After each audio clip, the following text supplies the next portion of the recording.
wonderful, wonderful Miss Tammy Fields. Tammy, please take it away. And if you don't think you can. Thank you, Madam Chair. I like this microphone.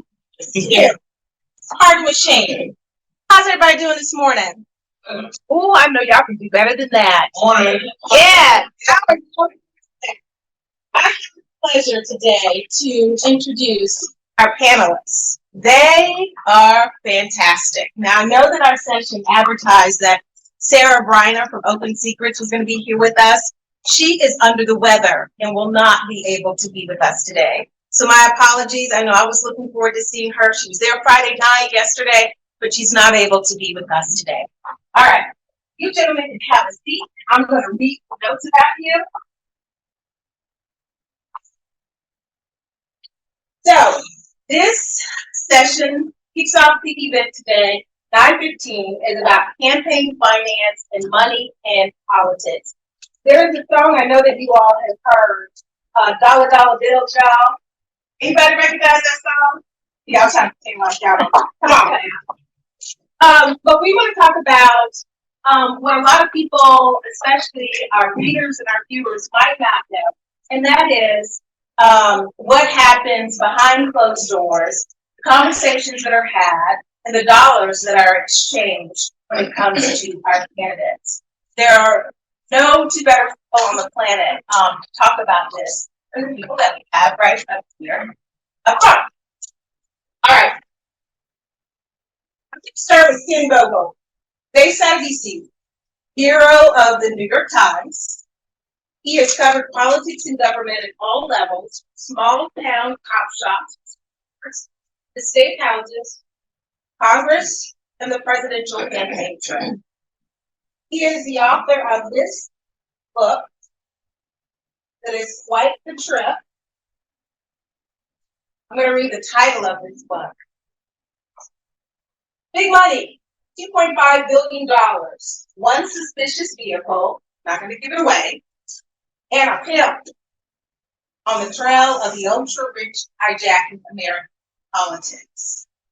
This book is a straight-up eye-opener, and it is very surprising that you didn't get clobbered in some of the places that you went to get your stories. You came close.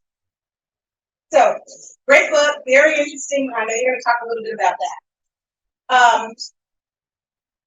We also have today Christian Hall. Christian Hall, how many people in the room today are from Florida or worked in Florida? Oh, no, okay. So only a couple of you all will get this. But he is from Duval. Yeah, all right. Duval County, that's Jacksonville, y'all. Been spending time there.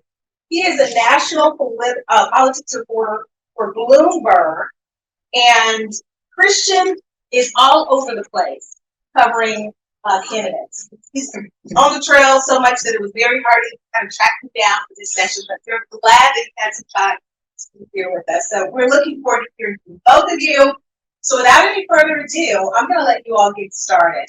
These two gentlemen are not only going to talk about what they cover and how they cover it, but they're going to show us some of the processes that they use to pull data and information for their stories. So I'm going to let you all take it away. If you'd like this fancy microphone, of course, you can use it, or you can just talk to the crowd. You good? Yeah. Come on. Thank you both. Thank you, Tammy, for the great introduction. Very excited to be here with you guys, talking about a subject that's near and dear to my heart, and that also is a critical subject to understand if you're covering politics, and they're really not just politics. I think there's, I'm going to put this down. It feels a little, but let me know if you can't hear me. And is it like, does it affect the Zoom, the people watching on Zoom that I'm not using it? Okay. Okay. It's following the money. Like I think there's sort of people oftentimes are like intimidated by the idea of like a campaign finance story that they're setting out to write a money and politics story, and that can be daunting. But there's many ways in which you can use some of the tools that I'm going to walk through today, or some of the tools that a lot of you probably use already, to sort of supplement other stories that are not like just straight money and politics stories. That following like doing a donor search for someone whose name like pops up in a story, whether they're like on the like advisory committee of a campaign, or there's someone who just like pops up in like a city government story to figure out like who they've given money to, or who if they have a company, like whether that company has been paid by a campaign or a government body. Like some of these tools can be used to like just build up to either give you an understanding of the background of people, or to fill out the background of a story that you're working on, that may be a political story, maybe another story. So I'll walk you through some steps and some of the stuff that I've done on different stories. Then I hope that the thing that people would take away is just this sort of mindset that like there is like a money angle, or there is a document, or a pool of data that can be useful in sort of understanding something that you're writing about, and to think about like how to go get that, even if you don't know the exact website or the URL, to just think like there's something that I can find here that could be useful to my listeners or readers or viewers in understanding some bigger story. So I don't know, is it, Tammy, should I get up and walk through stuff, or do you want all right, cool. Oh, right, yeah. So,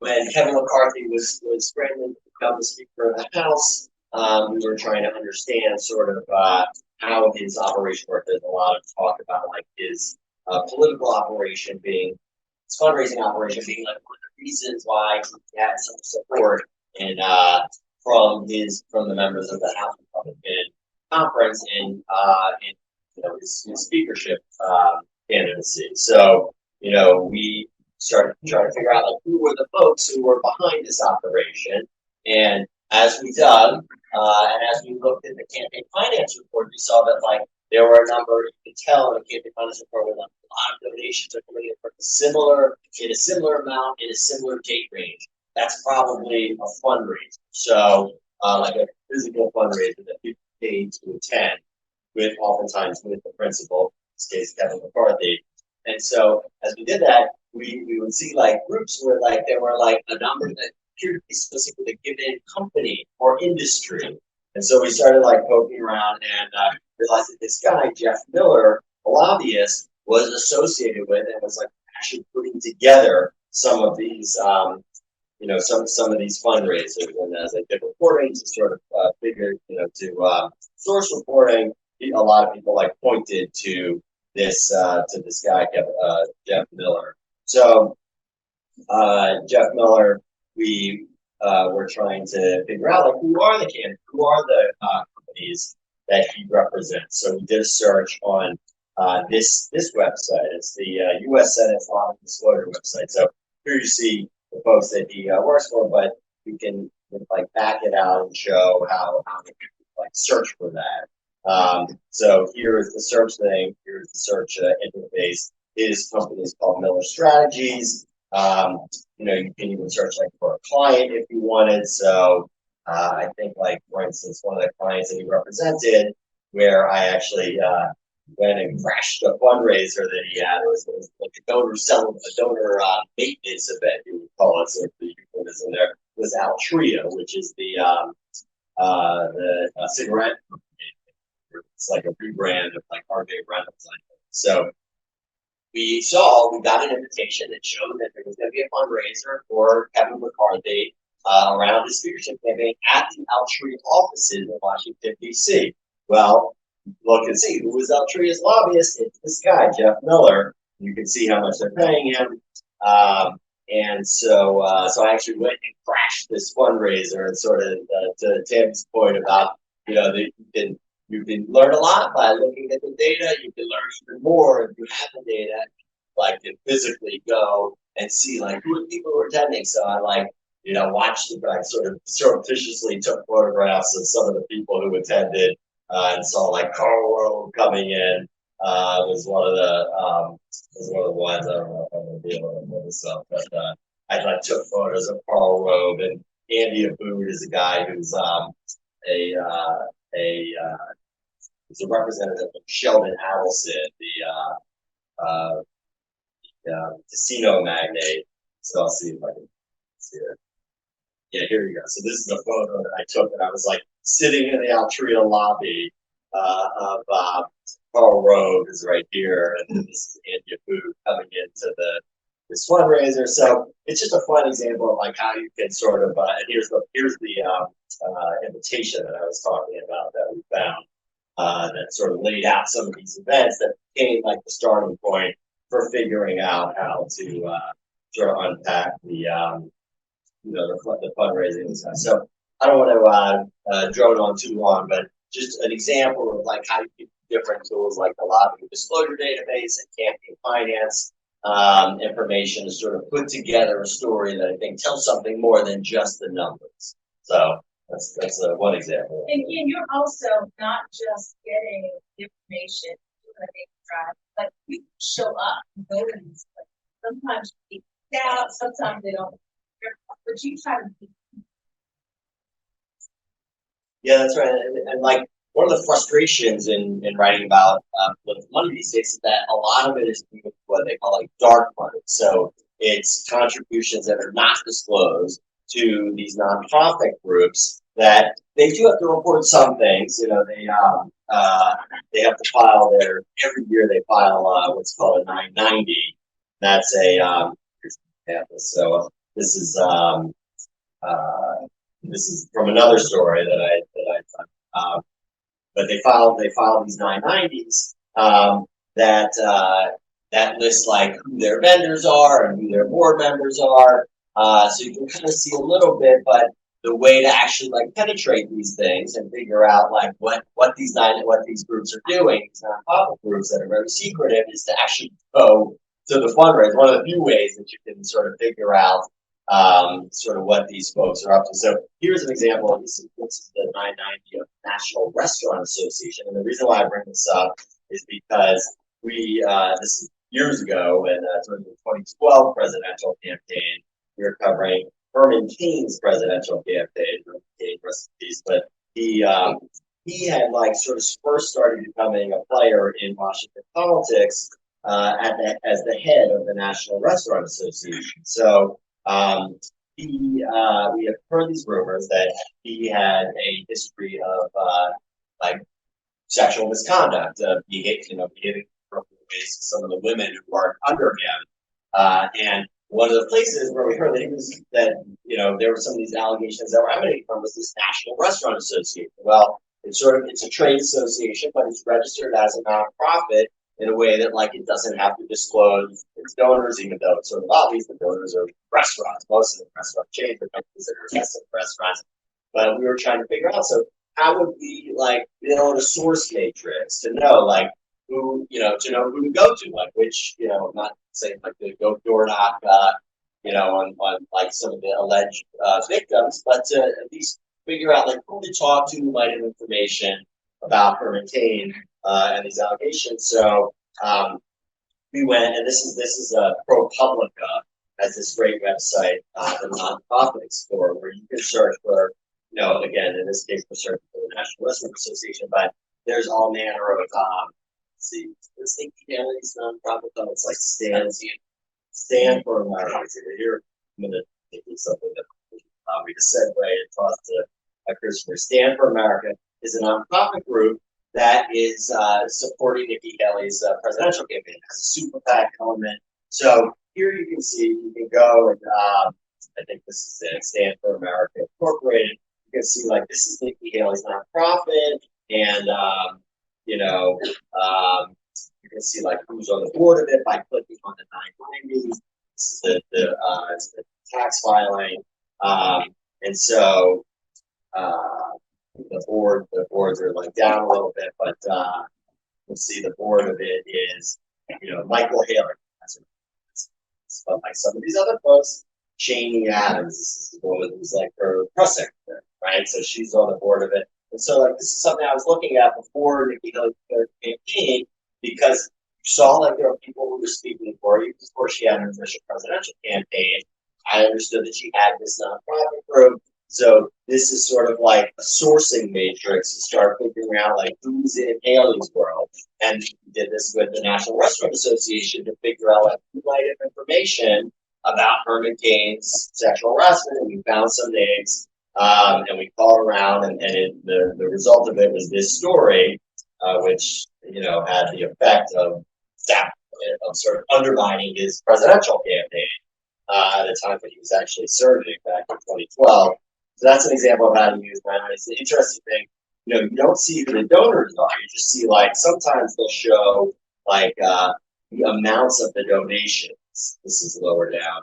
Yeah, here you go. For instance, they just say restricted. This is their donor, restricted. So that makes it hard to follow the money. The way to do it might be to go to a fundraiser, or one of the things that this nonprofit explorer allows you to do is sometimes the nonprofits themselves, the nonprofits themselves will not disclose the donor, but sometimes the donors themselves, if they have a nonprofit, that like a foundation that is giving to another like dark nonprofit, you'll see the donations there. So Stand for America, let's search it here on the text. This is the filing text as opposed to the other way that we search is nonprofits. That would just bring up nonprofits called Stand for America. If you search the filing text though, it might bring up, and I think it does bring up, some of the foundations that have given to Stand for America. So these are all Stand for America's filings, but see like American Economic Freedom Alliance, that's a conservative group. They gave money to Stand for America. Another one that I saw that was interesting here that I've been looking for a way to get into the story is there was like a renewable energy association that had given money to her. And so I've been like watching her on the campaign trail to see if she says anything about like solar power. This group is here it is, the American Energy Alliance. It gave to her nonprofit group. So you see, this is the Schedule I. It's the donations that the nonprofit gave. And among them is Stand for America right here. So they gave $100,000 to Stand for America in 2020. This was as Nikki Haley was starting her campaign. So this is an example of like getting into trying to figure out money that there's not the same kind of trail, like paper trail. It's sort of harder to figure out exactly how the nonprofits are spending it. Christian, let's have a jump in the conversation. How do you have deadlines that are pretty fast and furious?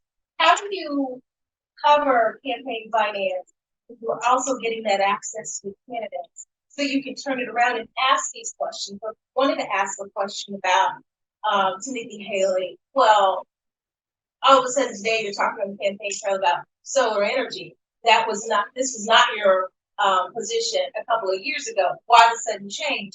Is it tied to the money that's coming? How do you quickly turn that in and add that into a story that deadline? Well, I think one of the things that's very important in looking through the campaign finance is knowing people. It's very important to know who are the people around them.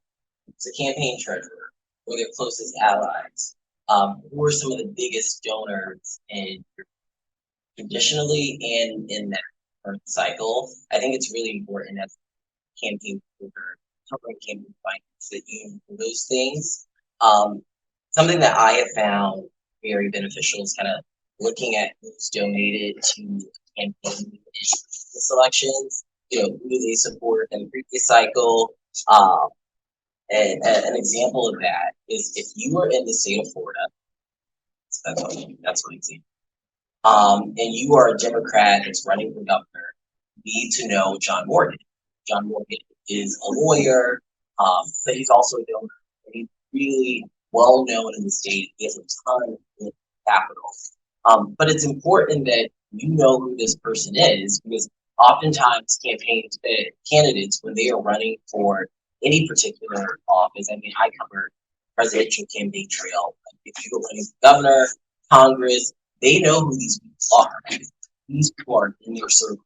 And I think we make a really great point about just when you look through these disclosures, it's helpful. You will notice trends, you notice the names. So it's very important as a reporter to kind of, familiarize yourself with the people who you are in circles. And I think it makes it so much easier creating stories. So when you hear Nikki Haley say something on the trail about energy, if you have an understanding of like who's donating to her campaign and you know these people, that's a great story. Are there challenges trying to get folks to go on the record? And I know there have been instances where people talk and hear conversations all around. The moment you give that disclosure, well, I'm a reporter from the New York Times. It's like I'm paying sometimes for jobs. Sometimes people keep talking. But for the most part, they shut down. Yeah, I think 100%, especially in like a high profile campaign like Nikki Haley's, where there's all manner of people, whether it's Donald Trump or Democrats, who are watching to see what her campaign is saying and trying to read into it. People are like just preternaturally cautious. But I think one of the things that like the campaign finance reports are great for is like finding people who are like not necessarily the center of the campaign, but because their donors are going to be like read into it, they'll like receive it. And these campaigns spend a lot of time and energy making the like stroking the donors, you call it, making the donors feel good and like they have like inside information, like they're a part of the campaign. So sometimes those people will actually be like more inclined to speak, not always on the record, in fact, more often than not, like on background. But there, if you see like stories about like the candidate said X to like supporters, a lot of times it's coming from like a fundraiser. And so sometimes to have, like to cultivate some of these folks who show up on the donor rolls, John Morgan is a very high profile example, but John Morgan would talk about like Hillary Clinton's campaign. And so sometimes he would talk on the record, but other times, provide stuff that could help you sort of figure out, what was being said behind closed doors, and in a way that is oftentimes different from what they're telling, what they're telling the public, what they're saying during their stump speech. Sometimes it's like more unvarnished. Sometimes they're providing like polling updates and the like, or sometimes it's just a different kind of spin. Where like externally they're saying like we're the only candidate, like Nikki Haley would say, like, I'm the only candidate who can beat Joe Biden. I'm the only candidate who can beat Donald Trump. Arguably now, maybe she is the only candidate who can beat Donald Trump in the primary. But, they'll be telling the donors, like, look, we're really, this is a tough period. We're running out of money. This is a hypothetical. I'm not saying this is happening in Haley's campaign. Like, we need to raise whatever, like, $3 million before the next primary in order to like put up ads that will do X, Y, and Z. So if you, as a reporter, have cultivated sources in that donor network, sometimes you can get something that's actually a little more real, a little more real time and unvarnished than what this candidate is saying publicly. And to add to that point, it's really good. Most of my time as a campaign writing stories about campaign finance, I'm not really talking to the campaign. I mean, Nikki Haley is a great example. She runs a highly professionalized, and they are not the friendliest to the press. So you don't really get much information out of them. I spend a lot of time just on the phone talking to donors, because a lot of donors kind of see themselves as not just people with money, but also political strategists, right? And they feel that, look, I have amassed this great amount of wealth. I know how to do things. So they are more than willing. Usually, most donors that I've spoken to, they are very willing to spend their spin on things. I find it really helpful to like ask them, okay, is there a fundraising call that's coming up? Can you call me after that call? Tell me what was discussed. And just trying to get to know in the donor circle of a particular community is really, really beneficial. That's a good point, Christian, about like what rich people like thinking that they like know how things work. And like I sort of draw this analogy in my book, but it's like, if you think about like the very wealthy folks who are buy sports teams, for instance, like, and they're all wealthy folks who buy sports teams, but like these are people who have like accumulated a vast fortune in something else, and so they're like bored of whatever it is that they're doing, and they've already put their name on every building at their university, their alma mater, or every hospital in their community, and so they're like sports junkies, and they think, well, I understand finance, and I made a ton of money on Wall Street, and now I'm going to buy a sports team, and I'm going to make that sports team the best team. And like, you oftentimes see that doesn't always work out. Their instincts are not always right. The Dan Snyder, the guy who just sold the Washington football team, was a great example. Like, he's always meddling and like picking, players in the draft, and just horrible at it. And political donors are often like the same way. They get this access. I think of like 2012 there was a donor named Foster Freeze who died recently, but he had like almost single-handedly like propped up Rick Santorum's campaign in Iowa. Rick Santorum ended up winning the Iowa caucus, and he was like driving around with Rick Santorum, from Pizza Ranch. These are the sort of fast food restaurants in Iowa that host a lot of political events. And so like he was like totally unencumbered by the rules of politics to say like, you're not supposed to discuss internal campaign strategy, but he's like right there hearing it. And, you have his cell phone and call him up. That's an extreme example, but he's willing to tell you exactly what's happening and what the campaign is thinking in a way that you're not going to get from the going in through the front door of the campaign through the presser. We hear fact share on TV times you're reporting. We'll talk a lot of times about the candidates and how much money they've raised. Do you think that viewers and readers get what that really means? Why does it matter that you have this big haul? You think they get that? Or is that a part of what you're trying to convey when you're explaining, well, these are the folks that are giving and the access to get? Yeah, I don't know if voters really understand completely,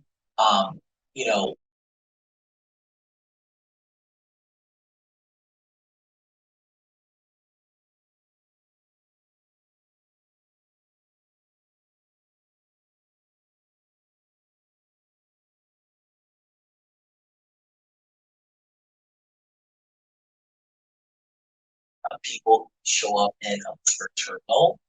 Uber terminal is very expensive. It's $28,000 a year. So I don't know if the average voter will understand this, but I do think that what voters will experience from these big donations is what the money can buy. I mean, campaigns use this money for ads. They use it for field operations. Just being able to run their campaign and reach out to voters. So they might not know exactly who these names are, but they can definitely feel the impact of when a campaign is given, a large amount of money from these donors. Yeah, I think building on what Christian said, I think there's like two reasons why it's important for us as journalists to be able to capture this dynamic and explain it to readers. Number one is what Christian just said, the tactics. Like, if you want to be able to see like where the why the campaign has evolved a certain way and where the campaign might be going, it's helpful to have a good sense of the campaign's finances. Nikki Haley, probably one of the reasons why she's still in the race is because she has been able to raise all this money both into her campaign and into her super PAC that is essentially able to like prop her up even when she's not winning these nominating contests. And it suggests, like, if you look at like how she is doing, the financial health of her campaign and super PAC right now, that she could probably stay in it for quite a bit longer, even if she doesn't win South Carolina. And as Christian said to me before we started, that she has because of that, she has the ability to sort of position herself as like a fallback option in case something happens with Trump with these, many criminal cases and charges against him. So that's sort of helpful for understanding like the tactics of a campaign. And then there's also understanding sort of the motivations of the donors and how they might affect that candidate should they be elected. I think in this case, you could also look at the motivations of the donors and the tactics. Like we were talking about it, some Democratic donors who have supported Nikki Haley. A guy by the name of Reid Hoffman, who is the founder of LinkedIn, is putting a bunch of money into her super PAC. Well, he just wants to beat Trump. He's not like, he doesn't believe in Nikki Haley and like support her position on abortion or Israel or whatever. But you know, there are also donors who have motivations that you know, are either philosophical motivations like on Israel or abortion, or bottom line motivations like they like the tax policy of a given candidate because they think it's going to benefit them if that candidate is elected, or in some cases, and this gets into the sports team analogy, you're just like political junkies and they just want to be like part of something cool. And like, if you're a sports junkie and you're super rich, maybe you buy a sports team. If you're a politics junkie and you're super rich, maybe you buy Rick Santorum's presidential campaign, you know? And that's an unfortunate reality that has evolved, unfortunate certainly for folks who think that like money should not dictate the amount of influence or voice that you have in the political process. But since a handful of Supreme Court decisions, starting mostly in the big one was 2010, this Citizens United decision, Citizens United versus Federal Election Commission, that essentially opened the floodgates for major donors to give in a way that allows them to have a lot more influence and be able to like have a lot more privacy in their giving. So that puts even more pressure on us as journalists to figure out not just who's giving in some cases, because it's not always obvious from the records, but why they're giving and what influence they may have if their candidate is successful. We do know that we have a nice group here, and I know that there are going to be questions too, but I do want to ask you all this question. There are some folks that lose in all of this, right? Because you all talk with billionaires who donate large sums of money, and their candidates do not prosper. That's not a return on their investment. So is it the access they're getting? What's the end game? Yeah, I think that, you know, this is why campaign finance is really interesting to me. I think it kind of shows, you know, where the power lies in our democracy.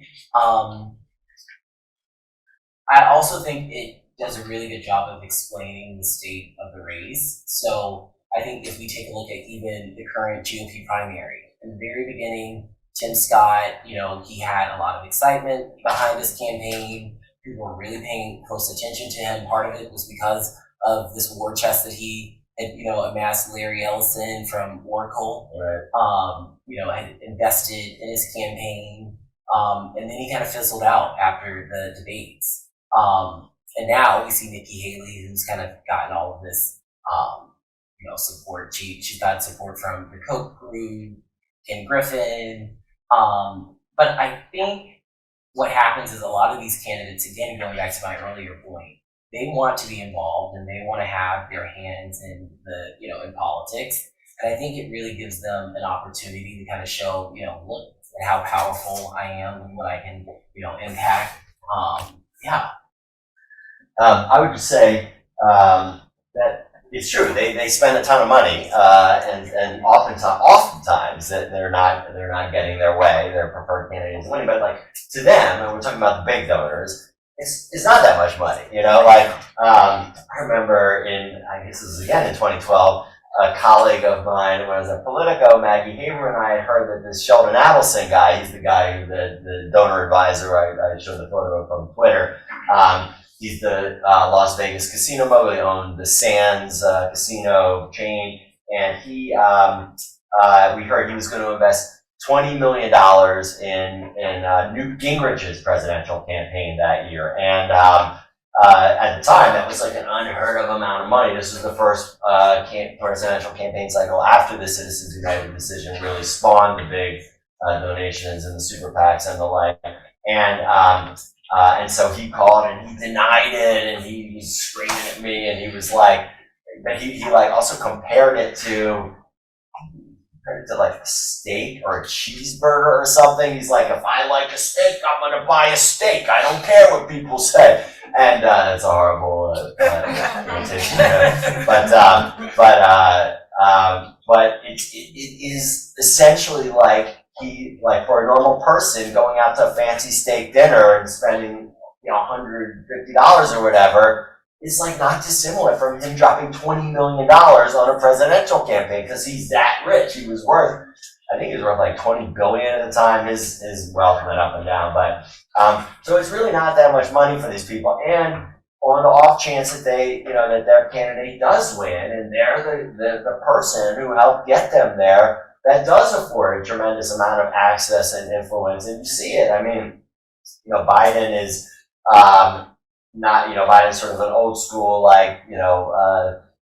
takes an old school approach to the donor maintenance. And so, they'll bring all the donors together from various events and they'll talk or whatever. But like Trump had these donors constantly coming through the White House and the Oval Office, or you do fundraisers or dinners with them at the Trump Hotel, and there are like 20 of them in a room, and we got videotapes. There's a great video I should show, but it's a little long, of him taken by a donor who then ended up getting crosswise with him, and he released the audio and video, but mostly audio of one of these fundraisers, and there's people lobbying Trump on very specific things like U.S. steel policy, steel tariffs. There's a guy who was a steel magnate, and Trump actually tried to get this to do what this guy wanted. So the guy gave a couple $100,000 to the super PAC. That's a pretty good return on investment, even if he doesn't get ultimately the tariff revoked or whatever, to be able to make the case directly to the guy who has the power to do that.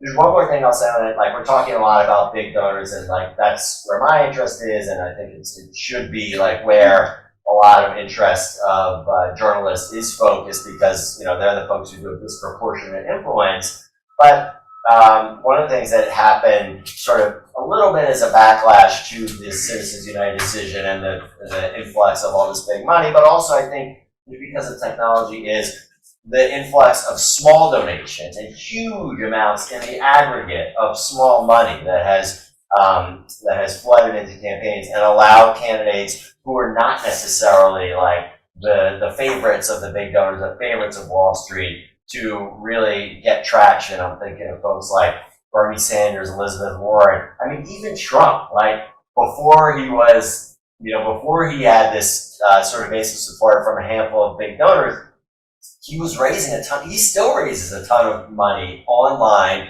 from small donors, and these are not necessarily people who they're definitely not people who think they're going to get any kind of specific return on their investment. They're just really passionate supporters of his, and they've given a ton of money, and so I think it's also important to look at that and look at their motivations and try to talk to them and try to reflect some of that in your coverage. And that too can be tricky. I mean, because in the Federal Election Commission reports, they don't have to report unless you cross the $200 threshold. So there's a lot of people giving less than $200 who aren't showing up. What you can look for is people who are small donors who give in the aggregate, and so you'll see they'll break in at 200. They'll first be reported, but they've probably been giving for a time before that in smaller increments. So to reach out to some of those people and understand why it is that they're giving to a candidate also, I think, can help inform not necessarily the tactical side or the big money side, but why it is that the most fervent supporters of a candidate are putting their money where their mouth is. We haven't even talked about, and maybe this question will come up from the audience, how this might cut into the large parties and how they're fundraising if you have these big time donors that are giving to Nikki Haley's campaign and not going through the Republican Party, not going through the Democratic Party. And then we also haven't talked about all of those small donors. Those small donors and grassroots donors in the past have helped candidates like Barack Obama do well, correct?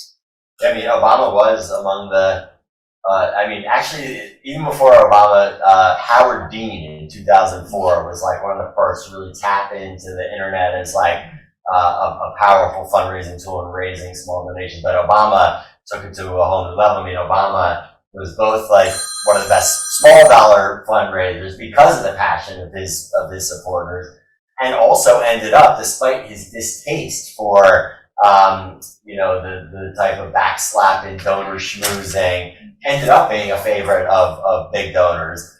he actually like famously was like, I mean, he came up as, as a community organizer famously, but also as like a reformer, like a campaign finance reformer. Like he was really found it distasteful how much of a role money played in politics, and was on the board of the Joyce Foundation, which is a big foundation in Chicago that actually works to give money to reform groups that are trying to reduce the role of big money in politics. And so he would find, like, the thing that we were talking about these big donors thinking that they know how like politics works or how government works. He would like recoil, like he would sort of have to be like, okay, buddy, yeah, you're rich, like had a talent for like making people feel felt, but then would tell his aides like, who is this schmuck who's like telling me how to run my campaign or telling me like what my tax policy should be. So, there are definitely candidates and politicians who like really work to ingratiate themselves with these major donors, and it's a talent, and it's particularly a talent when you're a candidate like Barack Obama, who doesn't necessarily think that these guys are the greatest thing since sliced bread. So for anyone who joined us late, because I know there are some people on the Zoom who were saying, I didn't hear the introduction, Ken Vogel from the New York Times, an author as well as Christian Hall from Bloomberg News. We're talking about campaign finance and money in politics for anyone who joined us late. Is there anyone, just by show of hands, who has a question for our panelists? Wonderful. I'm not going to bring you the mic, but if you want me to, I will. Okay, have at it.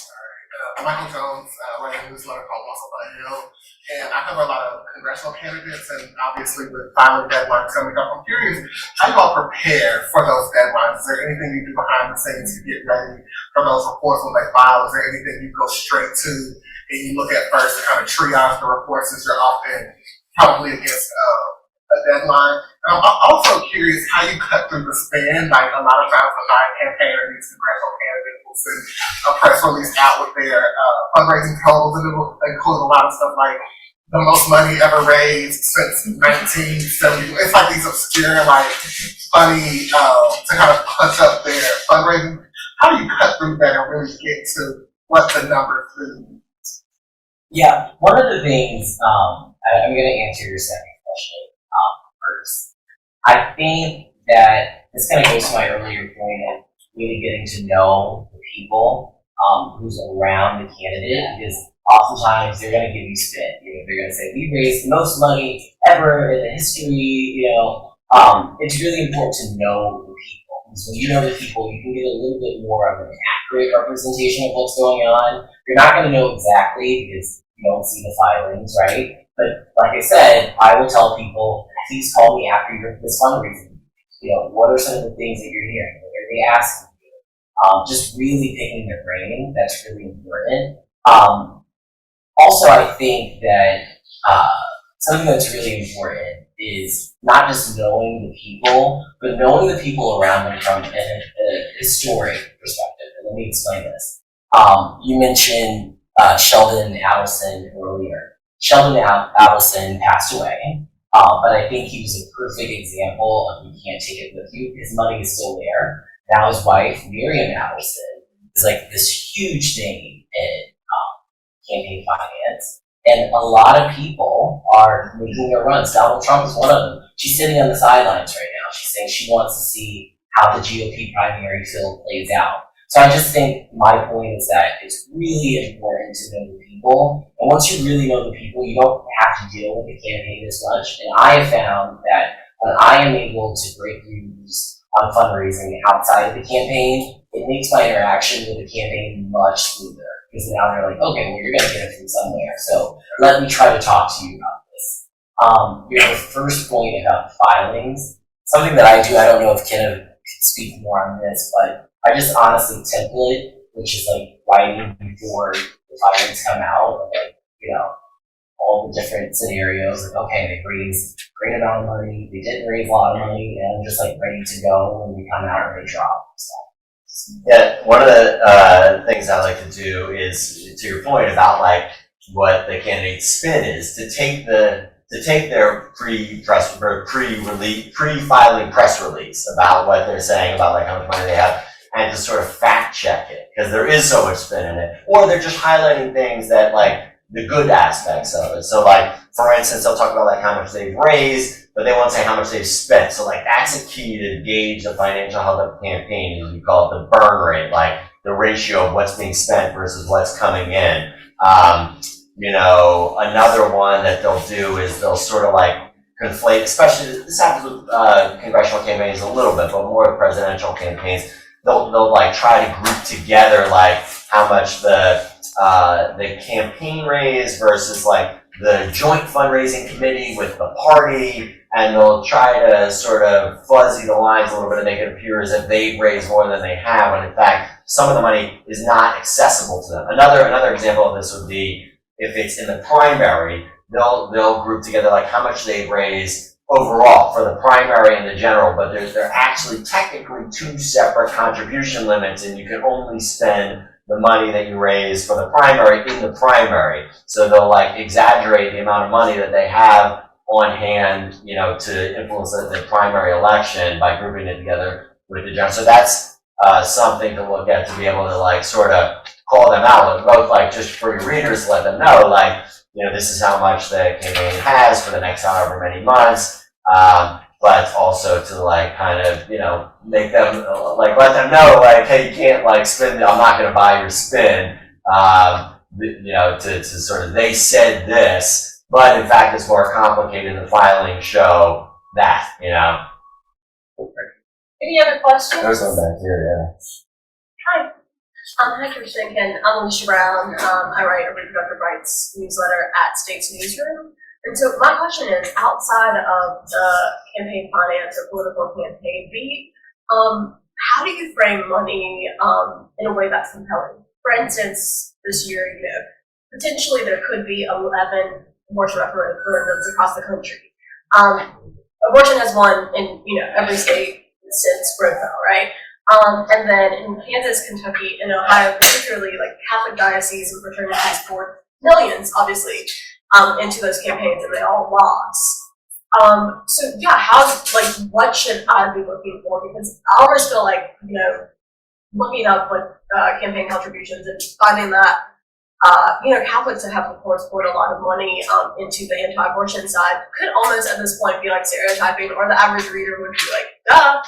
So how do you frame your campaign finance stories in a way that is compelling, essentially? Yeah, I think on the issue side, particularly abortion and reproductive rights, like it is the dark money more than the campaign finance more than the like FEC, the campaign contributions that are shaping some of these debates, particularly like you know, ballot measures, you know, the groups that are spending on them. Sometimes they're PACs or super PACs, but you know, more often than not, the policy work is happening through through these dark money groups. So, for instance, we wrote about this guy Leonard Leo, who is a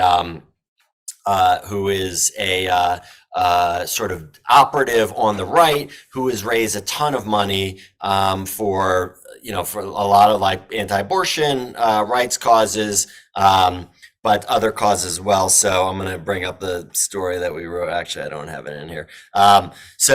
So we looked at his. We used that same thing that I was showing you earlier, the ProPublica nonprofit explorer, and we're able to like sort of piece together. So he made his name at the Federalist Society, which is another of these like dark money groups that did influence the federal judiciary. He, you can trace, I think, all of the conservative justices on the Supreme Court, majority, which overturned Roe v. Wade, to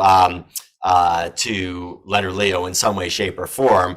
And he raised a ton of money through this Federalist Society, and also brought along all these different, try to cultivate all these different conservative jurists in such a way that, sort of formed this pipeline. And so after he had great success at that, he moved into trying to take this approach to other other sort of issues, including reproductive rights. So, for instance, I think his big group that was active in reproductive rights is called the 85 Fund. So the way to, you could use some of these tools that I was talking about before to sort of look at how this 85 fund is this it? I don't think this is it. Is funding maybe it's called it had a different name before, to look at like where they are giving money. I'm not finding this.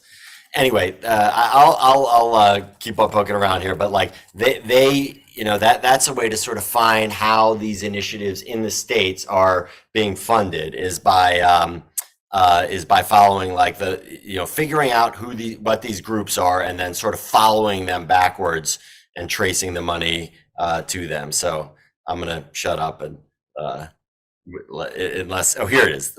This one, for instance, the BH fund is a good example. No, I guess that's not the one.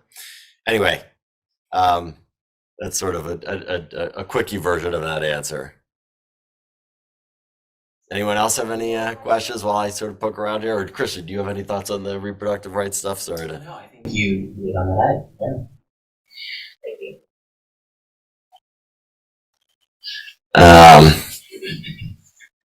Well, we have listed on the digital tip sheet all the articles, all of the links that can help us as far as reporting that you've shared with us too. So all of you all, just by scanning that QR code, will have it.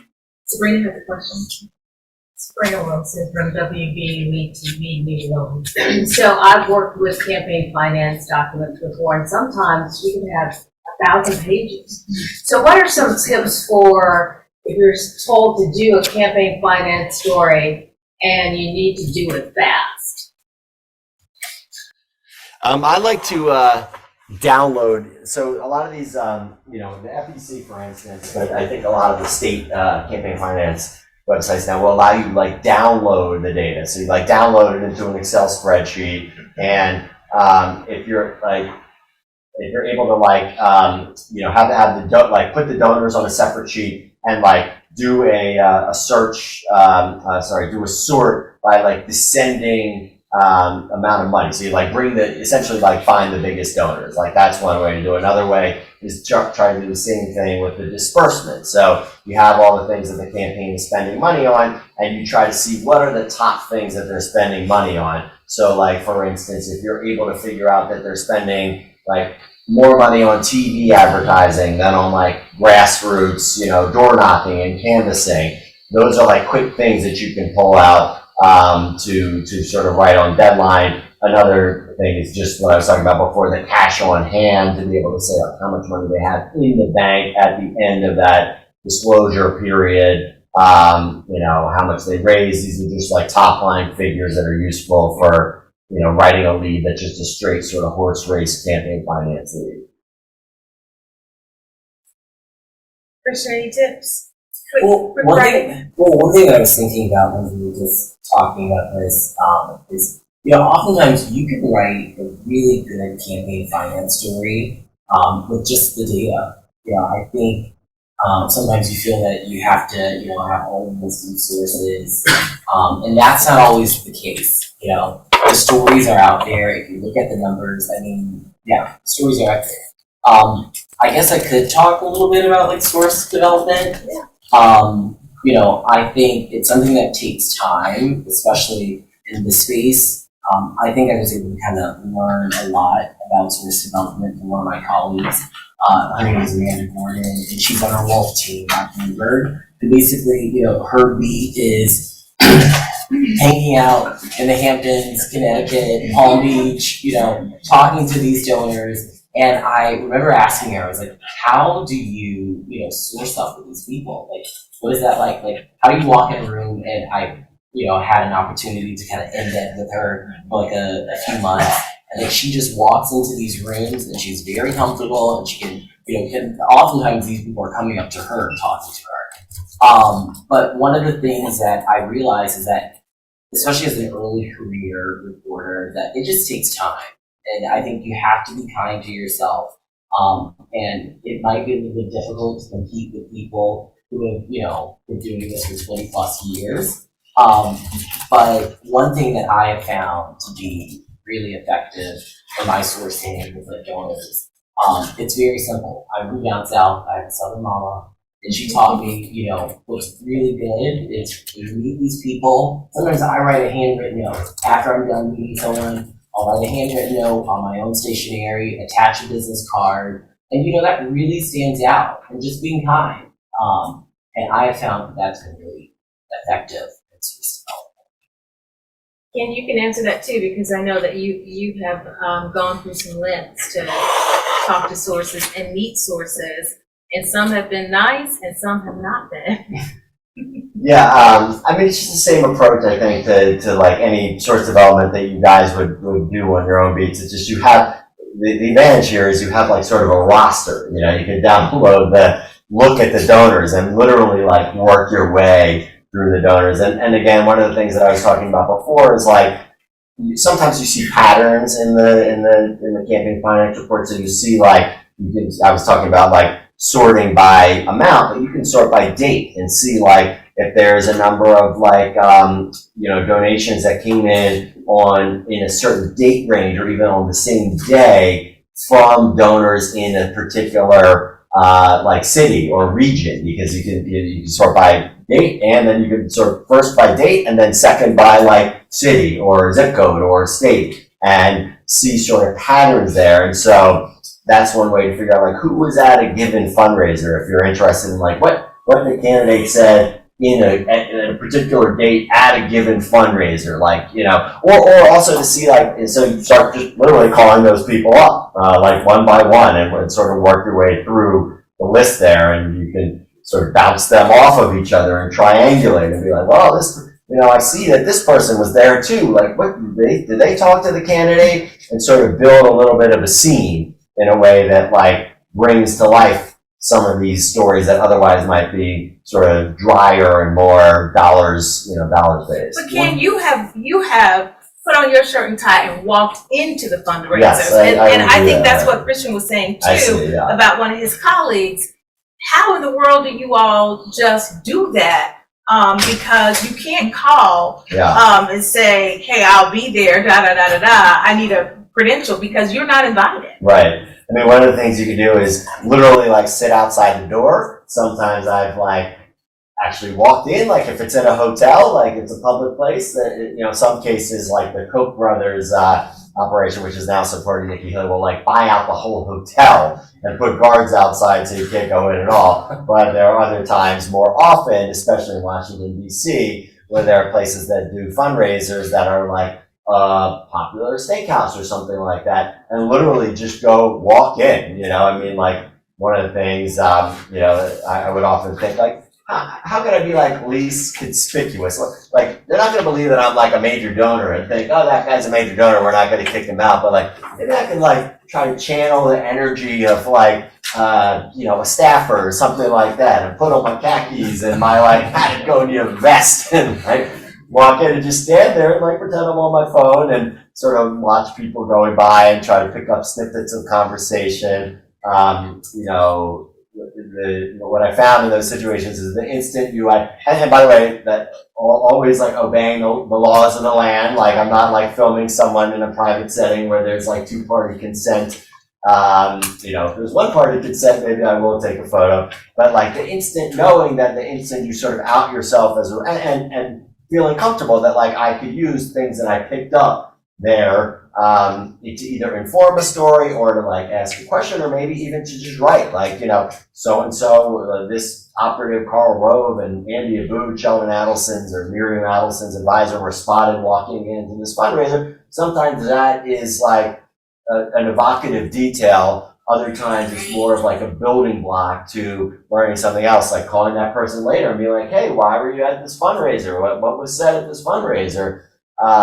So the last thing I was going to say on that is that oftentimes like you really have one chance in a situation like that to shoot your shot. And like if you go up to someone and identify yourself as a reporter and ask a question, you're probably not long for that space. They're going to boot you out. So just to have that in mind tactically when you're there, that oftentimes you can absorb more without identifying yourself as a reporter, things that you can use ethically and legally. But that if you see the candidate walking in, maybe that is a good chance to reveal yourself, even if it means that you're about to get booed.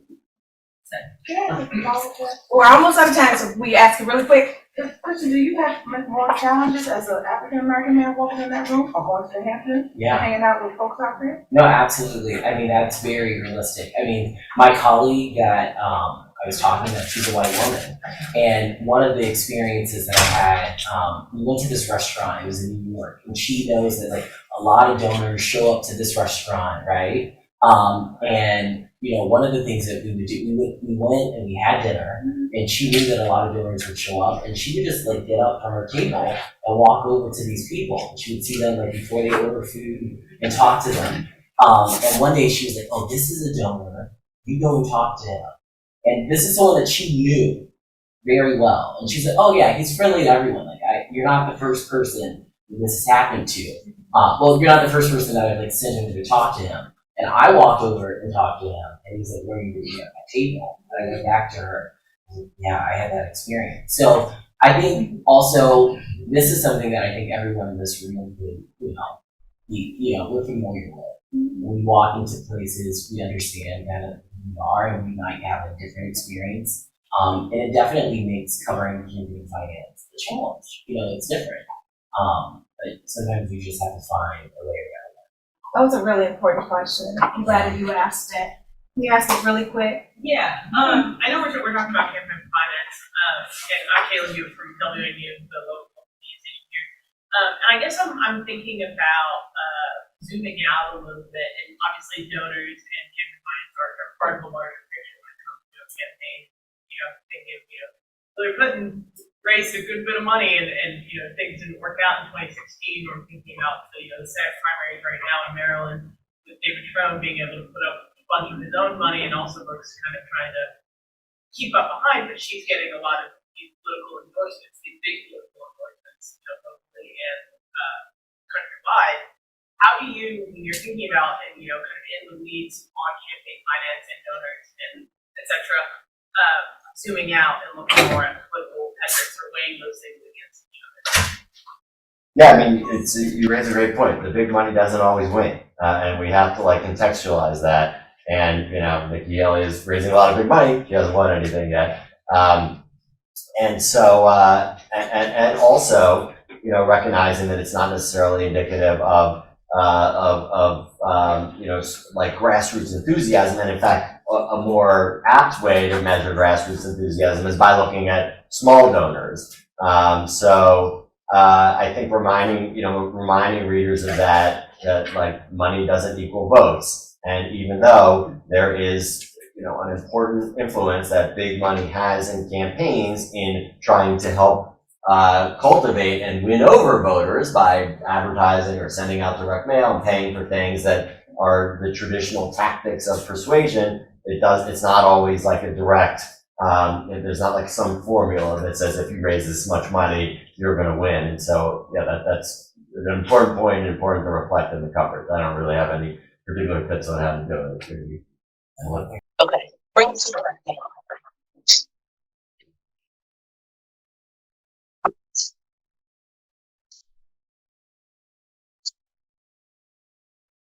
All right, good morning. I'm Sabrina Wilson, in New Orleans, and I am the moderator of the Participants and Voting Laws panel. I'm so thrilled to have this esteemed panel here. We have Adam Harris, staff writer, The Atlantic, who writes national politics and education, Priscilla Thompson, news correspondent.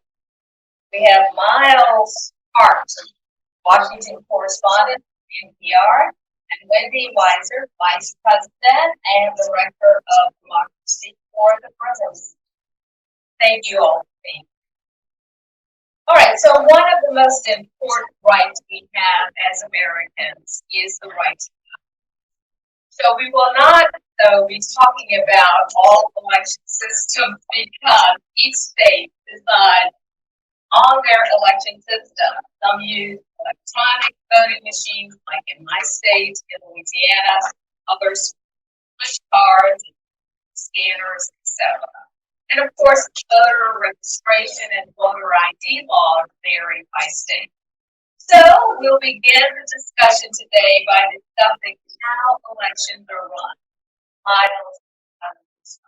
Yeah, absolutely. So I feel like I started covering voting after the 2016 election and all the fun that came with that election. And I think coming to this topic as a reporter, I'm kind of embarrassed at how little I knew of it. To be honest, is like the fact that when I found out that there were over 10,000 voting jurisdictions in the U.S. and none of them do it the same as any of the other ones was incredibly overwhelming to me as somebody who's supposed to be covering the entire country, the election infrastructure. And so I think that's the really important lens as you guys are thinking about covering this topic this year is that each county does it differently. Each county has their own administrator who makes a lot of judgment calls in each election cycle, and then each state has their own state laws that you have to become kind of familiar with. So I think that can be a little bit overwhelming, but in a lot of ways, what I've found is that it makes the beat really interesting and really new. And that I cover, I'm on this giant politics team at NCR, and I find that the voting beat covering elections is actually kind of like one of the most interesting beats to cover. I've been doing it now for 7 years, and I find that where like my colleagues who are covering Congress or covering the White House can become really cynical really quickly because there's like a level of predictability with it. I think the fact that voting is such a hyper local thing, I'm just talking to real people all the time. The people who are running your counties or your state's elections are just a lot less politician-y than in a lot of other political beats. And I find that to be really refreshing and really interesting, frankly. The fact that these are real people going to work, figuring out how they're going to fund this like thing we talk about being critical to the backbone of our democracies, how people actually express themselves. And the fact that they're just dealing with the same kind of challenges that anyone else in a community is dealing with, to me, makes this be kind of endlessly interesting. But as a reporter, it presents a lot of interesting challenges. And I will say, the last thing on that is that there are a lot of national resources, just in the last decade especially, that have gone in. Right here, there's a couple other ones I can mention. From an election technology perspective, verified voting has what they call the verifier, which I have gone to probably thousands of times. That basically just, you can type in any county in the country and they will tell you what technology they used to vote, when they started using it, a bunch of different stuff just about the specifics of the technology, and trying to familiarize yourself with that. Those like kind of niche details before like the week before the election is one tip I would give you, that you want to start reading up on that stuff now as opposed to like coming to it the first time, like first week of October or something. So Priscilla, we've all seen you traveling around. You were in the frigid cold in Iowa. They have Very different from Texas. So tell us how you got up to speed on the caucus system. Yeah, so the interesting thing about the caucuses is that they're run by the state parties. So in that situation, a lot of it was starting with them to understand how they're run, because the Democratic caucus is different from the Republican caucus. And I think one of the things I'll second on what you said is that a lot of times you're talking to normal people, not politicians, and people who are very passionate about their jobs and they want to like help you and give you this information and teach you. And so I think like the important thing in that situation where I was like, I don't know anything about a caucus, how does this work? Okay, this is how it does, is like, I'm asking the same questions that a lot of people who are watching and have never seen a caucus or like don't understand all the intricacies of it are also asking. And so I think my tip is to like not feel like there's a silly question or you should know more. Like, of course, I tend to start with like the Secretary of State's website or the Democratic Party or the GOP party's websites or the county website to read a little bit of baseline. But then sometimes it's just calling people up and saying, okay, how does this work? And wait, I have a question about this. Like, what makes them not viable in a caucus and needing to move to a different corner? And then I also take very copious like notes and make sure I keep those people on standby. Like, yeah, text you if I have any questions like in the moment as I'm trying to figure things out. And so I think like building those relationships, like you said, like before the week of the election or of the caucus, so that you know when it's in the heat of things that you have a question, they will answer your text or answer your call, is like a big one. Wendy, elections and how they're run, critical, right, in a democracy?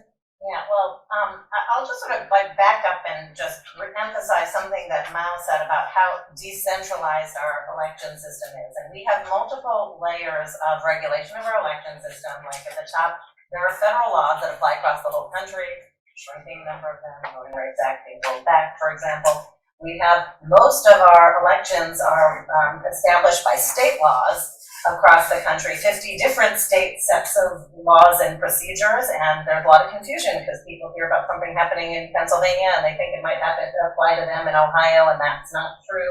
And then the 10,000 local jurisdictions might have their own practices, like sub-state practices that will vary within a given state. So that's one layer of confusion. Another layer is there's been so much change in our voting laws and practices in recent years. Some of it is because it's become politicized and manipulated, and so we've seen a lot of legislative efforts to make it harder for people to vote, for eligible citizens to vote. This is something the Brennan Center has been tracking a lot of over years. They target especially voters of color, students, and some other vulnerable constituencies. But there's also been a lot of efforts to modernize voting and to make it easier to participate as well, simultaneously, often in different states. So you see some divergence in states of voting practices, where in some places it's getting consistently easier to vote, in some cases it's getting consistently harder to vote. And now layering on top of that, these new trends that have come up since 2020 of efforts to try to make it easier for partisans to interfere in elections and subvert election outcomes. That was, we're both seeing legislative changes to that effect.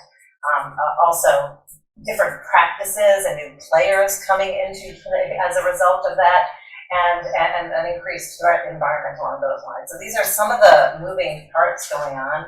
All of this, of course, impacts individuals' ability to participate, groups' ability to mobilize and select their representative of choice, and communities' ability to feel represented and actually valued in the political process.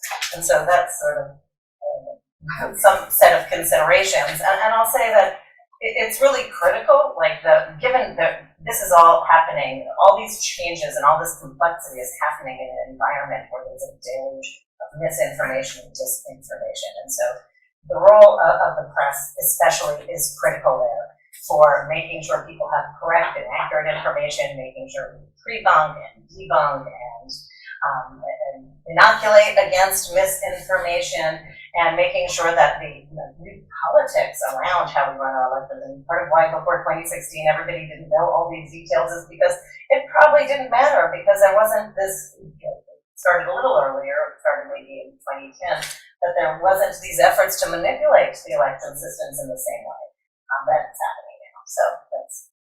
Adam, you cover the intersection of politics and education. What kind of story would you do and infuse in voting?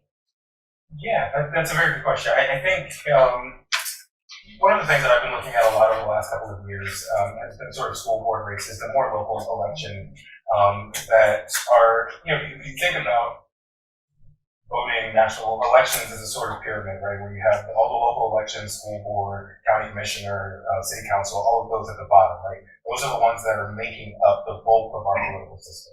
And then you sort of move up towards the House of Representatives, move up towards your state representative, state senate, move up towards the House of Representatives. What I'm thinking about at the moment is how not only, if you think about the Republican Party changing their primary structure in a couple of different states, but also how local parties are trying to alter structures in order to make those local election seats easier to fight, right? Making it easier for folks to get on school boards, and what messaging they're using to make that effective, right? So from this sort of new parents' rights movement, and I'm always thinking historically, so when you think of parents' rights, you think back to the 60s, and what were parents' rights then? It was keeping Black students out of school. So, right, looking at that current parents' rights movement and how successful it's been at the polls, which has actually been rather limited in terms of school board cases.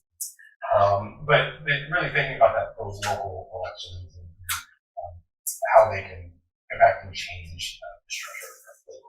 So since the 2020 election, dozens of states have passed new voting laws, and Wendy touched a little bit on this. Some of those laws are more restrictive, and some are designed to make it easier for people to vote. So let's talk about how voting laws can impact elections, and what are some stories journalists can do to make sure the body politic is more informed. Sure. So I think this is a really important source of many stories. I think the politics of changing voting laws, who's doing it, why are they doing it, what's happening in the state houses, what are the arguments that are happening in the legislative chambers are critical. I think those stories help give the public an understanding of why this is happening and what people are trying to accomplish, who's upset about it. Why is it when that voter ID law got passed, they didn't make the change to enable Native American voter IDs to also be accepted? You know, that like if you just get the end story of this law passing, you're not seeing a lot of the struggles that went into it and people who are trying to get in and get left out. So that's sort of one set of stories that I think are really important. You know, we have the data. The Brennan Center has been tracking voting legislation, and we also have a lot of studies that are tracking the impact and how they're hurting voters. And so we mentioned to our resources and our website. There are some other groups as well. There's a group called Voting Rights Lab that also has a lot of good resources on what's going on across the country on voting. But I would say, in addition to the data and the stories, the individual stories are really important and compelling.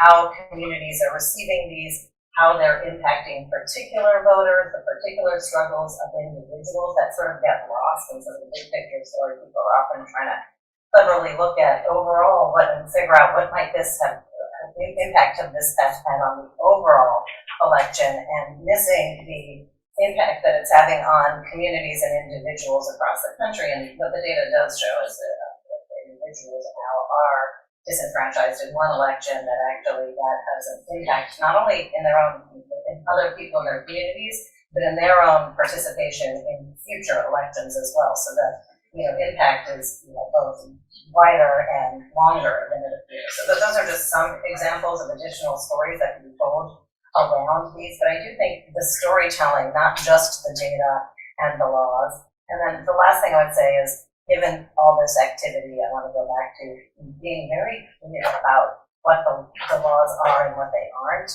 and also being very clear about how voters might be able to vote nonetheless, despite these obstacles. Because people can vote nonetheless despite these obstacles, they just need a little bit more effort and a little bit more roadmap, and I think that it seems too difficult, or if it's reported as too difficult, that could actually have an impact on voters. That's been a thing I've been thinking about a lot this year, just in terms of,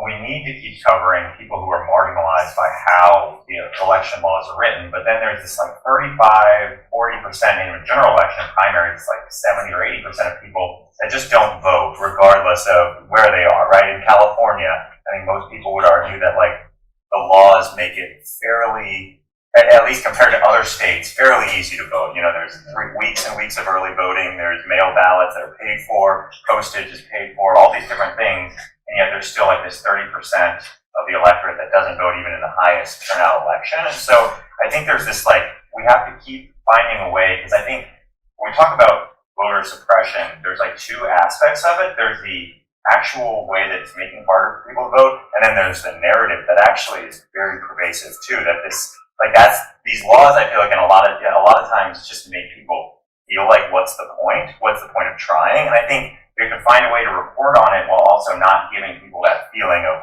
what's the point? And I think that I find that to be a very hard thing to balance. So when we talk about voting laws and changes that have happened in many states, voting rights advocates will say there are impediments. People on the other side will say we need this to protect the integrity of the election. How do you report on that fairly?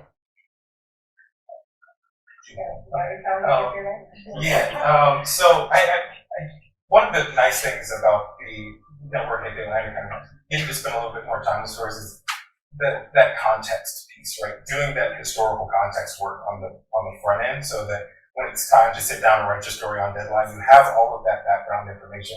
Was this a state that was previously subject to pre-clearance? Was this a state that had previous election irregularities? Is this something that is routinely occurring? Because I mean, if you think about Jim Crow, and it wasn't that everyone wasn't allowed to vote. There were something like 4% of Black voters who were registered to vote by 1940, but in the South, I should say.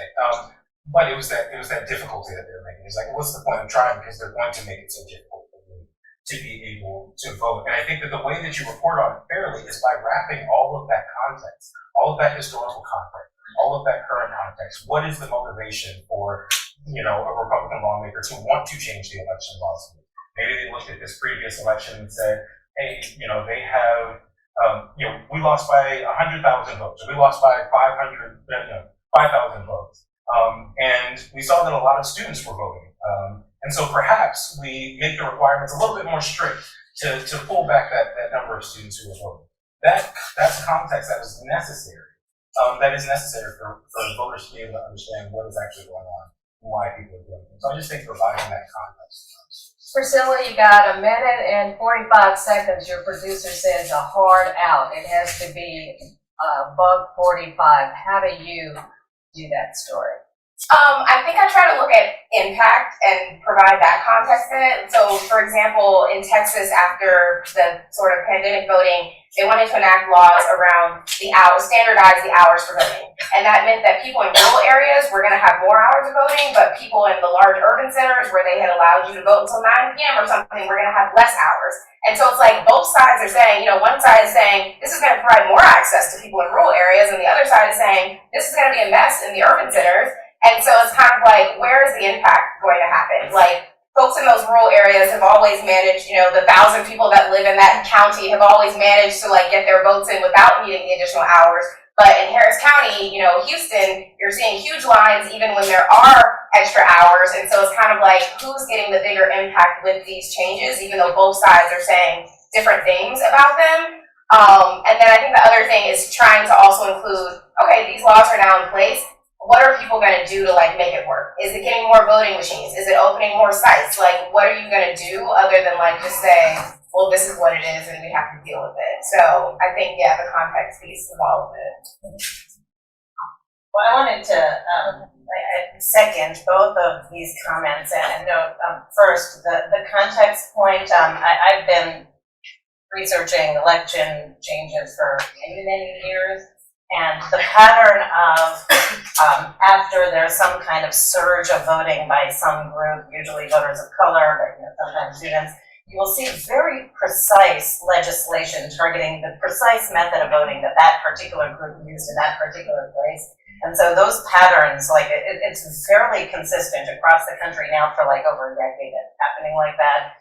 And after 2020, we saw a lot of legislation that were targeting the specific allegations that were made in the lawsuits by the Trump campaign and allies, like demanding, poll workers weren't allowed to watch, and then you suddenly see a law in that place of, preventing election officials from bringing in disruptive poll workers, and very precise fit on the context and seeing the impact, how it's impacting. I think that's really important as well. I want to just add in a caution to echo something that Mal said, is that in covering what some of the negative impacts are, thinking about how to do that in a way that doesn't dissuade people from participating.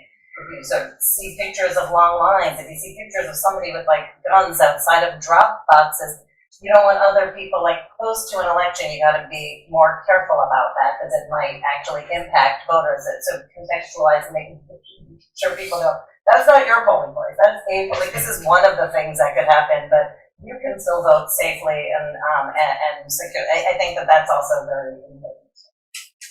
So invariably, there are election day complaints. Somebody may call in, many people may call in and say, hey, I saw a poll worker do something they weren't supposed to do, or I show up and I am registered to vote and I was not able to vote.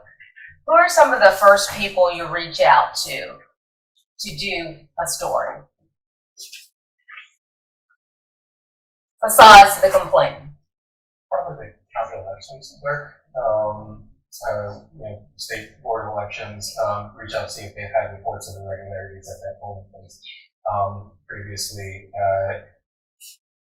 I think those are my first two goals, the county elections. Usually I also want to think about going back to how can we tell this story in the best context so the average person can look at this and say, one thing that happens every election day is your polling place isn't open. Some people show up at 9 in the morning, somebody forgot a key or didn't bring their key card or somebody slept in, and there's just a school that is just not open and there's a line outside and there's 100 people waiting to get in there. And people get really freaked out by that, rightfully so. But then remembering that there's 200 other polling places that are all open on time and the average person did not experience this. And I think that trying to figure out, is this a trend or is this one polling place is a question that's really hard to answer. And sometimes your county clerk can't even answer it. And I think, so there are a couple groups that track complaints.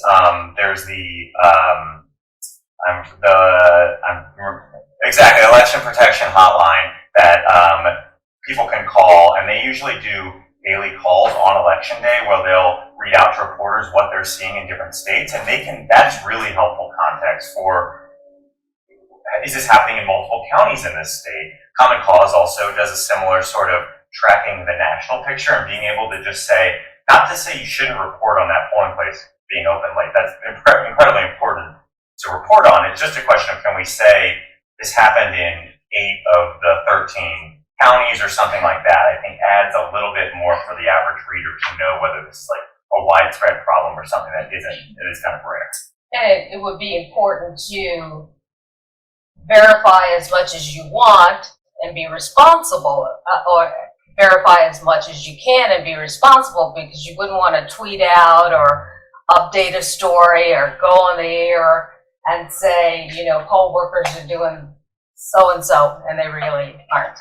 And we are going to see more of that this year too. And we know that they're especially far-right groups are recruiting poll watchers to make more complaints in 2024. So there will be a deluge of affidavits that we are all going to have to check out that are going to come out in a couple weeks around the election. That it's going to be hard to check out all of them, but there's going to be more complaints than ever, almost certainly.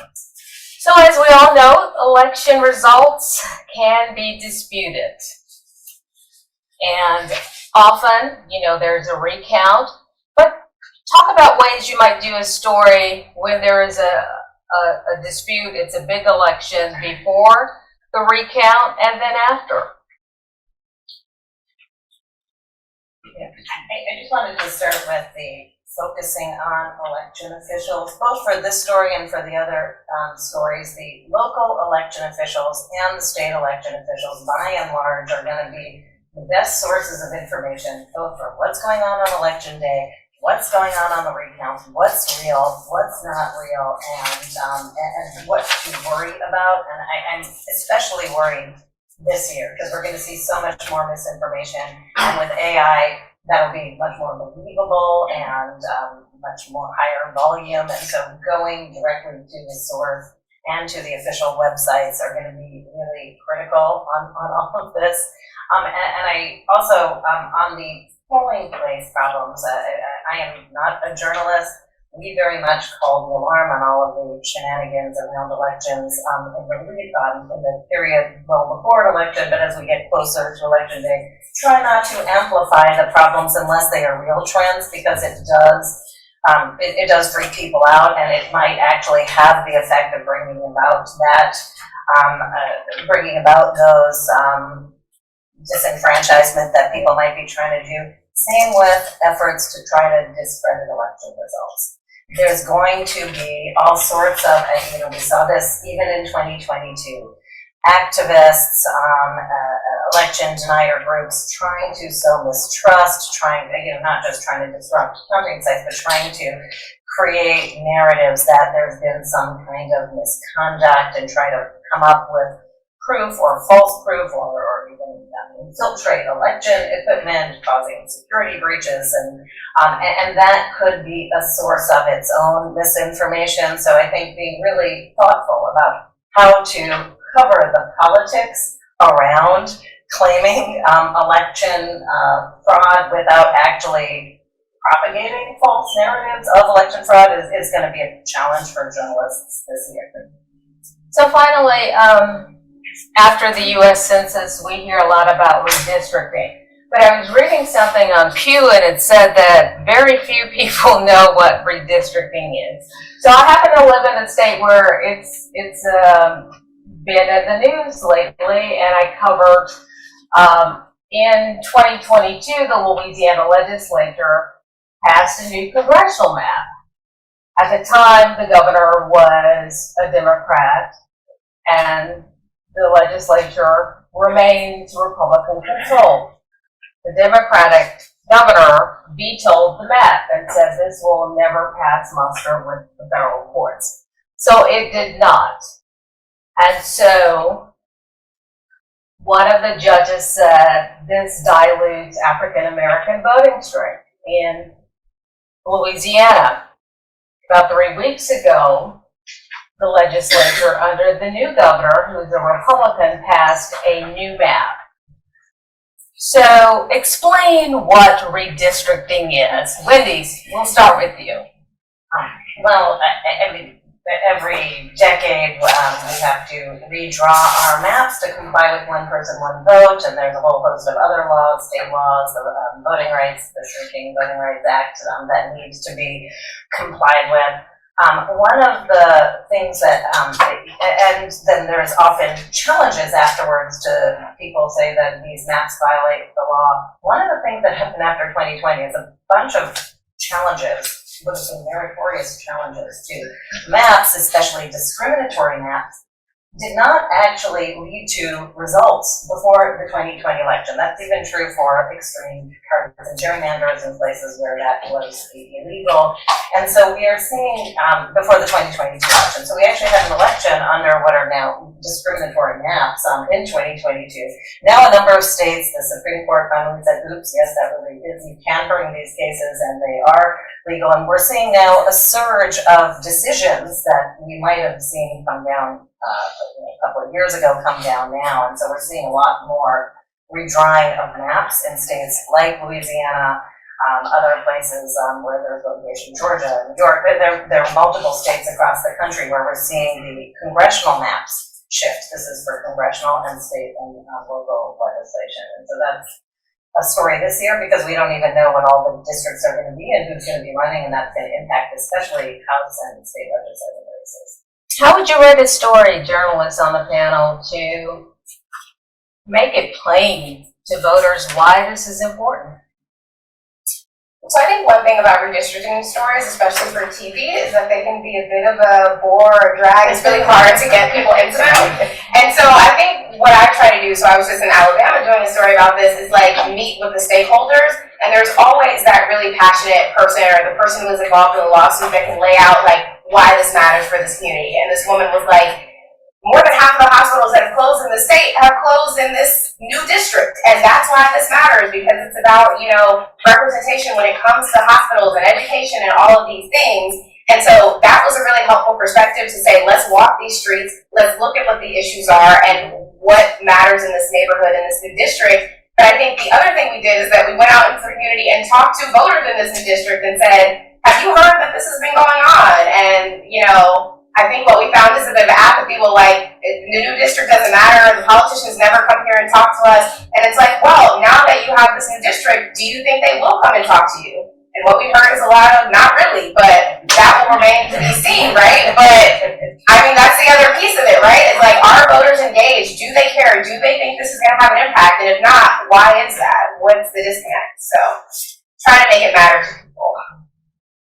Anyone else? Yeah, I would say the same thing for print, is trying to find, for very wonky stories, you just kind of need the through line that makes it plain, makes it matter for people. I spent a lot of time in Alabama reporting on similar issues, and also just generally, right, at the beginning of the pandemic, I was spending time with Alabama because it's a population of folks who's in that Black Belt area, Utah, Greene County, all of those areas. But it's an area of Terry Sewell's, right? It's people who have historically been forgotten about. If you think about what it might mean to have an additional member of the House of Representatives, you think about Alabama's legislature right now and how it is split. Every single Republican is white, and all but 2 Democrats in the state house are black. Right? So if you just look at that divide and think, how is this going to reshape the makeup of the state house? It's just making it really plain in those kind of granular details about it. Redistricting affects more than just, Congress, but in the story I did, it was fair, it was balanced, but I talked about how having a second African American majority district, how that could affect the balance of power in the Congress. All right, we'd like to open it up for questions. Anyone? Yes, please. Yeah, Mary C. Curtis, roll call. When you're reporting on something that is so politicized and polarized as voting, how do you avoid being accused of, how do you achieve the balance of being accused of being biased? Because people are going to interpret your reporting through their own partisan lens. Now, my office is here, but I live in North Carolina, which the voting is nuts every time. They previously, of course, had the law kicked out for going after African American voters with almost surgical precision. But now that there's a Supreme Court majority in the state of Republicans, it's back. And primaries just started, and there's this whole long list now of what you have to know. So when you're reporting on it, how do you get to that point where sometimes you're reporting on things that are just unfair? I'm a columnist, so I can just, get my opinion, but how do y'all do it? Yeah, I think that it's fact density, right? In every bit of your story, it's not just it's not telling, it's showing, like through the facts of the matter, the sort of relentless barrage of facts. That's what you want to. When they come out of the story, you want them to be able to say, well, this particular thing happened in this particular space, this particular thing happened in this particular space, and this particular thing happened. Now we have 3 things and it's a trend, right? We are trying to understand this well. And,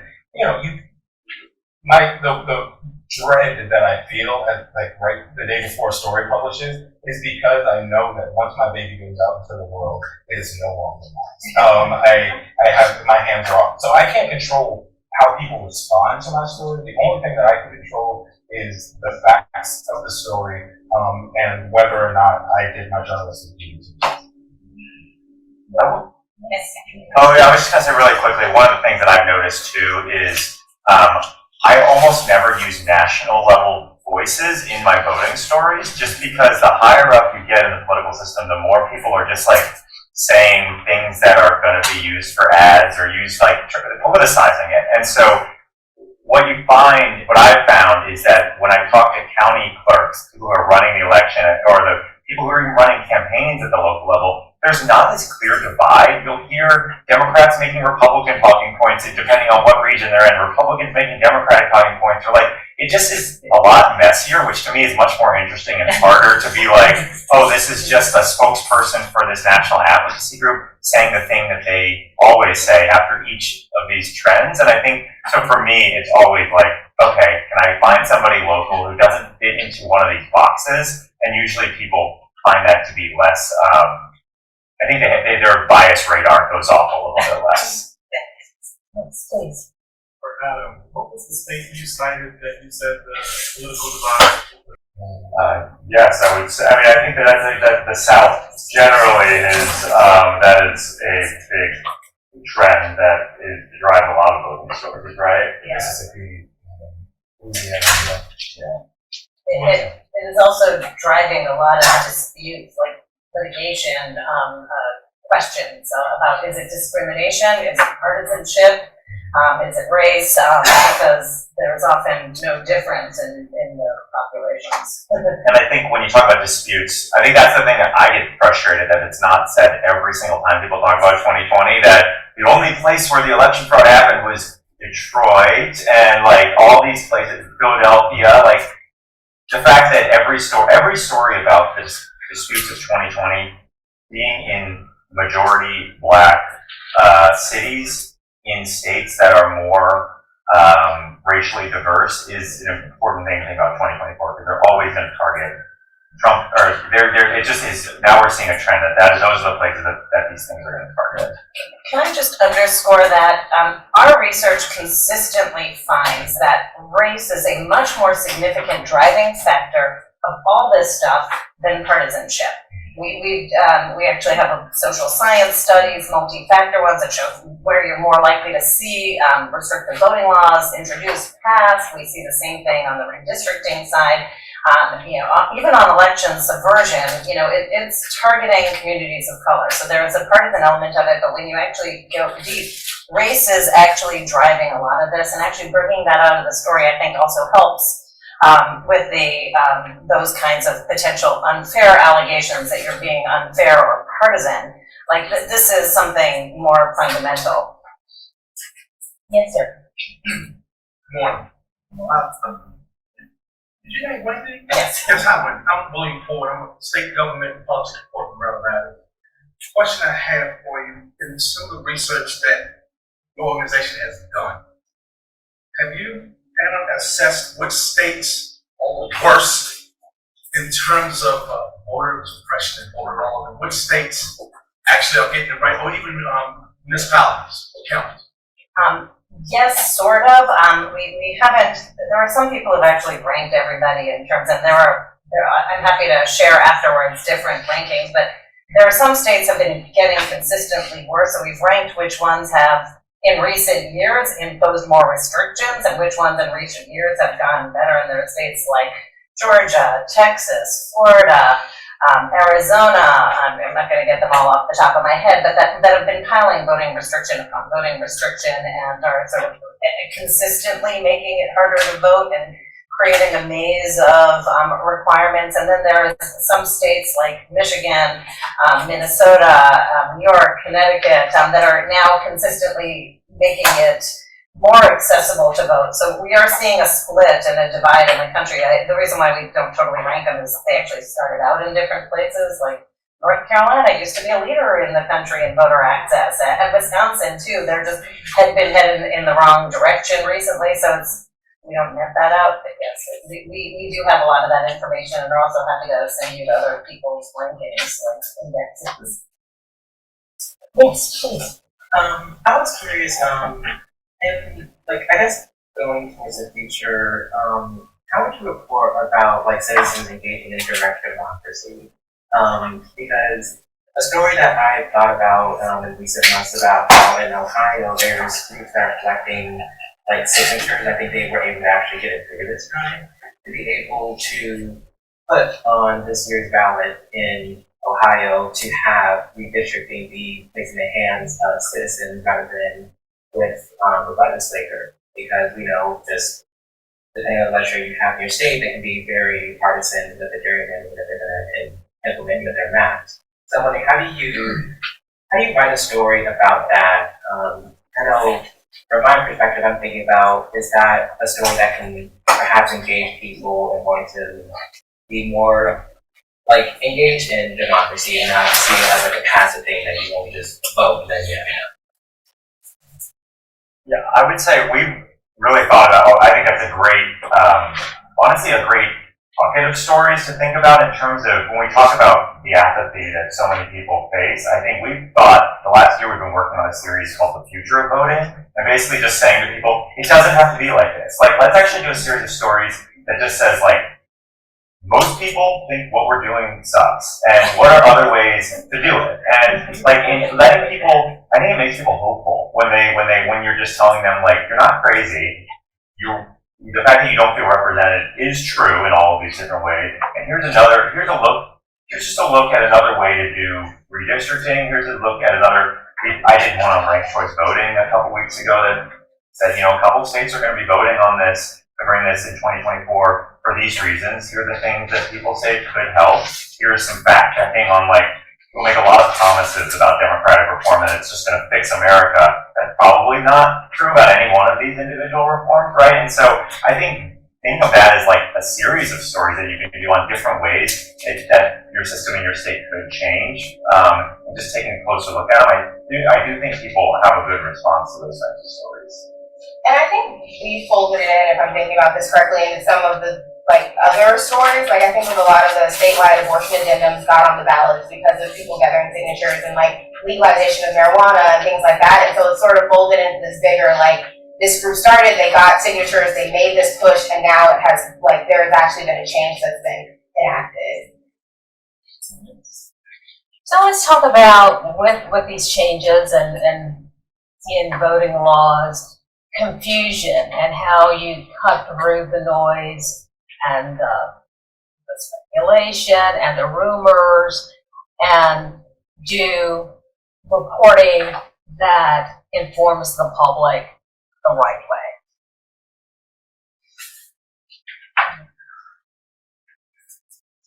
Yeah. So, I guess, you know, we kind of like wrapping up some of the things that we've talked about, right? If you received a complaint about an irregularity, right? So this wouldn't be a law in particular, but about an irregularity or implementation.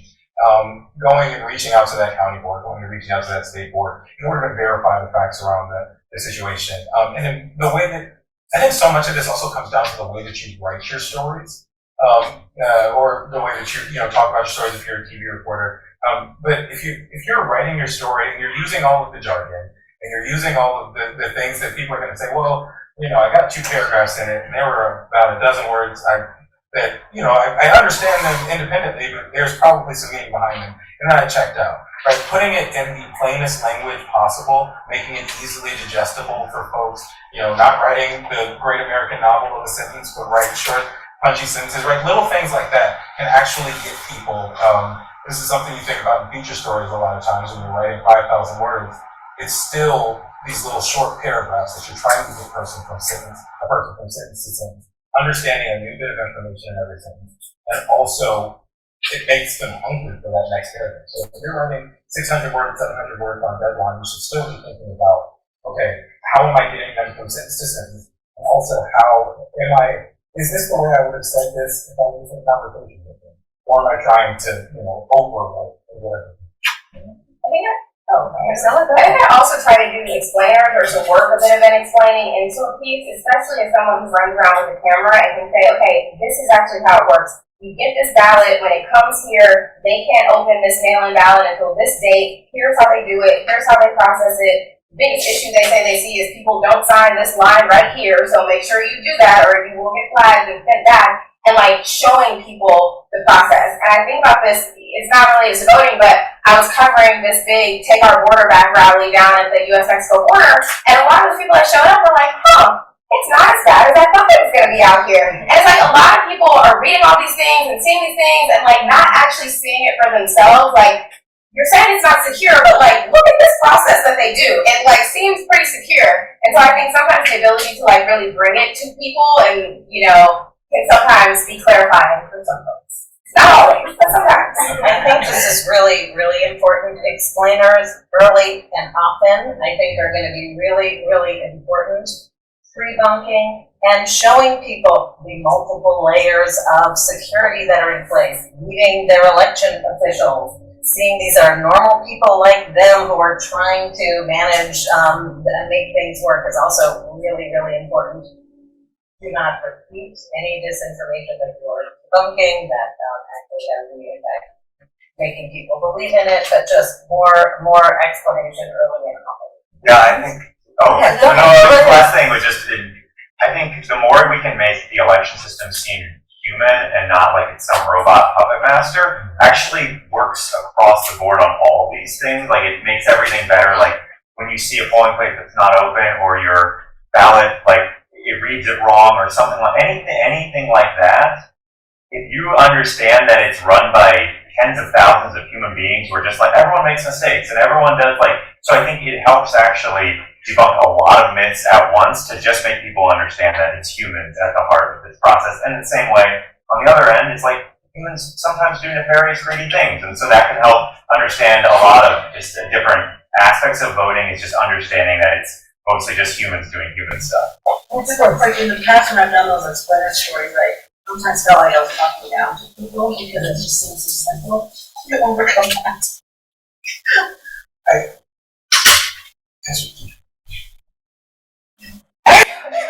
gonna be honest, like, when I was going through this in 2020 trying to figure it out, it did not seem so simple to me. And so I was like, okay, wait, what is this doing? Okay, what is the mistake people most often make? And some of it is that, like, asking the officials and the like, what are the mistakes that you see the most? And then it's like, okay, well, this is like a big issue, y'all. Make sure you're doing this or that. Or like, honestly, like when they did drive-through voting in 2020, and it's like this bit of intimidation of like, how does this work? And it's like, let me show you how it works. Like, maybe it is as simple as it seems, and then I'll say it's that simple. Or maybe it's like, here's where you could get tripped up. So I just try to keep it real.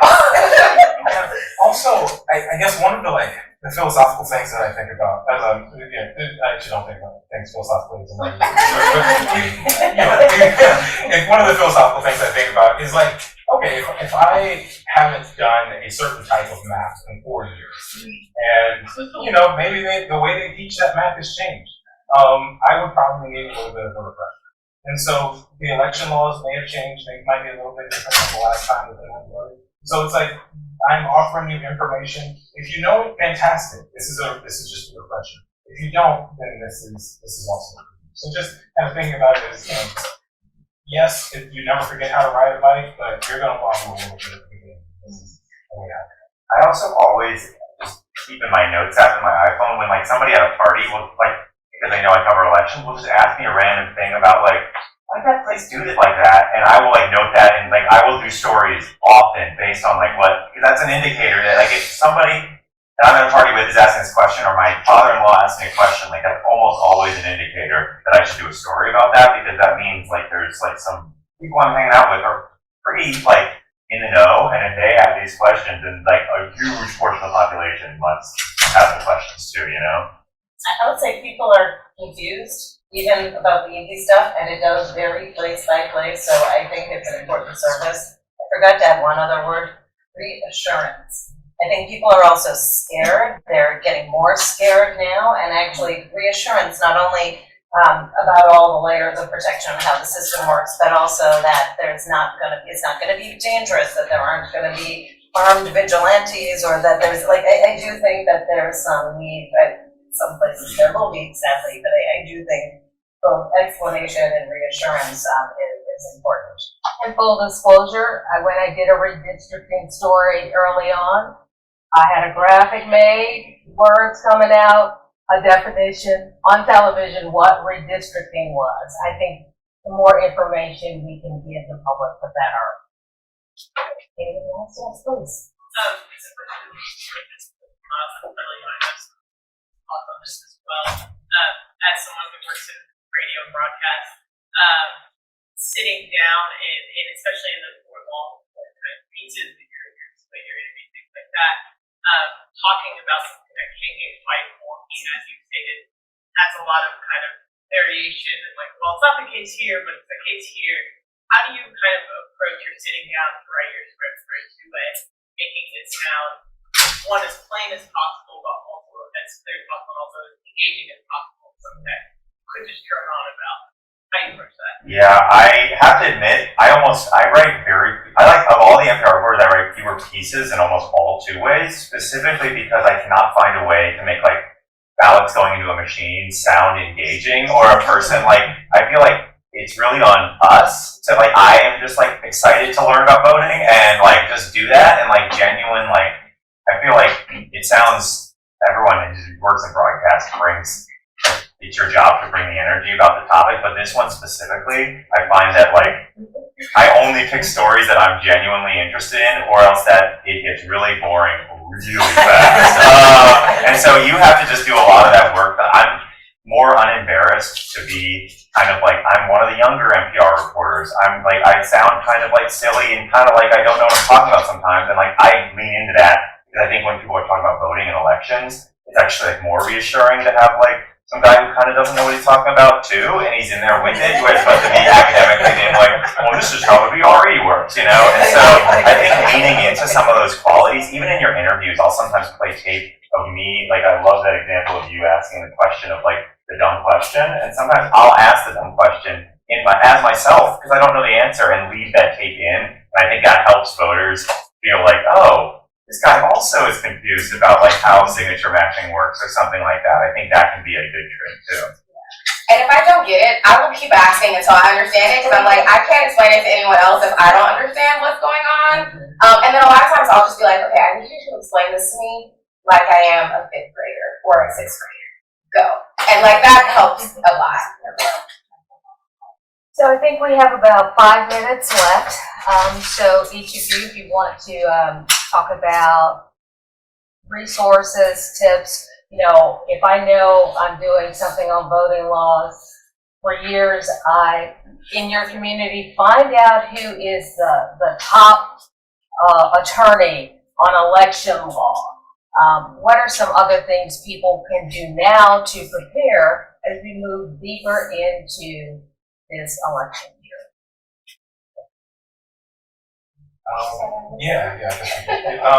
So I guess the first thing, right, we mentioned kind of context, kind of understanding, as you're sort of preparing, understanding the kind of context of your own area, if it's, you know, national stories, kind of understanding, you know, if you're covering a story that's primarily focused on Nevada, going out and really understanding the election laws in Nevada, right? Trying to get that background information now is really important. Also, sourcing up now is going to be really important. So you're not, you know, getting down to October, November and trying to scramble, saying, okay, who am I supposed to be calling? Kind of building up that source bank. Yeah, I was gonna say that's huge. Like, if the main person that you thought you were gonna call when there was an emergency doesn't answer your call, like, who's the second person that you're calling? Like, build the sources, write out the fact sheet so you have all of the information handy of, like, when the key dates are, like, when does early voting start, when does absentee ballots go out, when does that end? Like, I like to keep that stuff all in one place, because I think a lot of times NBC will call and be like, you know what, we're ready for a voting story. And it's like, all right, like, I know where the polling sites I want to go to, I know who I want to interview, and like, I've got all that information ready to go. So I think that is like, yeah, a biggie, making sure you're well versed. I feel like the biggest rookie mistake I made my first year as an election reporter was thinking election day was my Super Bowl, when actually, like, election day is like spring training, where, like, yes, knowing how the voting works, but the average person has a sense of, like, what early voting or mail voting kind of is. No one has any idea how votes are counted or how election certification works. And that actually is really complicated and really different state county by county. And so I would think, now that I think about it, I'm like, my life is actually the worst the 6 weeks after election day. And that gets me, like, in the mindset of, like, okay, not only do I have a calendar when all the deadlines for turning in ballots are, how does certification work? Who are the people on the board of commissioners that are going to certify this? How does that interplay with the governor? And, like, all of this, like, these different processes in the time after election day. And that's also when a lot of the, like, campaigns are going to be throwing stuff at the wall, trying to get things changed and claiming things are fraudulent. And so it's a lot easier to claim things are fraudulent when the processes are complicated. So I think thinking about the time after election day just as much as the time before election day would be something I wish I had done in 2018. So I guess I'll just add, for their resources, like, there are so many different kinds of stories that are going to be happening. There are all sorts of lawsuits, like there are the voting rights lawsuits, but there's also now this giant surge of lawsuits by conservative entities that are trying to use the courts to make it harder to vote. Like, that's new, but so there's lawsuits, there's going to be voting law changes, there's going to be shenanigans with election administration at the local level, there's going to be all sorts of, you know, mobilization of election denier groups, there's going to be potential foreign interference, there's going to be post-election disputes, so many different topics to get on top of. But there are a lot of resources that are available now that you can get a lot of baseline information about that, and I would actually go and look at that now. The Brennan Center's website has a lot of resources. There's your local government, like your government resources are really important. Election official websites, there's vote.org and Can I Vote, which is with the National Association of Secretaries of State, are really important. The National Conference of State Legislatures, I would say, and there are some real compilations of laws. The Brennan Center, in addition to voting law changes, are going to have resources on, you know, voter intimidation laws and on, you know, other kinds of ways to thwart election deniers. There are other entities with that kind of background resource. I would follow up on that. now, so that as these things happen, you know where the information is and how to process it and who to go to. And the last thing I would say that after all of this, we thinking about what might be able to be done at the national level, what might be able to be done policy-wise, so that we are not constantly talking about how we vote and the changing ways of voting, but that we actually have some baseline national procedures and rules that are fair and that people can rely on, and we can actually make covering elections more about the issues and the candidates going forward. I do think looking to the after the election period too would be something that I hope we consider. All right, thank you to our very esteemed panel. Good morning or afternoon, I guess. I'm Jeff Zelling. I work at CNN now, but my career has sort of like followed our changing industry. I was a print reporter back in the day, and I thought I would spend my whole career as a print reporter. Worked at a print newspaper, the New York Times, the Chicago Tribune, other places. Now I work at CNN, so I cover the presidential campaigns. I used to say I cover the people who, the president and people who want to be president. So now I cover President Biden and Trump, and I'm going to South Carolina next week to for the last gasp of this primary campaign, which is the last year or so. Iowa, New Hampshire, other places, doing the Republican primary. One thing I love about presidential campaigns, this is my 7th presidential campaign. I know, right? I started at like 12. It tells us something about the country. It tells us something about every 4 years. And I think back to my first one was when George W. Bush was running against Al Gore, and George W. Bush, Texas governor. I was working at the Des Moines Register at the time. They reported the Des Moines Register, and he ran Spanish language ads. He was really embracing immigration and embracing opening the Republican Party to bigger voices and just trying to be more inclusive. Well, that obviously changed. So from 2000 to 2004, the war of court happened. I moved to Washington a month before 9/11. So I never would have expected that really the war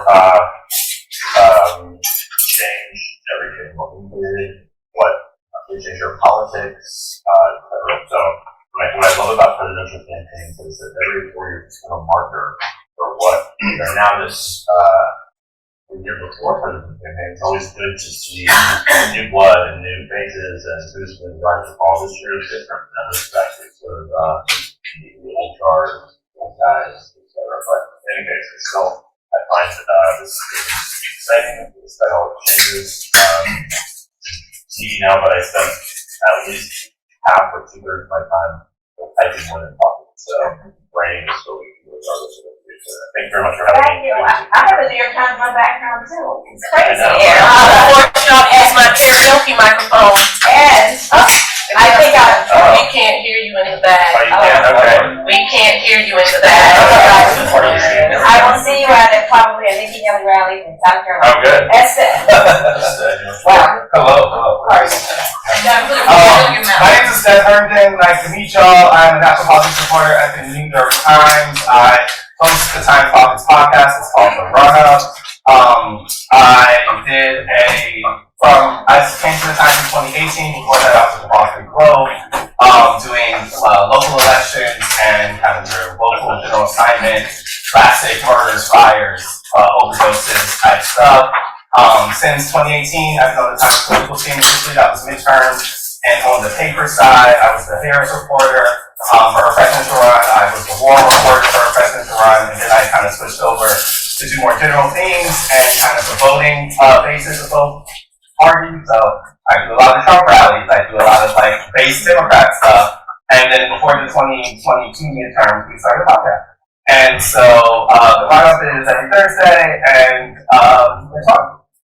And your last episode was do not invite Donald Trump or Joe Biden on stage. Yeah. We did like a Valentine's Day thing where we went to speed dating and outside Philadelphia because our purpose was like so much of the stuff that we do is about political divisions and how people are really polarized, that we wanted to see how polarization plays out in people's day-to-day life. So what's the most intimate choice that people are making? It's oftentimes partnership and things like that. So the heavy things that you think about when you think about politics, the red lines that you have and when you bring it up, we were trying to see if people were doing that on their like day-to-day basis. So we like went to this speed dating event and basically intrusively asked people when they talk about politics, how do they separate people's values from things that are political? And the thing that actually came up the most there is like people found it to be a complete like red flag turn off to be too into politics either way. So it wasn't much as I was trying to find people that have identical values as me, more so than they found people who really deeply identified with the teams of Democrats and Republicans to be something that was off. A core thing. So this year, everybody is saying, as a matter of fact, that this is an election season like no other, and the most important one of our time. You have two candidates, they have questions, uncertainties. The probable Republican candidate has 91 criminal charges. He's having these rallies with fiery rhetoric, but he has a rock solid grip on his base. And you have the Democratic candidate who's handling crises at home and abroad, and both are raising questions about need. So is that narrative part of the sin, or is that, do you agree with that particular thing? That they're both open. No, that this is an election season. That this is an election season like no other. Yeah, I think in the way that there are facts that make it true. Like, we've never had two former presidents run against each other, right? There's a familiarity of these two type of candidates that I think is really going to weigh on this election season. And I also think that, like, for individual people, there's a sense of shock that the system has produced these familiar candidates, right? There's a person who we talked to for our first episode back in this, or in November, who said something I always really remember. This fellow was like, if it ends up with Trump or Biden, I don't think that's a reflection of the country. I think that's a reflection of the parties that put them there. I think about that all the time. It's like, I do think this is going to be a year where the system itself is in just as much question as we're talking about the candidates. Because for so many people, there's been such a consistency in saying, I don't like these two candidates, that there is a sense of surprise of how did we produce this, right? And so I definitely think that is something that we have to go at frontally. And I think that's something that changes the way that you have to report, too. If you're only dealing with what the campaigns are saying, then you're only living the kind of binary choice horse race of who's going to win. And I don't think that that's where this whole year is going to be. The choice to vote to not vote is not one that the campaign directly controls, right? If people are going to not vote, if people are deciding like whether they're going to stay home, that's something you have to get from them. That's something you have to get from like different types of people. You have to go to different places to find those people. And so one of the things I try to tell our folks at the run-up is like, we cannot just go to campaign events. We cannot just talk to people who care about politics. Like, this election is going to be made on the margins of people who only sometimes participate, or people who are more swingy people, or those kind of things. And that's where we have to find them. And I think it makes it a little harder. I mean, 2020 was difficult because there was no people outside, right? But now, if you go to a Joe Biden event, that's in my opinion, the least important person to talk to is the person at that event, in terms of his own candidacy race. And so, how do you find them is just as important as, I think, the same type of things we're talking about. Boss, I see you both nodding your heads. Can y'all hear me without the party machine, or do I need this? Oh, well, that seems to help. Okay, so, yes, same two candidates, right? Oldest two white men that we've ever had run in the history of our presidential politics. So yes, that part is the same. What is different are the issues. This is literally an election about whether or not we're going to have more elections, right? So democracy is on the ballot, number one. Number two, this is the first presidential election since the fall of Rome. What does that mean? How are people going to show up? Particularly, how are women, who are more than half the population and half the electorate, going to show up? Particularly, how are white women going to show up, right? Because we know how they have tended to vote the last several presidential cycles. How is that going to look different? We can get into the what are black people, what are black women going to do? We're all in a little while married, but yeah, I mean, this is why, you know, centering voters and centering the issues that they care about, as opposed to letting campaigns or parties kind of dictate what the issue should be, is how we should be covering our political journalism, and it's just not what. Far too much of political journalism still is not that. It is still very much horse race, who's up, who's down. Last time I checked, Joe Biden couldn't have a baby, so, you know, what abortion means for him personally is not the same as what does it mean for the people on the ground who are literally, contemplating this issue? Gun violence, I think, is still going to be on the ballot. And just reimagining the idea that there's no such thing as a single issue voter either. So even if the economy is your top issue, number one, what do you mean by that, right? Let's actually get into that conversation with the voter. And number two, okay, so if the economy is your top issue, what else do you care about? Because any of those things would be motivating somebody to show up at the polls. And then, again, with democracy being on the ballot, non-voters, people who maybe care about the country but are not necessarily the super voters that we all maybe tend to gravitate to, those people are going to be a factor this year. And we need to think about non-voters as people that we should talk to. Just because the parties don't care about them, because they can't count them in their numbers, doesn't mean that the rest of us should not. Persuasion this year is literally not about voting for one candidate or another, but it is literally about how are we going to get somebody off the couch into a prison. Yeah. Jeff, both have said it, and Aaron have talked about the importance of talking to voters. How do you communicate with voters who may not trust reporters?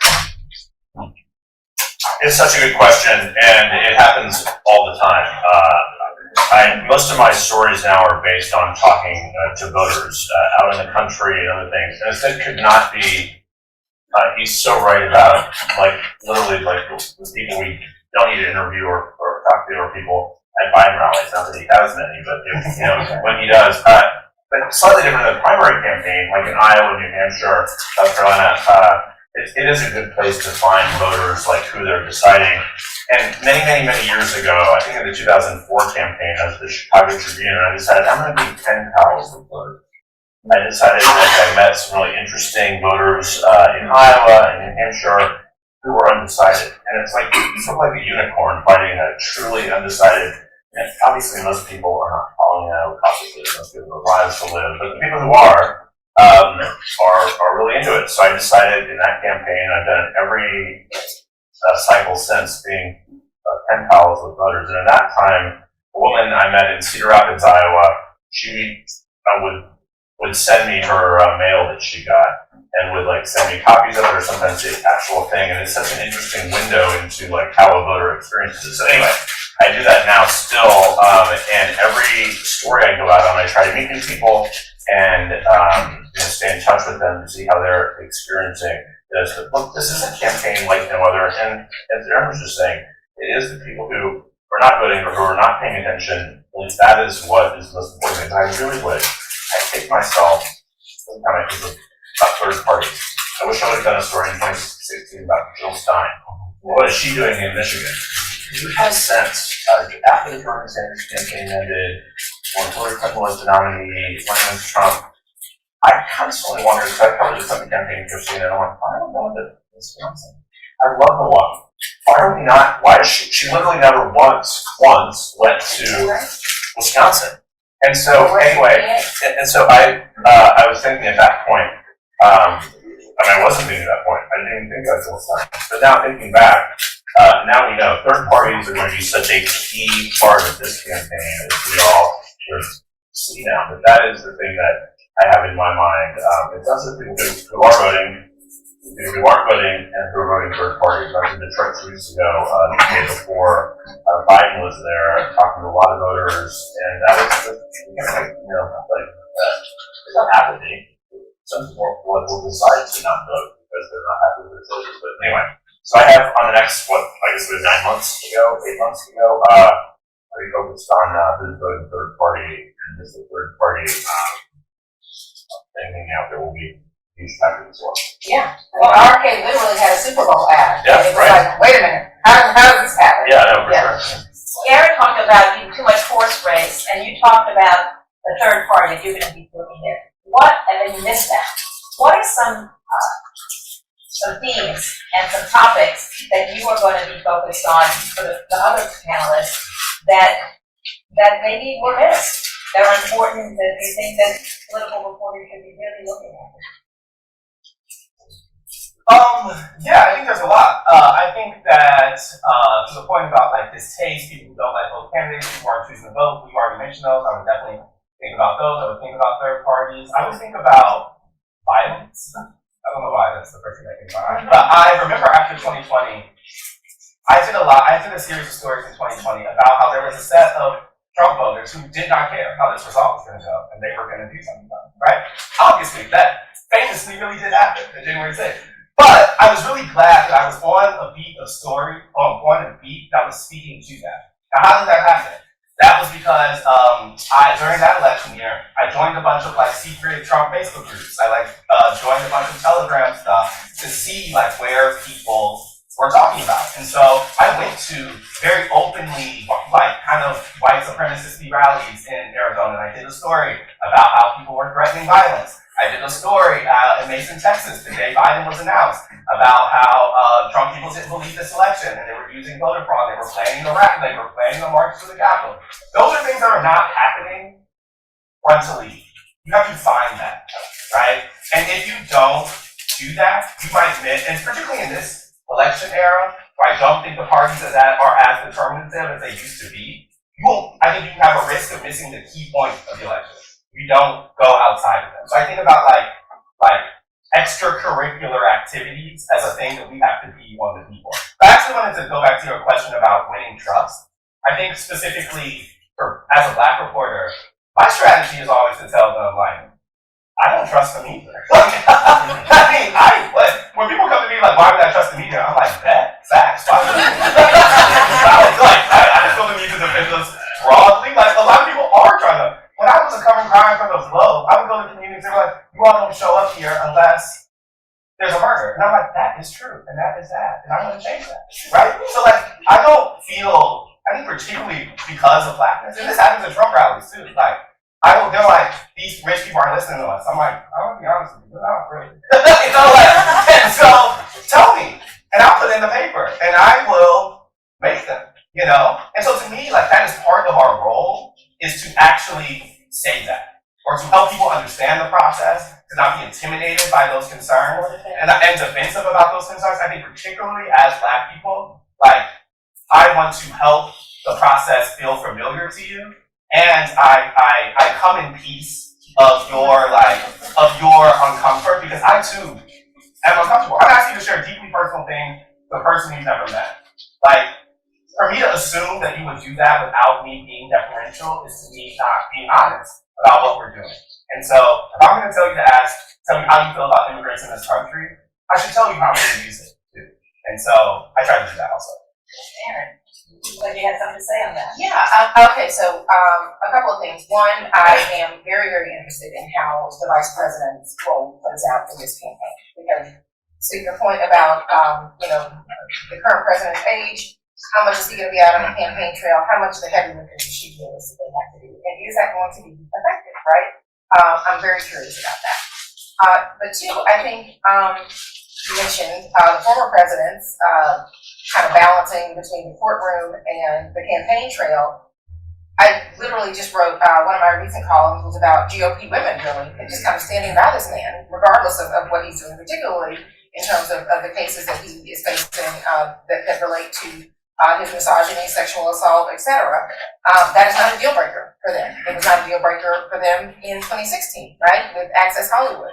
So the fact that that is still kind of where we are as these criminal cases and civil cases proceed, the question is, voting is sacred in this country, right? Like, that is something that I believe.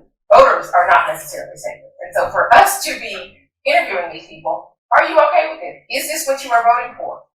If you are okay with this, why are you okay with this? Because our job is to leave behind the most honest and accurate record of who we are as a country. To Jeff's point, presidential elections give us a snapshot of this democracy. And the way that we do that is that we ask voters about not just what choices that they're making, but why they are making the choices that they are making, and why certain things are or aren't okay. I think is a valid question to ask, and it's not about judgment. It really is by way of explaining really where this electorate is. Aaron, from your perch at the 19th, they have a specific mission that goes after some stories that, as we were talking about, other news organizations might not be going after. So can you talk a little bit about those kinds of stories that you think are really essential for the campaign, but that you may not see other places? Can you talk a little bit about Black women, white women, that kind of thing? Yeah, sure. I mean, well, look, at the 19th, our premise is that all politics is gendered and gender is political. So, literally, you take any issue, all issues are women's issues, by the way. You just have to ask women about stuff other than the pay gap and abortion, right? We care about a whole bunch of stuff.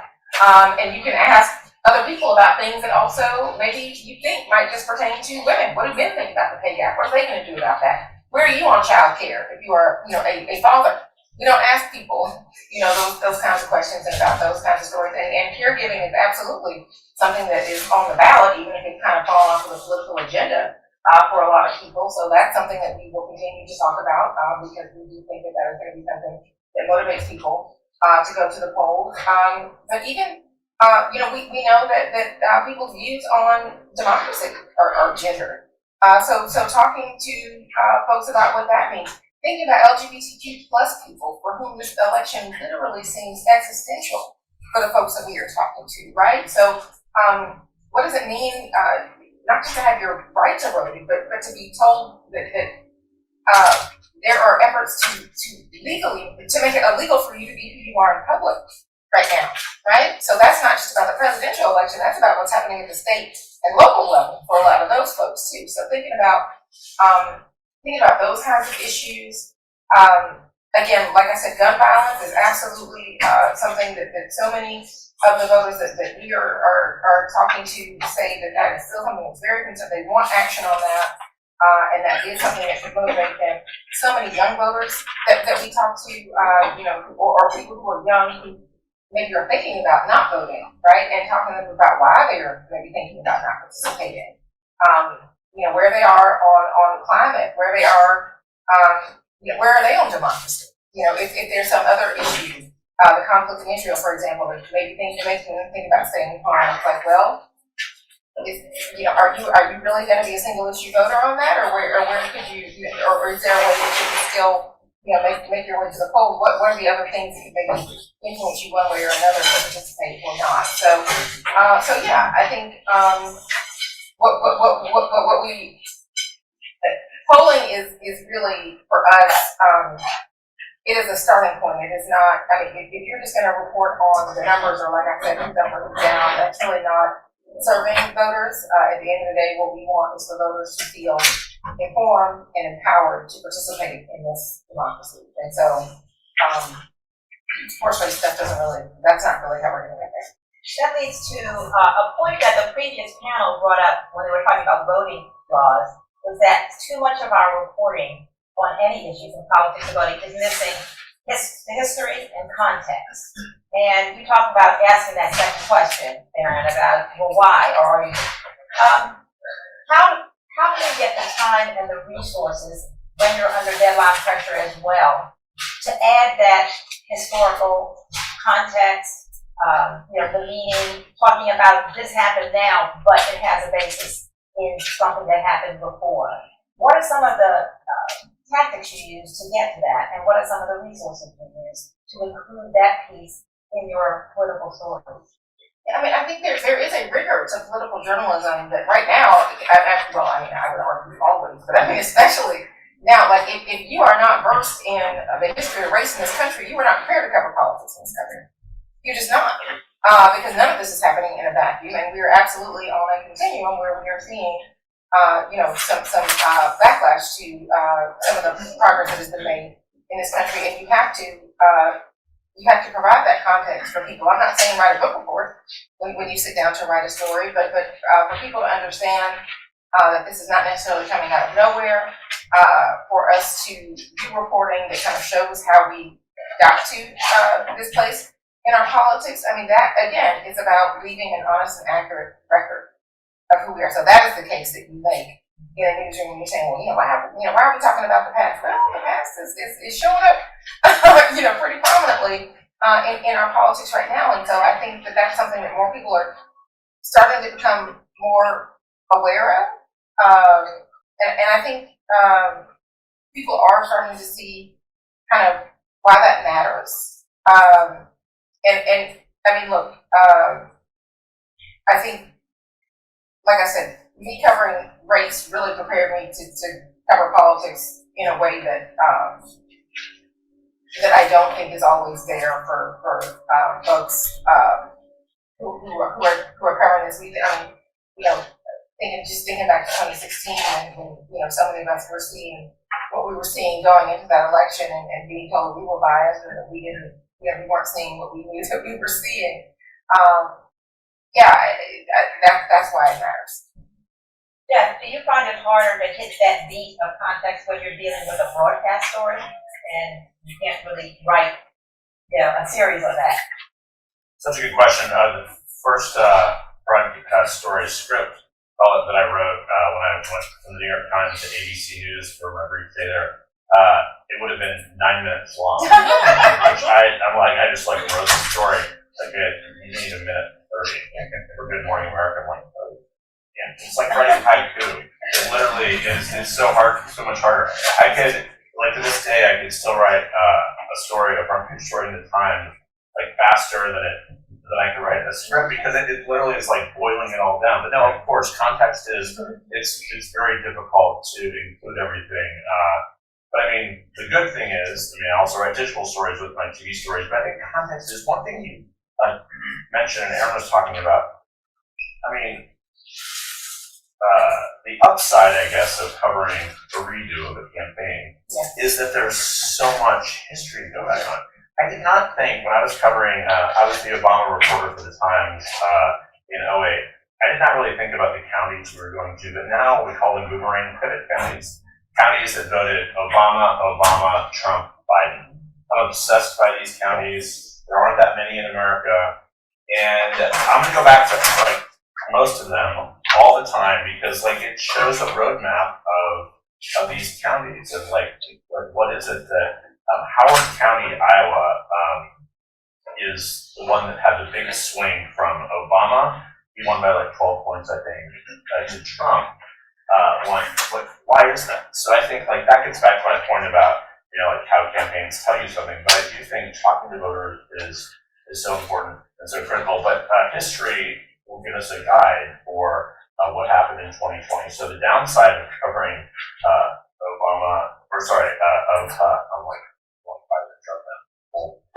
the downside of covering, you know, a repeat election, we know that the upside is we have like a benchmark, sort of a thing to base this on. So I think that that is one thing that I'll be doing a lot is going back to those. One other thing that I think about constantly, most important politics are local politics. Still city hall, county government, state government. So we have a presidential campaign, and I'm happy and blessed to part of the presidential campaign, but the most important politics are things that actually impact people's lives or at the local level. So when we turn to local reporters or stuff like that is the most important thing, but we never know really what a campaign will be about at the end. We think, you know, sort of economy, you know, the worst of two evils, whatever, but in 08, no one had any idea at this point of that year that the economic collapse would be the biggest issue. If it had been, I think, you know, Barack Obama probably would not have been the best choice for many people in terms of like dealing with the economy. He was an anti-war candidate, Republican change, etc. So I think one thing I constantly keep in mind, we don't actually know what campaign will be about at the end. We know what it's about right now, but I think just keep your mind open to a variety of things is super important. So we were talking a little bit about, I mean, your articles in the Times really do very well about having the issues, but also bringing a lot of that nuance and context to that. What are some of the resources you can do and some of the techniques you use to do that? Yeah, I mean, you know, what others have said in terms of making that a priority, like I'm like, that history context is on you, I think, to bring to the story, right? Like you have to have a desire to make sure that it's framed in the right way. And I think like you can do that alongside news, right? You can do that, you know, I think for a lot of times we thought of scoops as like very kind of hard things, but there's also like conceptual idea scoops too, right? Like, and I think particularly in the work of bringing framing context or what we do in the podcast now, the value add that we can do is by putting dots together. And a lot of times that requires that history or context being there to really push it past where things have been previously.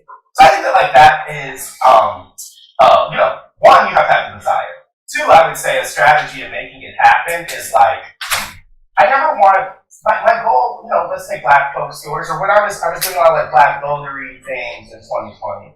My reason of covering them, or in 2019, or South Carolina, or whatever it was, wasn't because like I never operate from like a moral conviction. Like I'm not operating from the premise that these editors need to care emotionally about these people, because I don't really care if they do. Right. It matters, right? It matters in the actual thing that we're covering, right? If you don't cover Black voters, you missed the whole 2020 primary. You think that Iowa and New Hampshire are going to be the more determinants that Joe Biden's toast, which is a lot of bad stories that people were doing at the time because they were ignoring the fact that South Carolina had said the whole time that what they were going to do, right? And so if you have that broader view, if you actually pitch it through data, if you pitch it through the actual journalistic reason, I always find that to be more successful. And that's really where I'm working from, is how do I create a journalistic reason that these people matter?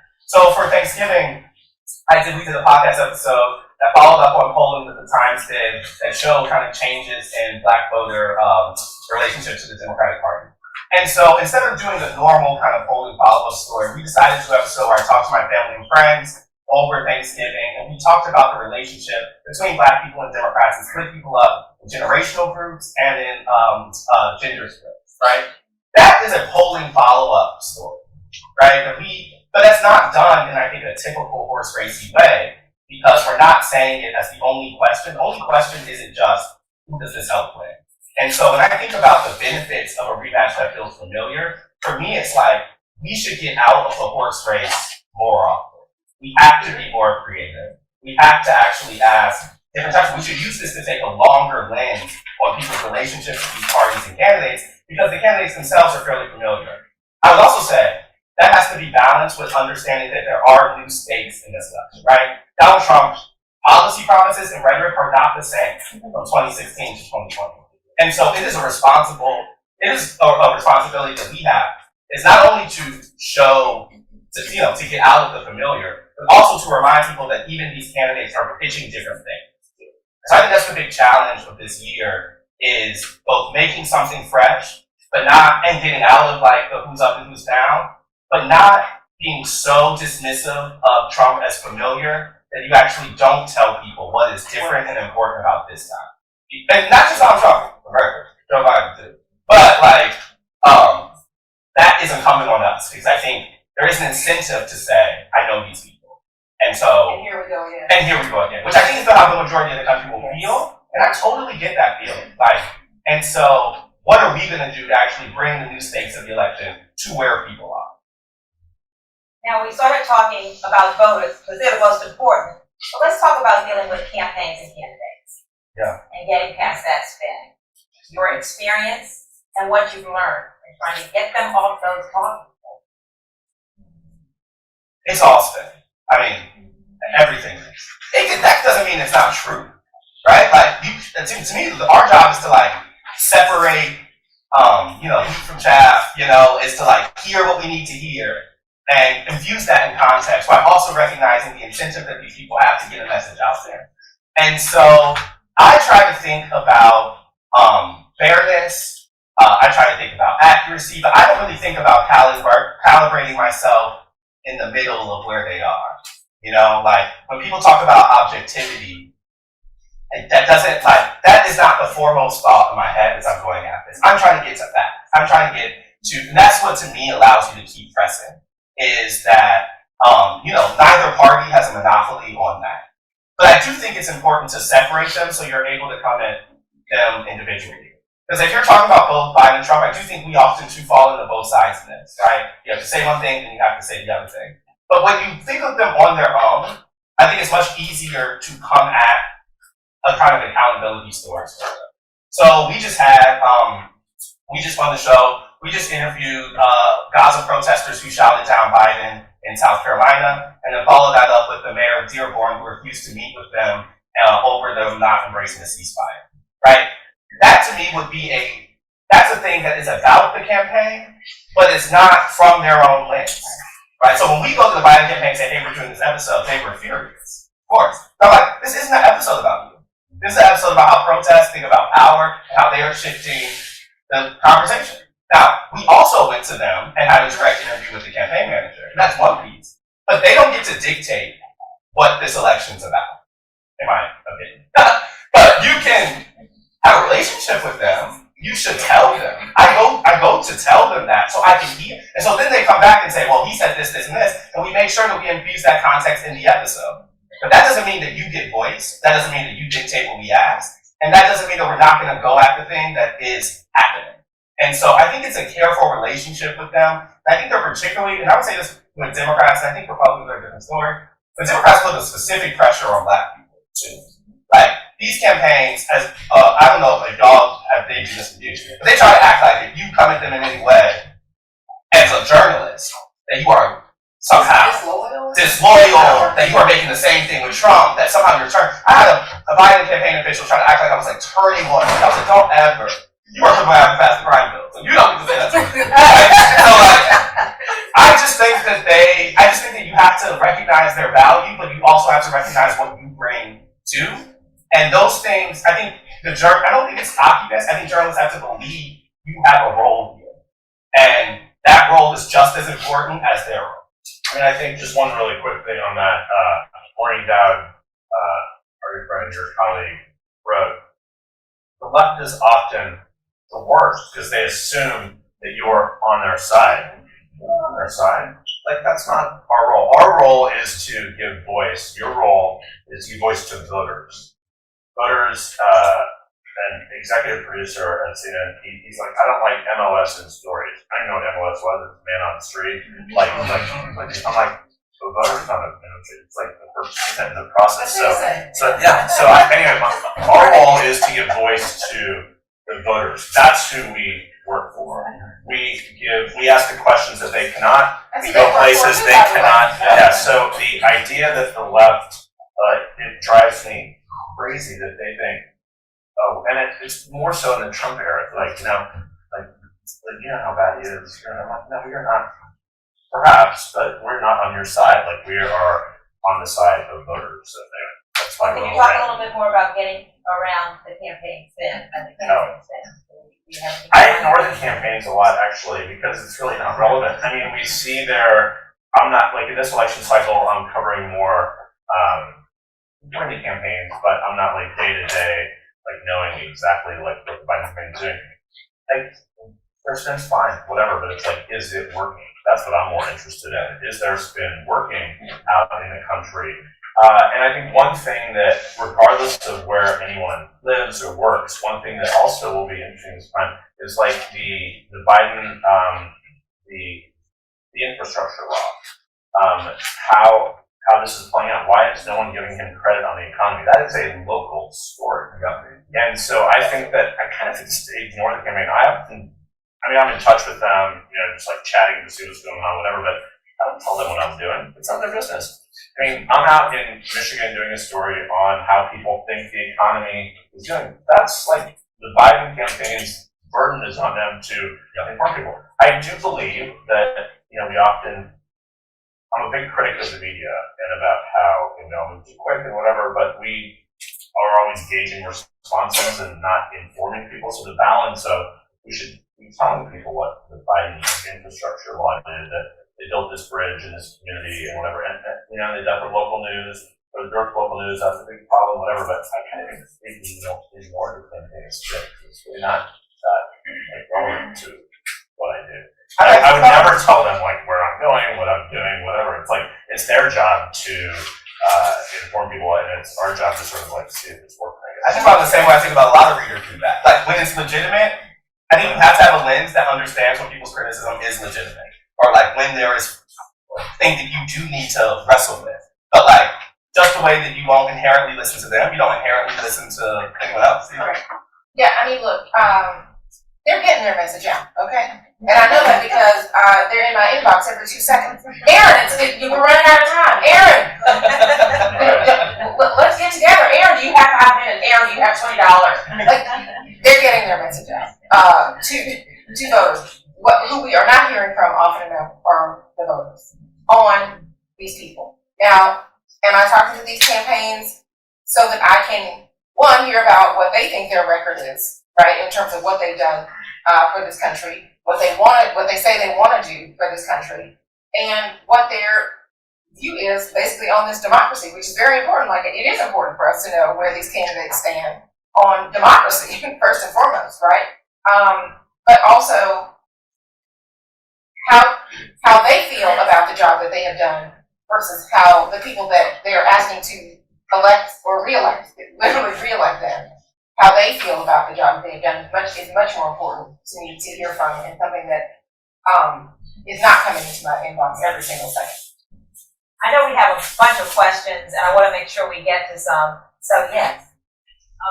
Can you stand up and then identify yourself? Alexis, I work at Mike. I want to go back to the question about building trust, particularly when it comes to speaking voters that support Trump or far-right candidates. So you show up as a black person in these spaces as somebody from CNN, you make people basically you can understand. And how are you, when you're speaking to them, also like trying to fact check them in real time? Like something I noticed, I went to Mar-a-Lago the day that Trump was his first indictment, and I was asking them do you care about this charge? And they were like, no, we don't even think he slept with Stormy Daniels because he's a germaphobe. But it's like, how do you even respond to these? They're so steeped in One American News and Fox News.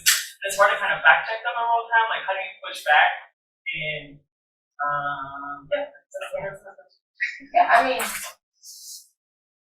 I don't really see my job as to fact check them. I need to hear from them. I need to hear what their worldview is and how that is informing how they are behaving politically, right? So yeah, if I'm asking you,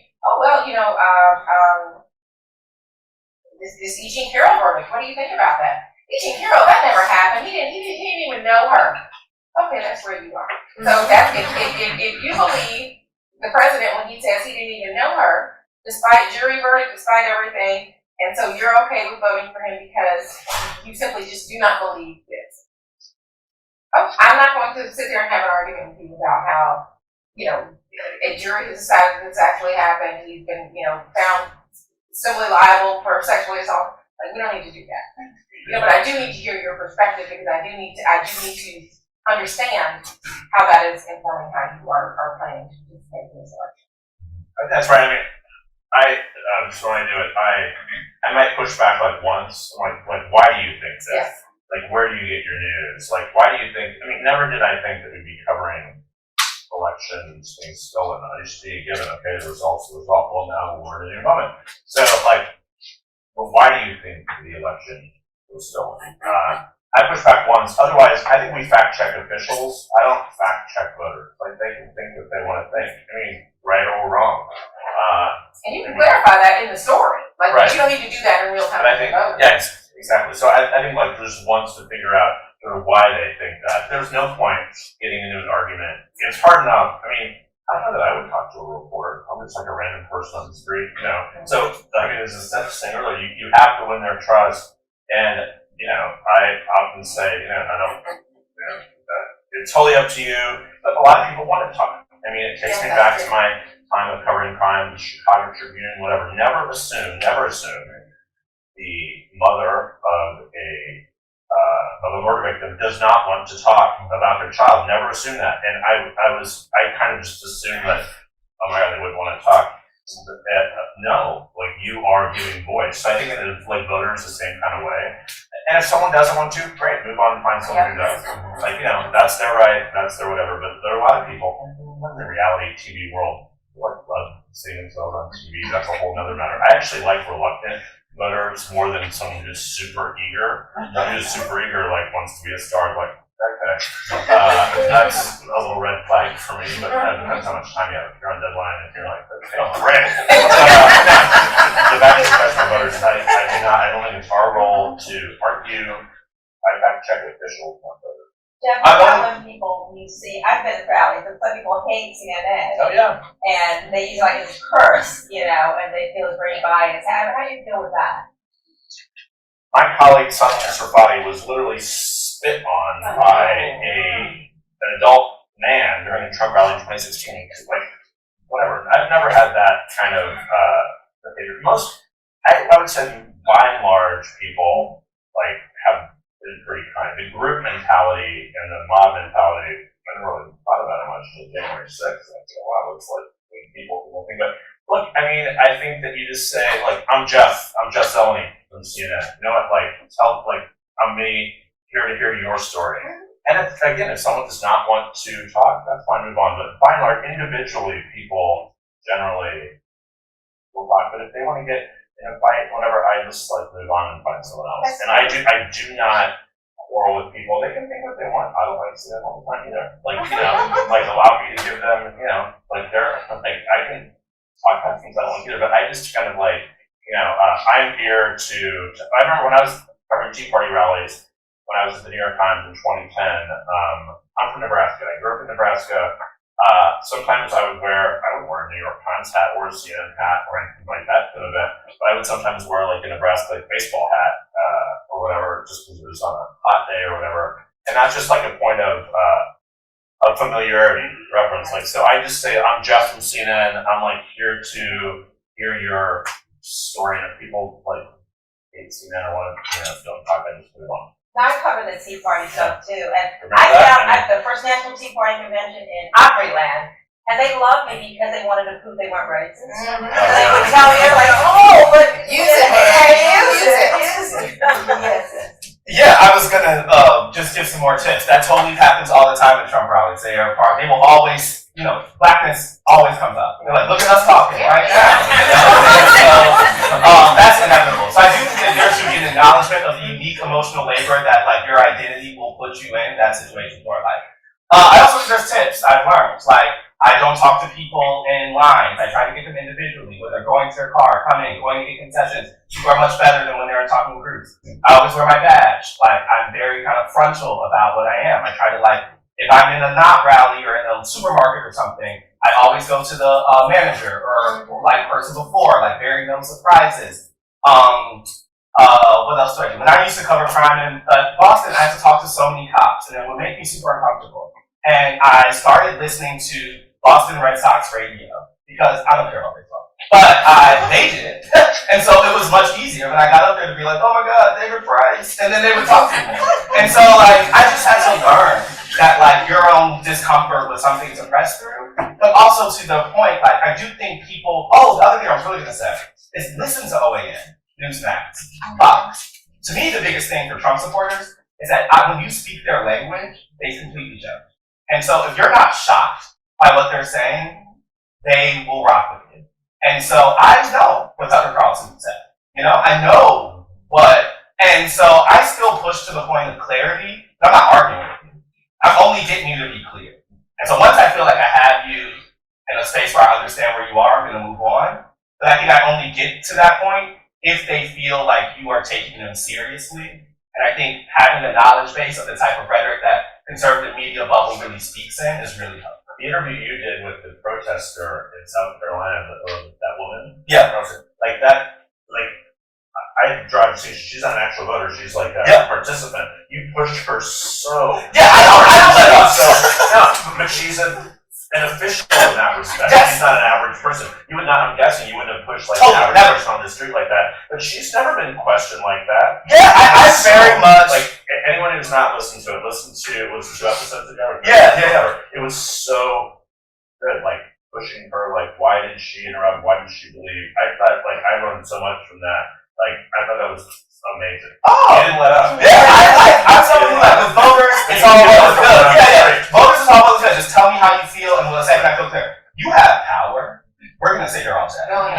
She interrupted the president. Yeah, you interrupted the president. I have some questions. You know, like, you are an elected official, you're the vice president, I have questions, you know? And so, like, I think that, like, that's our job. And so, but I think it's a big lens shift. People, just clarity. Like, I don't need to be fighting with a random. Jesse Holland, I guess, C-SPAN, I guess. I'm one of the people who does not like the man on the street interview because I find that reporters tend to go to places the reporter is comfortable with people the reporter is comfortable talking to, or they tend to go to places other reporters have already been, where they pretty much know what the average person on the street is going to say.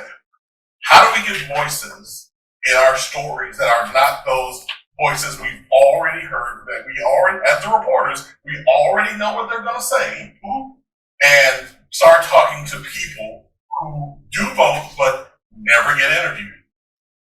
In my opinion, that's not a problem with the setting, it's a problem with the journalism you're doing in the setting, right? Like, the diner story is not inherently bad. The problem is that when you're there, you're asking people the same questions, you're letting them get away with the same answer. So, in my opinion, you press to new information, right? Or you go to a place that no one's at. It's part of the framing and choice of where you're going, it's part of the framing and choice of who you're talking to, and then more importantly, as you're talking to them, what are you getting from it? I don't think that man on the street is inherently good, right? Because, also, I'm team, it should be coupled with trends you're seeing data-wise, too. Where I'm going is not just a random feeling that I'm having. Or even the white, I was mentioning going to the white supremacy, right, the Trump stock, it was Woodstock for Trump fans, with all these like crazy votes, went up going to the 6th. Part of the reason I went there is because it was in Arizona where there was a bunch of rural counties that were overperforming for Trump. And like, that was an intentional selection, right? There should be a reason outside of that voice why you're there. So that voice is illuminating something, not the only reason why. So I think you can do the work in the person on the street, but if it's not coupled with the framing that actually gets the voice, then you totally fall into bad patterns. And I think it definitely overlaps with who reporters are most comfortable with. Part of the reason I want to be a Black person at a Trump rally is because I think we talk to different people, we ask them different questions, and I think for a lot of the press corps that's typically there, they're not just swimming in that. And so I think you have to go different places, but also bringing yourself to even the typical places can matter differently if you're willing to push the different way. Did that answer something? Yeah, and I mean, I think what I would add to that is, let's expand the types of places that we're going to, right? Maybe I mean, you know, yes, we will definitely hit up the Black church, right? Especially if the campaign's going to be there. But what about other places of worship? Why aren't we going there to talk to, you know, those faith voters about what, you know, where they are and what they're thinking? When are we going to the hookah bar? Okay, guess what? They're talking about politics at the hookah bar too. I literally was having lunch yesterday at a restaurant, and I'm hearing two Black folks talking about Fonnie Willis like they had just gotten their, you know, JDs. So I mean, this is happening in places and spaces where, you know, that are not necessarily the places that we always go. If I see another diner or barbershop, yeah, political story, I'll scream. Yeah, no, They've been to that diner before. Yes. They've been to that barbershop. Or go to the white barbershop. Don't white folks get haircuts too? I mean, you would think they don't get haircuts because we never see a white person at a barbershop being interviewed. I would love to see that this cycle. That would be fun. But I mean, you know, Bernie Sanders sitting down with Cardi B at the nail salon. Guess what? They're talking about this at the nail salon too, and some of the workers, by the way. Go to a daycare, interview some caregivers about where they are and what's political for them. So, like, yeah, we could be going places where American life generally is happening to talk to people about their lives and how those lives are contributing to how they are participating as voters or not. Jesse, you're so right. Like, going to a Black barbershop or something is the equivalent of like calling Larry Sabato for a quote. Sure. It's super easy, but like, no, I'm not going to a barbershop unless I'm in a story on like hair or something. It's like, it's just too easy. No, but to that point, like, just, you can ask different questions or other things. But I mean, I think that depending on how much time you have, a lot of people don't pay attention. That's another thing. Like, so I try to go to, you have to get people who are doing something civic, like a library, you know, at least, or like, you know, a local school board meeting, and like people who are there, and I'm not asking them about the school board stuff, but at least it shows some level of like civic participation, engagement, It's not just whatever, but this is a luxury of time. Like, we usually have a few days to do pieces, and you don't have time to do that. It's sort of the thing. And that's why I make the point. It's lazy. It's like a TV cooker over. I'm gonna have Debbie Dingle on TV. Okay, great. Or Larry. I mean, it's just like they're just easy people to book, which is just lazy. Yeah, that's what I make the point about what you do once you're there, because I know the deadlines kind of constrict people into familiar settings. And so, like, even in that constraint, you don't have to produce the same story. Like, you can think about the diner more creatively. You can think about the nail salon more creatively. Because if you don't, and you just go into a different setting, it's the same bad journalism that we play. Go to a laundromat where people have to like wait for an hour, like people are like, right? Well, and I think you just answered my question, because I was gonna say, we could think differently, right, Jesse? But, you know, as a reporter, you're pitching these stories, but yet sometimes at the end of the day, you have the producers or however the EP saying, well, you know, what's gonna get the most clicks or whatever, so then you end up, I guess, doing the same thing, but I think you just answered my question, unless you guys have something more to add to bucking the producers and executive producers who wanna stay, you know, inside the box. When I ask a Trump supporter why do you like Donald Trump, they'll almost always say the same thing. You know, he's a good businessman, he talks like me, blah, blah, blah. If I include that in the quote, it doesn't matter where I am, that story's full.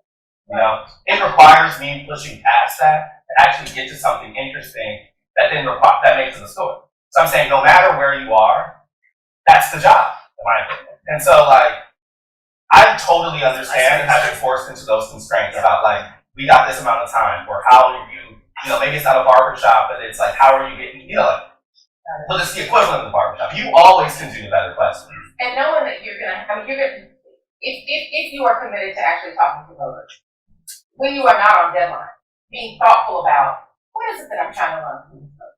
What are the kinds of questions that I can ask that are going to get me to the kinds of answers that can get us to new things? Like, you don't have to think about that just because you're on deadline, just because your producer said, okay, you're up, get out there and find you. But if you have already been thinking and been thoughtful about these kinds of things, you know, my mom, to a point, listen, little known fact, that Thanksgiving episode, a lot of people learned the best kept secret in Black journalism. We talk to our families. Our families are our focus group. I wish more white folks would talk to their families about politics instead of cutting them off on Facebook and not inviting them to Thanksgiving. We might actually get somewhere in our politics, right? If that was happening. But yeah, I mean, being thoughtful about this, even when we are not on deadline, being in conversation with our colleagues, you know, where we work about how are we going to talk to voters differently, right? That gets us to a place of new understanding and new approach and listening with a new ear and because we ask different questions. Yeah. And the point about only putting yourself in comfortable places is really true though. If you're doing voter stories that are only kind of aligning with where you're comfortable, that's not meeting the bar. You have, for you to represent an electorate, that can't be true. Yeah. I think we've come, I think that's more questions, but we've come to the end of our hour. One more, we can get one more quick into that. Yeah. Very quick. I was curious as to the issues that are important to voters. How do you kind of pin them down? Because they seem to change so very easily. I mean, the abortion thing was very clear for a while. But you had the special election in New York, and it turned out that the border was working there, but you know, who was it working for? Was it working for the Democrat? Was it working for the Republican? How do you kind of sift through all that and nail it down? It seems very in flux all the time. Yeah, and it is in flux. I mean, I think to Jeff's point, we're not even going to know, we don't know what this election is going to be about today versus, you know, 6 weeks out versus 2 days out from the election for some voters. And so, yeah, really asking them, getting beyond kind of those top line questions that we see in so many polls, you know, I think this country is going in the wrong direction. Well, what do you mean by that? Why would you say this country, what to you, tell me about your life and why you feel like this country is going in the wrong direction. Is it going in the wrong direction for you, or is it going in the wrong direction for your community or other folks that you're seeing? Like, what does that mean? And so really going beyond the kind of surface level answers that I think a lot of polling is kind of doing these temperature checks on. Yeah, I mean, it requires you to spend a little extra time with people to kind of pull that out of them and not just let them get away with giving kind of some of those surface level answers like I said was done. Also, they care about all of the above, right? Like, if the campaign is focused on immigration in New York 7, that's also specific to New York 7. Like, that doesn't mean that other places do or don't, you know? And so I think that you have to recognize that people care about multiple things and infuse that into the coverage. And so that's the part of the reason the campaigns can be helpful, right? They're doing a lot of data focus groups, the target messaging or whatever. So you do know that the candidates or campaigns are focusing on something. I think you have to try to match that with reporting that says how it's landed. So, but I think that it's a campaign track to pretend people care about one thing. So like, no single issue. Yeah, so like, you know, people care about the war, they care about abortion, and they care about immigration. You talk to Republicans, they'll say democracy is under threat, right? Like, but they mean that in a whole bunch of different ways than a lot of other people do. It's like, the polling will tell you the top line issue, but that's really it. And I think that's valuable. I don't act like that's not valuable. But it shouldn't be taken as the end all be all, nor should what the campaigns say is their issue. What that tells us is just that's their priority, right? Like, but nothing more. I want to thank our great panel. There's a digital tip sheet with some contact information, but I think we can say that they really gave us some great tips on how to cover a campaign, which they all agree will be like no other. So thank you. Reporters who are very practiced in the art of writing interesting profiles, and a researcher who is an expert at finding details about your subject. I thought we'd start first by hearing from the two writers. I'll open the floor for some questions. Then we'll return and go back to our researcher, and then we'll take more questions before the session is over. Don't be afraid to raise your hand at any point during if you have a question. We don't have to wait for the official Q&A period. A couple of introductions. I want to introduce Ben Terrace. He's a political features reporter for the Washington Post Style section. He's the author of The Big Break, The Gamblers, Party Animals, and True Believers Trying to Win in Washington While America Loses Its Mind. He's written interesting political profiles, including of Kellyanne Conway, who was an advisor to Donald Trump when he was president, and her husband, or maybe now ex-husband, George Conway, who doesn't like Trump. So that was an interesting relationship. And he recently wrote a very entertaining piece on his search to try to figure out whether the girlfriend that Senator Tim Scott said he had truly existed. With us in the room is Kadia Goba. She's a political reporter for Semaphore. That's a newish digital news website. She covers Congress and consistently breaks news about people in power up on Capitol Hill. Her stellar work includes uncovering the investigation into Senator Bob Menendez. A year before the Justice Department publicly announced multiple indictments into the New Jersey lawmaker. And just yesterday, she was out with a very interesting piece on Congresswoman Sheila Jackson Lee, who is running again for Congress after she lost the race to run for mayor of Houston. But her challenger in the primary is an intern who worked for her 20 years ago. So you'll want to ask her questions about that piece.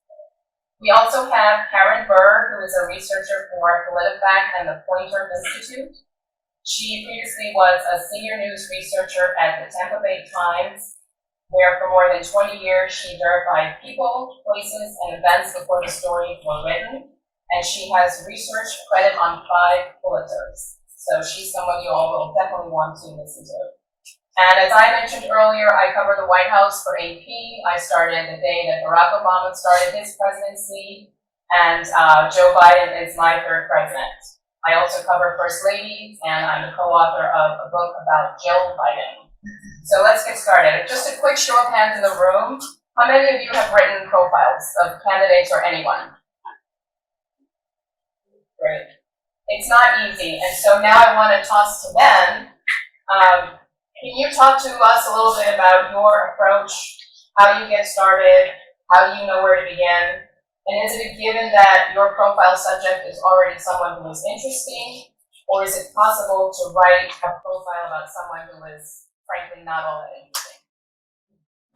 Thank you so much for having me here, first of all. And I'm sorry I can't be there in person. I got COVID while working on a profile of somebody which is one of the hazards of the job. It's a great question. How do you start?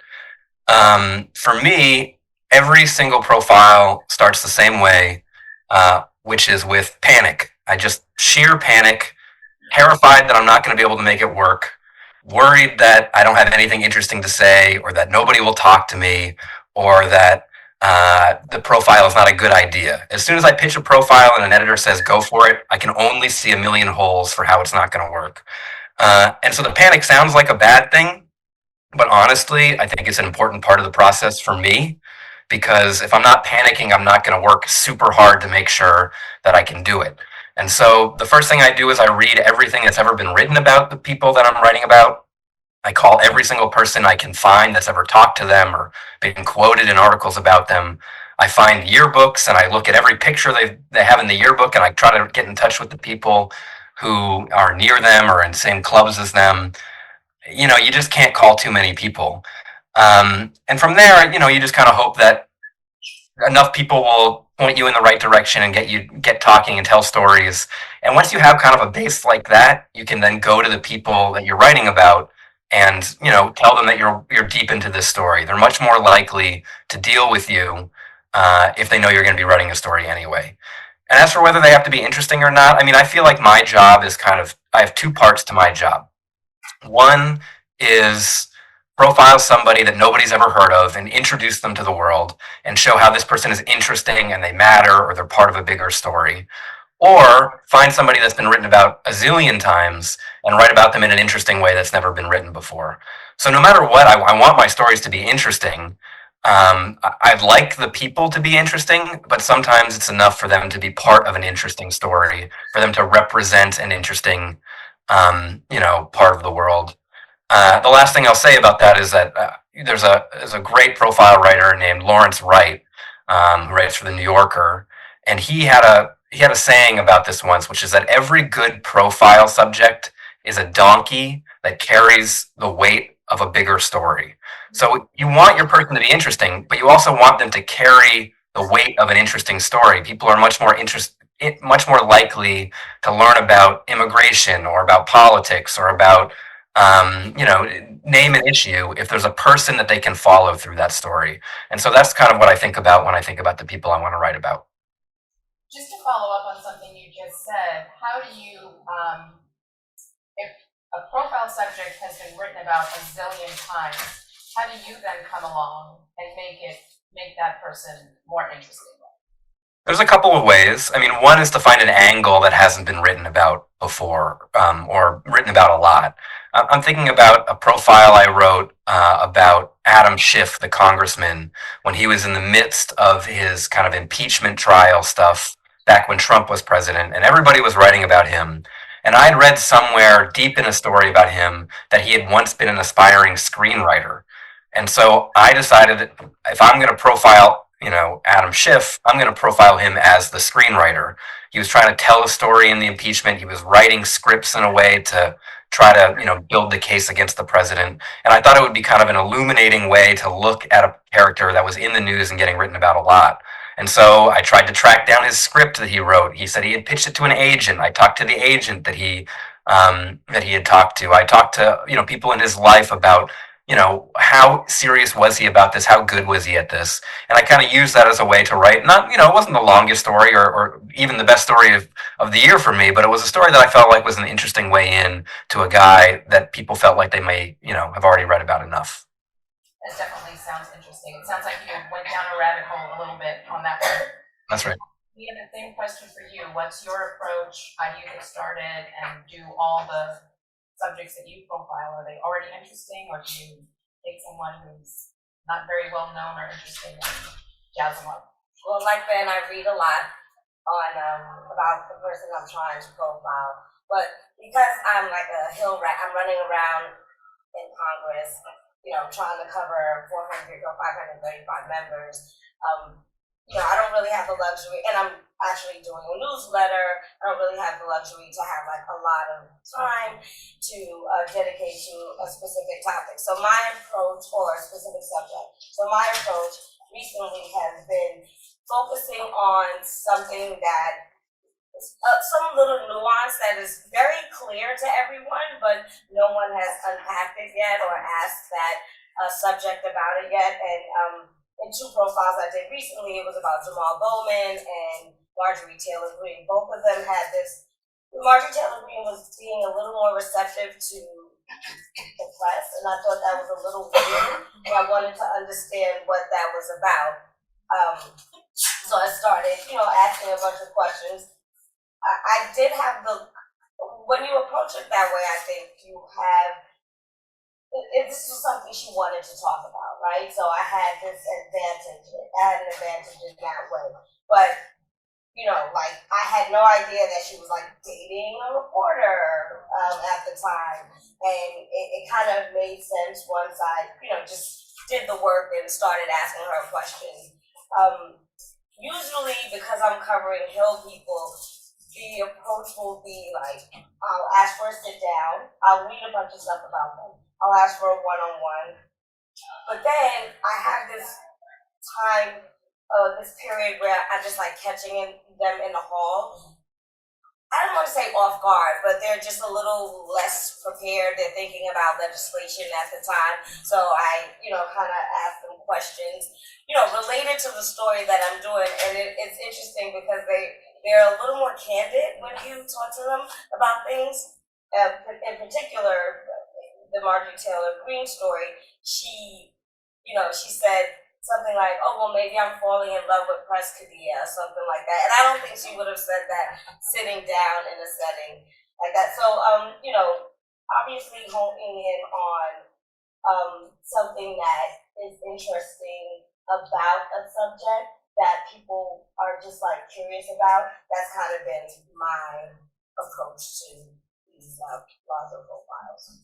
And so with the Marjorie Taylor Greene piece, was your angle that this is a more press-friendly Marjorie Taylor Greene? Was that? Yeah, so I wanted to unpack that to understand if that was the case, and then it happened that she was going to do a 60 Minutes interview right after, so we published our piece, which was very timely, right after the 60 Minutes piece, and she had never sat down for 60 minutes or anything like that. So yeah, it just happened to work out really well. So the entire angle was centered around why she's being so receptive to press, and it was just very interesting that part of that story had to do with the guy she was dating.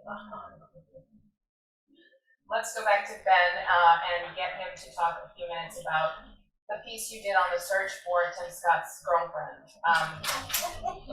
And if anybody hasn't read it yet, and you're at your computer, search Ben Terrace, Washington Post, Tim Scott girlfriend, then you should find it. Was that your idea? Was it assigned to you? How long did it take you from conception to publication? I think you went to South Carolina, right? I did, yeah. That was very much my idea. I had to kind of convince editors that it was a worthwhile story to do. It seems, on its face, it seems kind of silly. In a way, that story was like 11 years in the making, in a very strange way. When I first came to Washington in 2010 to be a reporter, I was covering politics. I didn't know anything about politics. It wasn't a subject I cared that much about, but I wanted to be a writer, and I got a job at a place called National Journal that offered me the chance to write about Congress. They assigned me Congress. I didn't know if that meant the House and the Senate. I didn't know if it just meant the Senate or just meant the House. I was really kind of an idiot. And my assignment for a while was to cover the freshman class in Congress, in the House of Representatives. And Tim Scott was one of the people that I spent a lot of time covering. He was a leader of the class. He was interesting. Clearly had aspirations to move out of the House of Representatives. And so over the years, I profiled him a number of times, and he became somebody that I feel like I knew better than most reporters. And he had a rapport with me that, he wouldn't necessarily open up to other reporters the way he would with me, which is a benefit of being a profile writer who, spends a lot of time with people.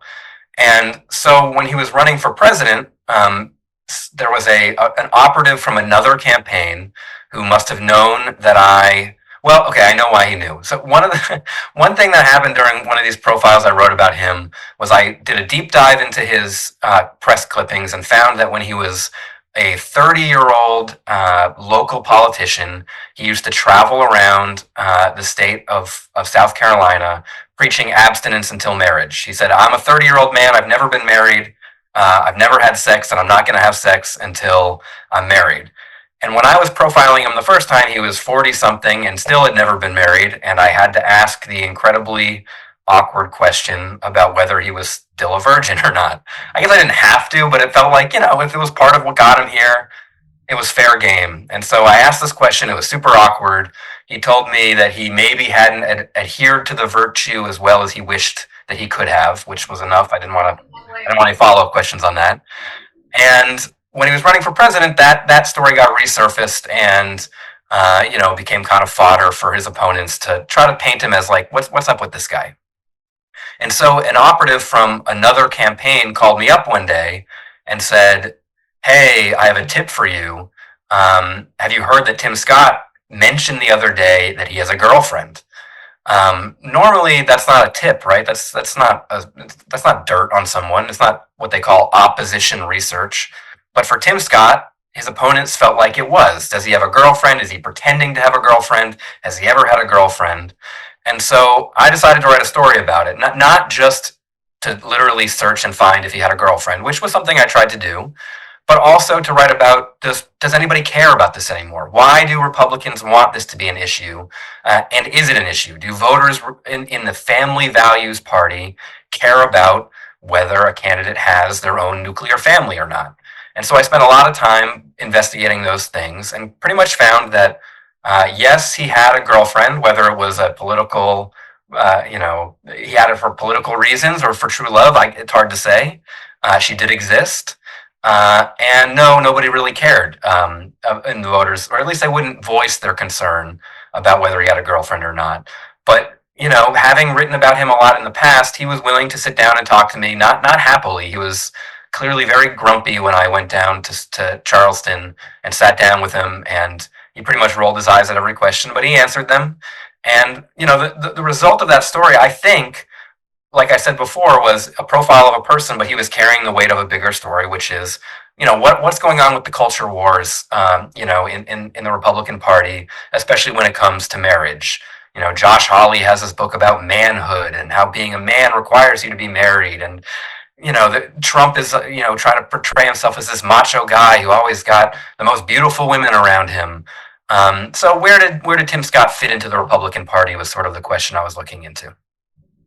And how long did that piece take you from the idea to publication? It probably was about a 2-month process, all told. Like I said, I had a lot of interviews that I'd done with him over the years, so that all played a part of the story. But it was about a 2-month process. It wasn't the only thing I was working on. I'd be lucky to have that much time to work on one story, but it was a longer process than most. Thank you. So I will assume that most people in the room don't have the same kind of leeway that Ben has to spend weeks and months on a story. Dia, you work for a more fast-paced news operation. You just talked a little bit about the story you did on Marjorie Taylor Greene. There's a piece you did on Jamal Bowman. Maybe you can talk about that a little bit, and how do you do that when, like you say, you work with this more fast-paced organization, you're running around Capitol Hill, you're traveling. Yeah, it's not easy. You're not just sitting in one place. It's not easy, and my editors just don't prioritize, doing short profiles or anything like that. So I have to really come to them with an angle, or really pitch them hard on an angle that they think might be interesting. I'm trying to do a story on a very obscure member of Congress now, and they are just not buying it. But I think he's interesting. But anyway, the Jamal Bowman thing came about. He'd been getting a lot of press. He had this dispute in the hall of Congress with Thomas Massey, and people have been talking about it and kind of asking what's up with him. I happened to go to New York for Trump's first indictment, and he was there again yelling at. He was yelling at Marjorie Taylor Greene, actually. Sensing a theme here. And so it was a good opportunity, and at that point I decided, let me ask Bowman, what's this about? People know him as an educator, and I wanted to understand, how receptive is this for his class, his students when he goes back to schools, and I got an opportunity to, shadow him in school, understand, who he is, and was this something he was changing?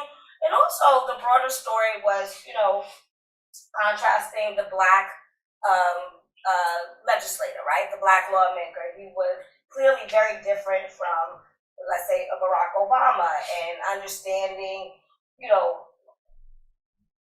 the lesson I learned from the piece is that maybe you need both of these characters in Congress because they, one propels the other. And I got a lot of people to weigh in, like Al Sharpton, and his name is escaping me now, but he is responsible for, propelling Barack Obama to his whatever. Axelrod? Yeah, exactly. Axelrod, and just understanding the contrast and the history around why Black men probably shy away from being so boisterous or yelling in the halls of Congress. And it was, to me, I thought oh, well, this will be a smarter piece. Not about him like getting into an argument with Thomas Massey, but like understand why people care about this, right? Why Hakeem Jeffries kind of saw him arguing and like, you know, went left when he was coming out of the chamber. And I just thought that was interesting. I wanted answers and I wanted to get him on the record to understand, you know, how he thought about his perception and if he cared or not. So that's. And how long did it take you to pull that piece together? So I would say about 2 months. And that was because it kind of started with, you know, him arguing with Massey, and then I happened to go to New York, and that's kind of when I decided. So it was like a culmination of bringing those pieces together, and then a couple of sit downs with him afterwards in the halls of Congress. So you were chipping away at that a little bit here, a little bit there.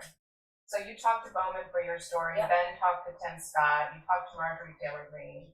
Is it necessary to speak with the subject that you're profiling in order to profile them? I had a bureau chief who, at one time, who said you didn't necessarily need to talk to the person that you profile. I mean, there are great writers that can accomplish that. I am not one of them. I need to have, I think my strength is sitting down with a person and just chipping away at, you know, what I want them, what I want to know about them, or gaining their trust in a way that they start revealing a little more than they would any other time. So for me, I need to speak to my subject. That's just a personal preference of mine. But I have, I don't know, I think I do look at profiles when they don't have any input from the subject and go, maybe talk to them about this, you know? So, I mean, and that in itself is sort of a reporting trick, trying to get access to that person. So I think there is more value. I think there is value, but people can pull it off without actually talking to the subject. I cannot. Ben, what are your thoughts on that? Would you scrap a profile if the person you wanted to profile absolutely refused to talk to you? Uh-oh. Tia? I'm here now.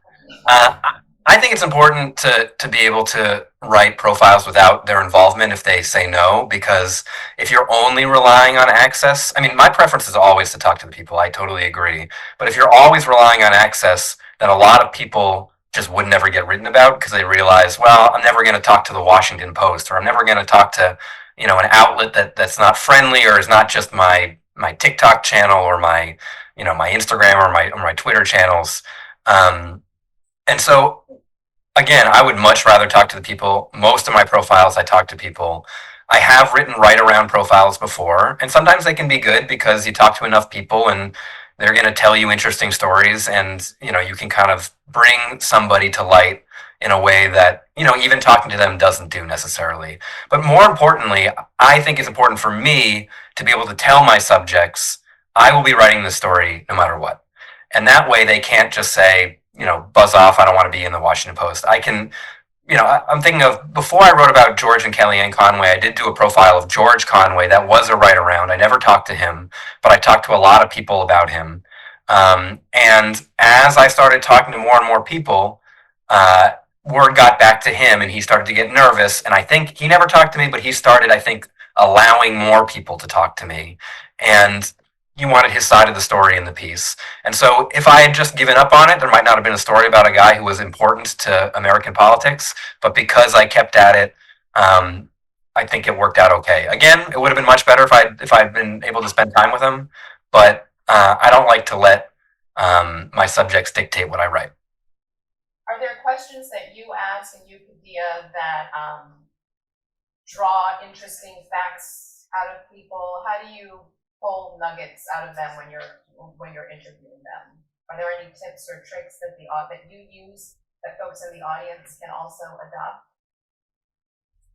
For me, the number one trick, and it's not any skill of mine necessarily, it's just the luck of the job, is the luxury of time.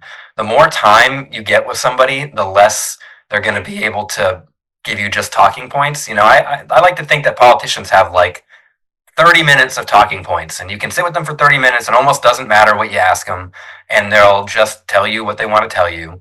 But eventually they'll run out of talking points and they have to actually think on their feet and say what they really mean. And so just being able to talk to people for a long time and ask them whatever pops into your head instead of having a written list of questions. This is only if you get a lot of time with the subject. If you have a short interview and you need to get through things, get through your important questions. But if you have a lot of time, just see where the conversation goes. The other thing I think about too, and this one's very hard for me, but is very important, is to just know when to shut up. When there's an awkward silence, it makes sense for you as a person to fill that awkward silence because you're a normal person and that's how conversations go.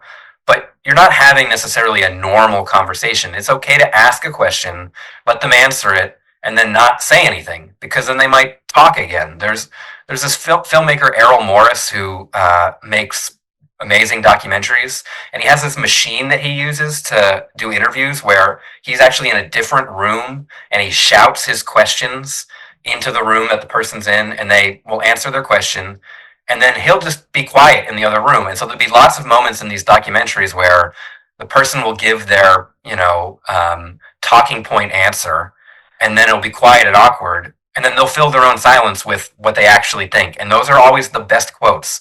I hate myself when I hear my tape and I can tell that I'm walking over somebody else's quote. I'm interrupting, I'm trying to like have a back and forth with them. No, just shut up, let them say what they need to say, stay quiet for an extra couple seconds, and maybe they'll say something even more interesting in that gap. So I think that's the best advice I can give.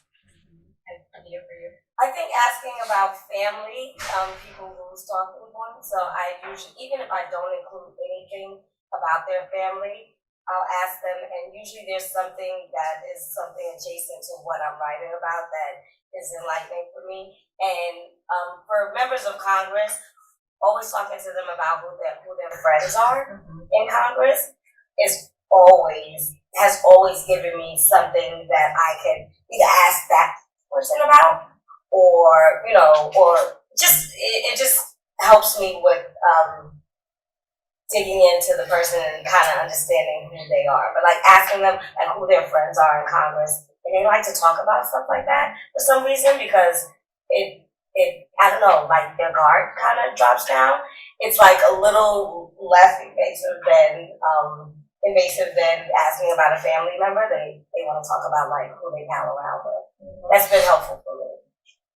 One final question before we go to some questions from those in the audience. Are there any pitfalls to writing profiles, and how do you avoid them? How can folks in the audience who are writing profiles not fall into those traps? For me, it's always about like getting something wrong, right? Like getting something that was conveyed to me and then me misinterpreting it. So, I'm usually very actively talking to the subject throughout the process to make sure that I got something right without the pressure, trying to avoid the pressure of them wanting you to change something or whatever. But like just constant communication with the people you profile as well as the people you talk to about the subject. I did one with Mike Johnson, and I talked to a lot of like super religious people or very conservative operatives, and weirdly they all were okay with going on the record,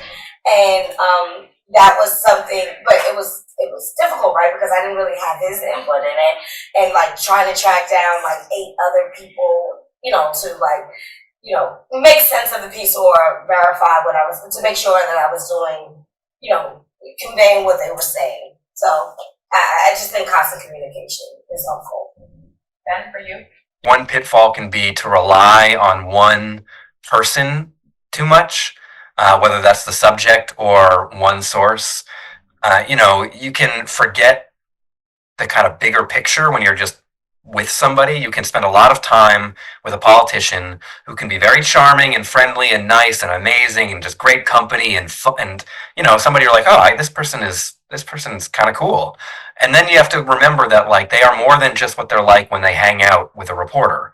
There's everything they've done legislatively. There's all the fights that they've been in with their colleagues. There's the negative things that they have kind of inserted into American politics. And you have to remember that somebody is all of those things. And the only way you can get that is to do all that reading, to talk to as many people as you can, and to try to, use all of it. You don't want to just say, well, I'm going to discount my time with them because I know what they're really like. And you don't want to say, oh, I'm going to discount what I've read about them because I've spent time with them. You want to make sure that you're using all of that information to paint as, nuanced and complicated a picture of them as you can, because people are more than just one snapshot.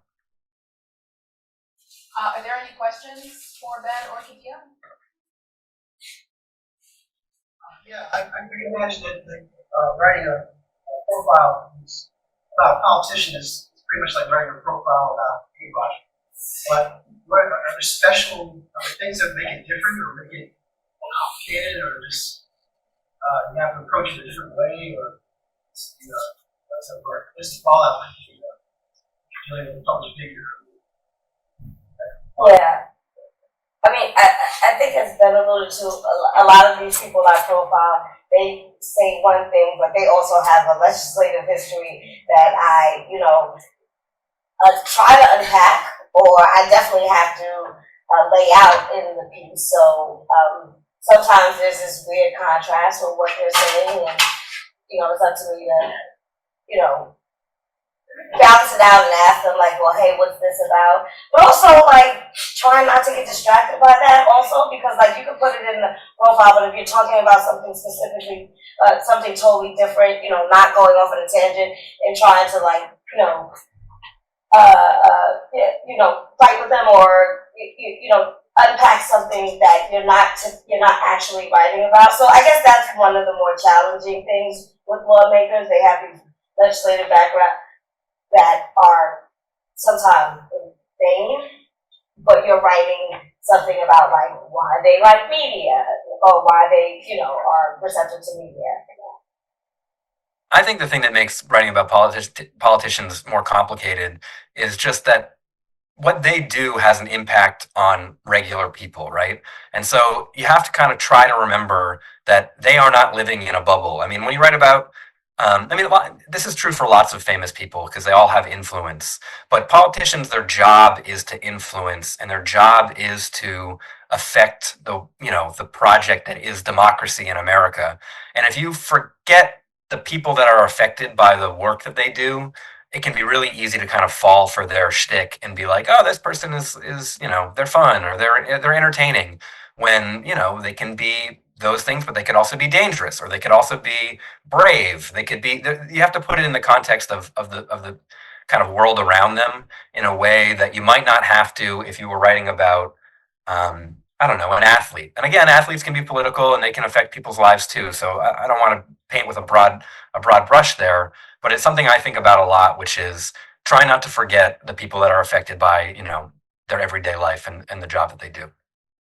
Great. We have some questions in Zoom. Can we go to the folks in the Zoom room? Hello. Hi, I have a question. Can you hear me? The room here is going to read your question, if that's okay. I have to face them every day, so obviously it's hard and annoying. But as long as my story is right, I stand by it, it's fine. But yeah, will they scowl at you when they see you, or blatantly ignore you when you're answering the question sometimes? Yeah, but just deal with it. I mean, I'd love to just walk away from the subject and never see them again. Sadly, that is not the work that I do. Ben, how do you deal with backlash? Yeah, I agree. I mean, I'm not immune to feeling like garbage when people are trashing me. But there are times when I know I'm right and I know they're wrong, and I can live with that. But I also have to try to remember that I'm not always right. And anytime somebody takes an issue with something in my story, I do take the time to check the tape and check the context and read what they're saying and make sure that that I didn't mess something up. Even bad actors and bad faith politicians can be right about people in the press being wrong, obviously. And so, I make sure to check my work And if it's worth responding to prove that I'm right, I'll do it. And other times I'll just say, you know what, they have the right to vent and I have the right to ignore it if if I'm sure that I have it right. Thanks. The next question? Is there a profile you've been asked to write about that you refuse to do? Is there a profile you've been asked to write that you've refused to do? Either one of you. For me, sure, all the time. I mean, I say no to assignments a lot.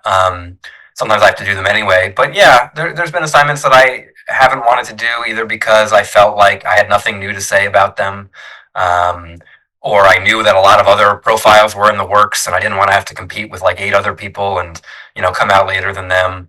Or somebody I didn't think was deserving of the attention, even if I edited it. So I've definitely said no to profile subjects. But the best way to be able to do that is to have a better one in your pocket and say, no thanks to that. I'll do this one instead if that's okay. Is there another question or is that it? Okay. Now we'll bring in Karen. There she is. And she's going to talk about researching and finding information on people you want to profile and offer you places to go and resources to use. So Karen, the floor is yours. Hi. I'm also going to end up sharing my screen. So there we go. Okay, perfect. So first off, I'm going to read for about 5 minutes because I've learned not to talk completely off the cuff. And then I'm going to switch over and show my links. And then I'm going to show a QR code so everyone in the room can... You need me to talk louder? Yeah, if possible. All right. Is that better? I'll use my New York voice. Finally, I get to use my outdoor voice. All right. I'm going to read to you for a few minutes, and then I'm going to show you my links. I'm only going to click on about 5 of them, but I want to show you off-label use. Just because you're presented with a last name field doesn't mean that's what you need to type. So after I'm done showing you the links I'm going to click on, I will show you a QR code, and you guys can capture my document.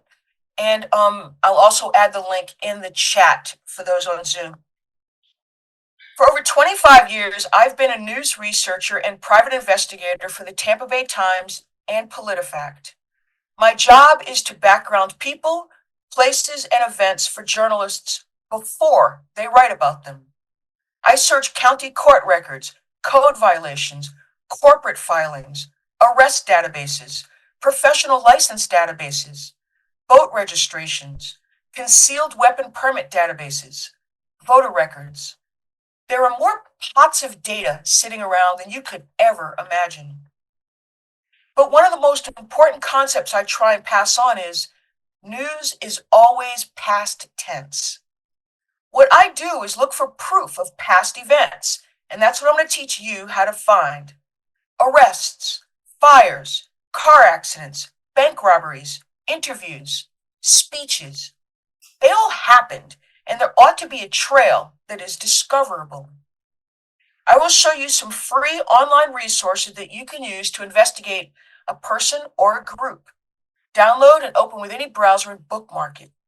And remember, there's no such thing as a national check. You could shoot your mother between the eyes in New York State and then move to Florida, and we'd have no idea you did that. New York does not have public access to arrest records. Florida and Texas are the most open states, and they all get more restrictive from there. So if I have a name given to me who's from New York, I search newspaper accounts up there, websites for their names. If he was convicted and sentenced to over a year in prison, I will search inmate records. But remember, states will delete your name from public view after your time is served. So that can get tricky. Don't take a no for an answer. When I'm given a candidate, I have a checklist that includes these basics. Do the online biographies align on all the platforms? Then I check newspaper reports, and I do that in Nexus, newspapers.com, and Newsbank. Then I check courts, county, state, and federal levels. Campaign contributions. Remember, there's state and federal. And when you're in there, run their address, not just the name. Because if they gave money to that candidate, so did their wife, their goldfish, the puppy. Then you look at social media and alternative social platforms. And if they are bilingual, please remember to check the other language they're fluent in. Okay, so now I'm going to switch, share my screen, and show you some links. Host is disabled participant screen sharing. Can the host fix that for me? We're fixing it. Okay.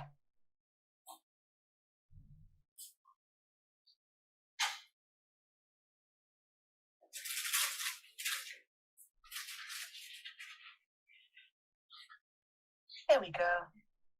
Share.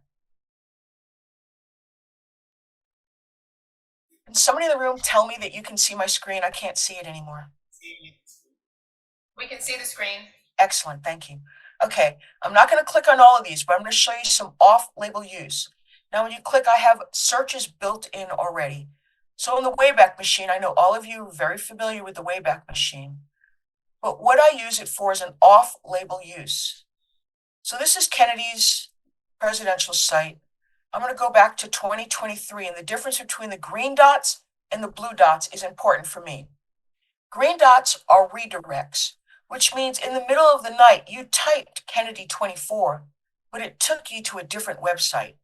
I care deeply about those middle of the night website changes because they're usually fundraisers, and fundraising websites always have a legitimate email address embedded on them. The way you find those alternate sites is after the Wayback Machine shows you the page. We have to wait a minute because this is a pretty slow site. It's digging through bazillions of pages, so I'm always patient with it. And it's worth it to show you what's going to come up. Up here in the right-hand corner, it says about this capture. That is all I almost ever use the Wayback Machine for. What it's now showing you is all the web pages it visited when this was posted. And right here, you can see there's a website called joinkennedy.nationbuilder.com. That's where it was sending you in the middle of the night, even though you typed Kennedy 24. You're going to go to that page and you're going to scrape it. And I'm going to show you how to scrape for emails later. But the most important thing I wanted to show you was about this capture, that feature at the Wayback Machine.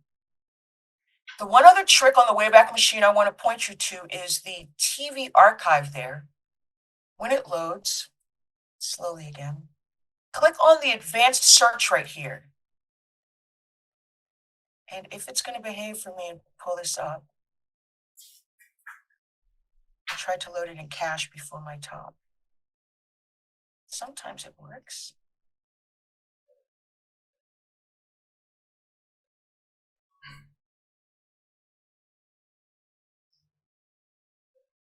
And sometimes not. I'll click one more time and hope that it does it. A box pops up and there it is, search only political ads. This is the only place you can limit to just that. You can go back to 2009 on almost all the networks. It is a fantastic resource, but it's only hidden under that advanced search button, search only political ads. So go check your old, oh yeah, that's such a bear of a page.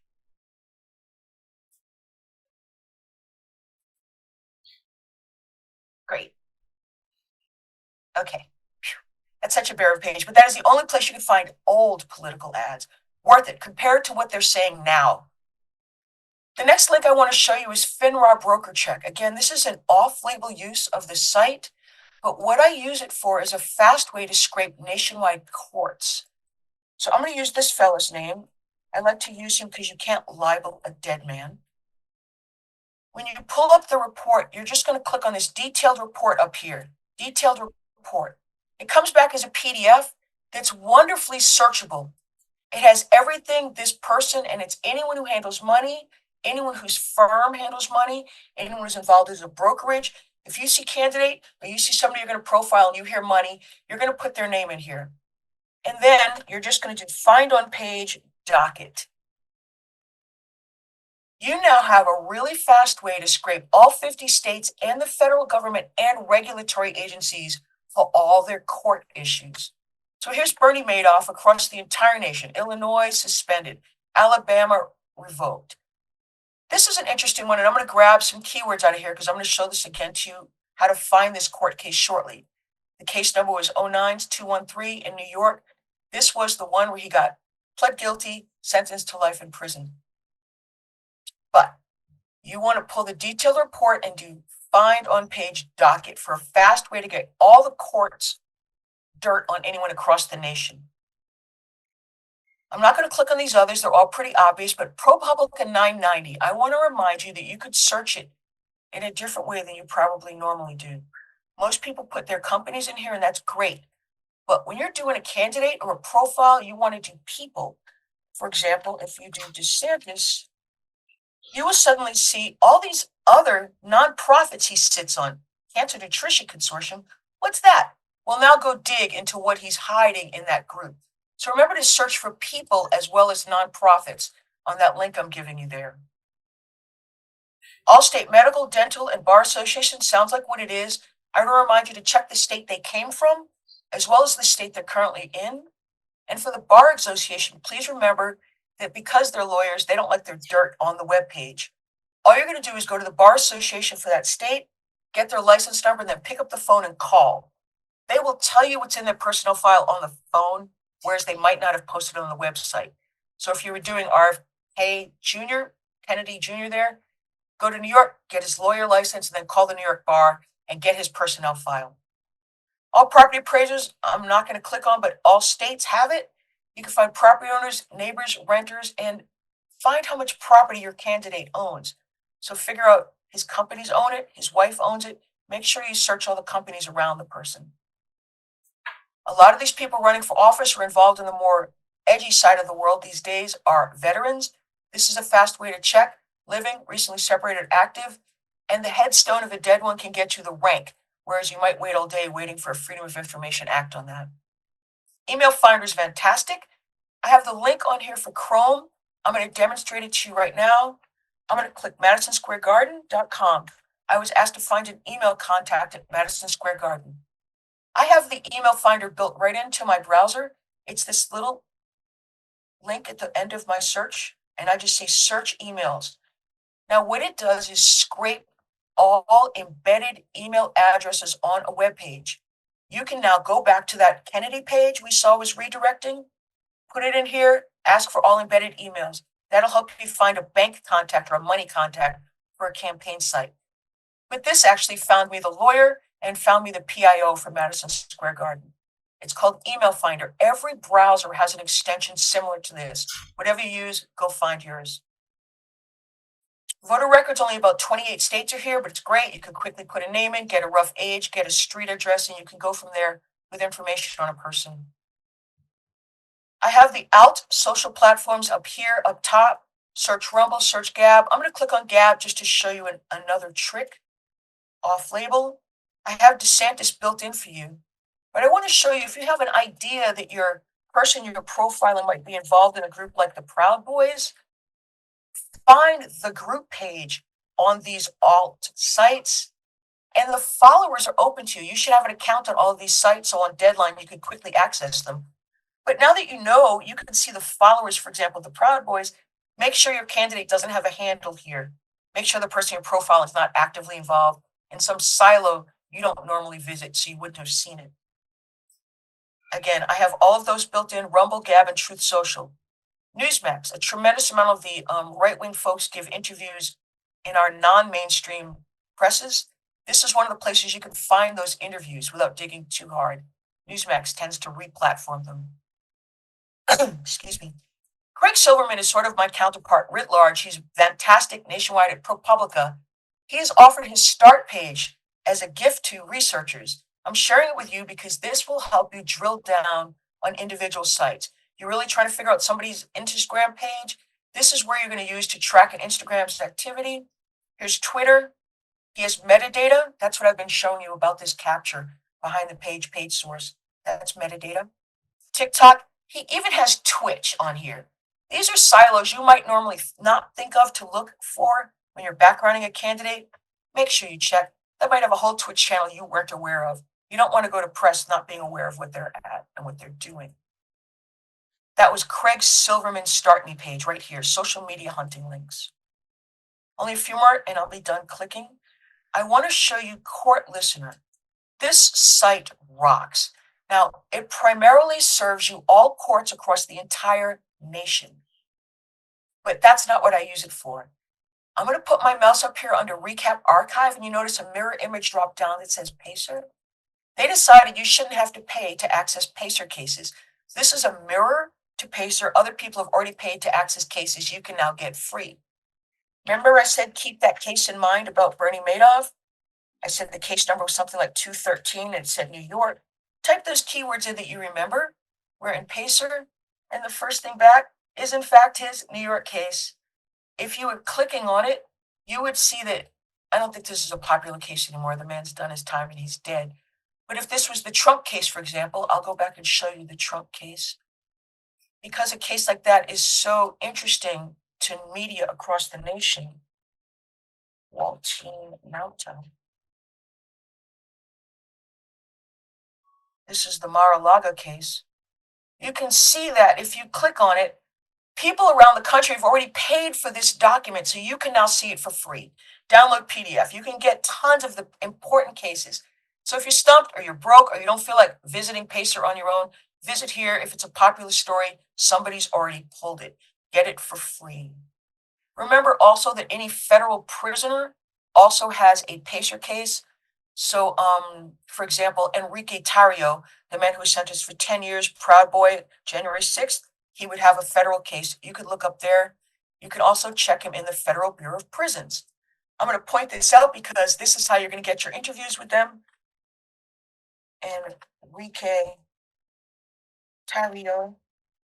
I got to type in there. T out.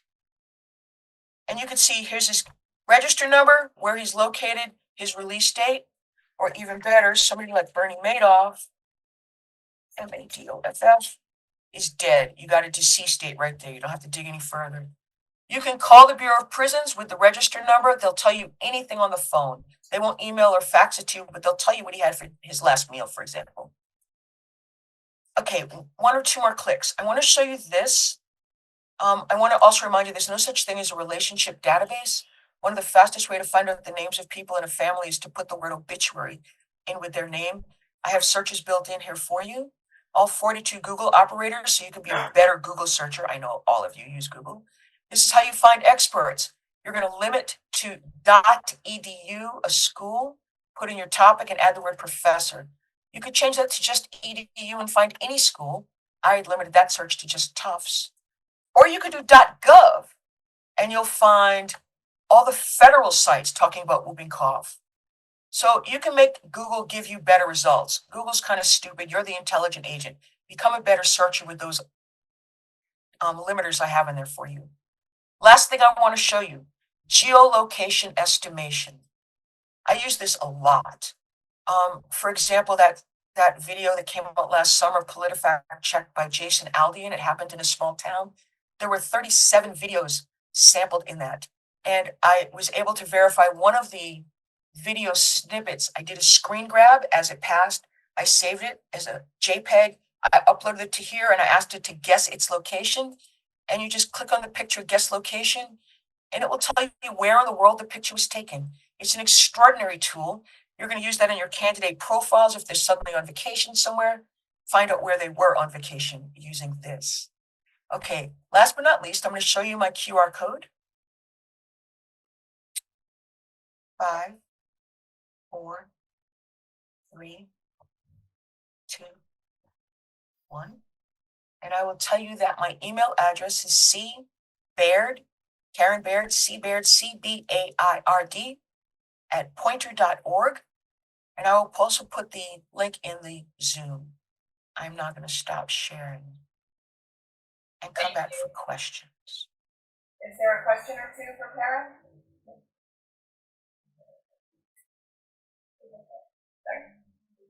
Don't like the QR code? Can you put the QR code back up, Karen? Will do. Thank you.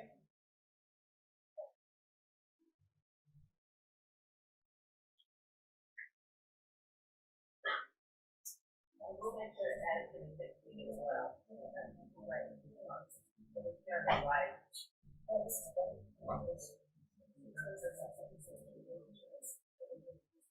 Can you also put it into the chat, Karen? I absolutely will.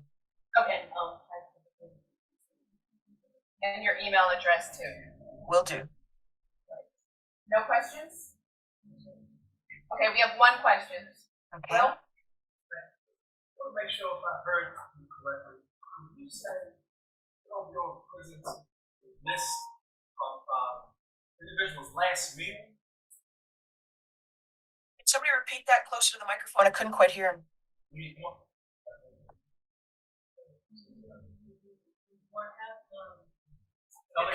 repeat what I just asked? He's asking whether you said the Federal Bureau of Prisons lists an inmate's last meal.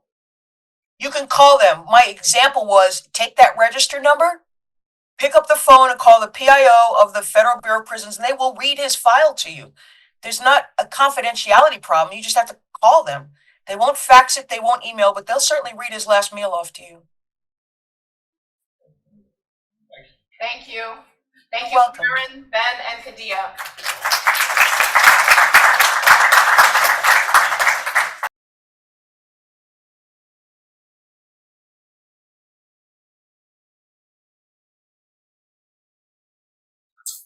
Motivations for creating it are, like I said, financial, sometimes to increase your influence, sometimes just to cause mischief.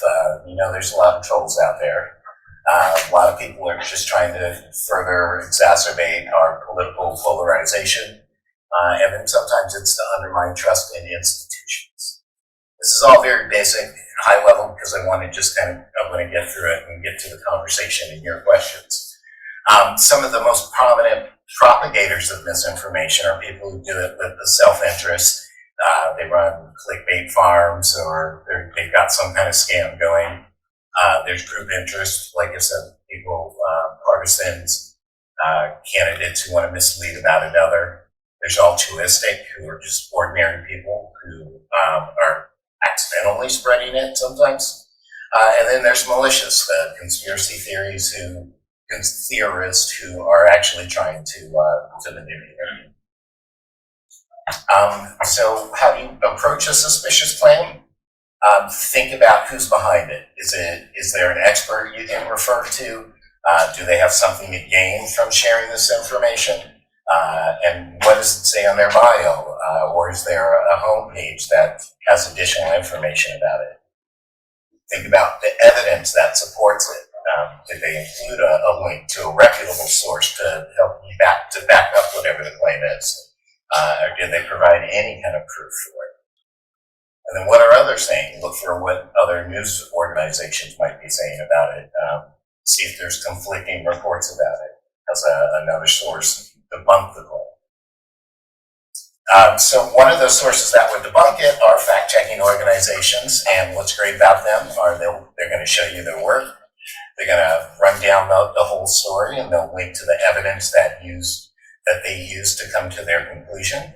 They'll provide context for it and the background information, so the everything that you've heard in the post can be verified. They're transparent about their methodology and their practice. And then it's good for multiple fact checks when other people have verified it and the fact checking organizations are in agreement. So I always love to encourage journalists to look for other fact checks to help verify. And now at the News Literacy Project, we are geared towards helping educators teach students about news literacy as well as the general public. And we created this site called rumorguard.org to help the general public learn some verification skills. And we have 5 factors of content. And those 5 factors we go by the acronym CARES. So it's context. Was it removed from its original context? Was it a protest from 2 years ago that they're claiming happened yesterday? So look for that. Look for authenticity. We've got this was a Bigfoot that was created by AI. So obviously inauthentic, but that's something to consider. We've got reasoning, which is what I like to say common sense. If you see something that is just too fantastical, it probably is. there's evidence. Again, just look for some support. That proves whatever you're seeing is true or false. And then consider the source. Who posted it? Are they reliable? Do they generally spread misinformation, or are they a credible source of information?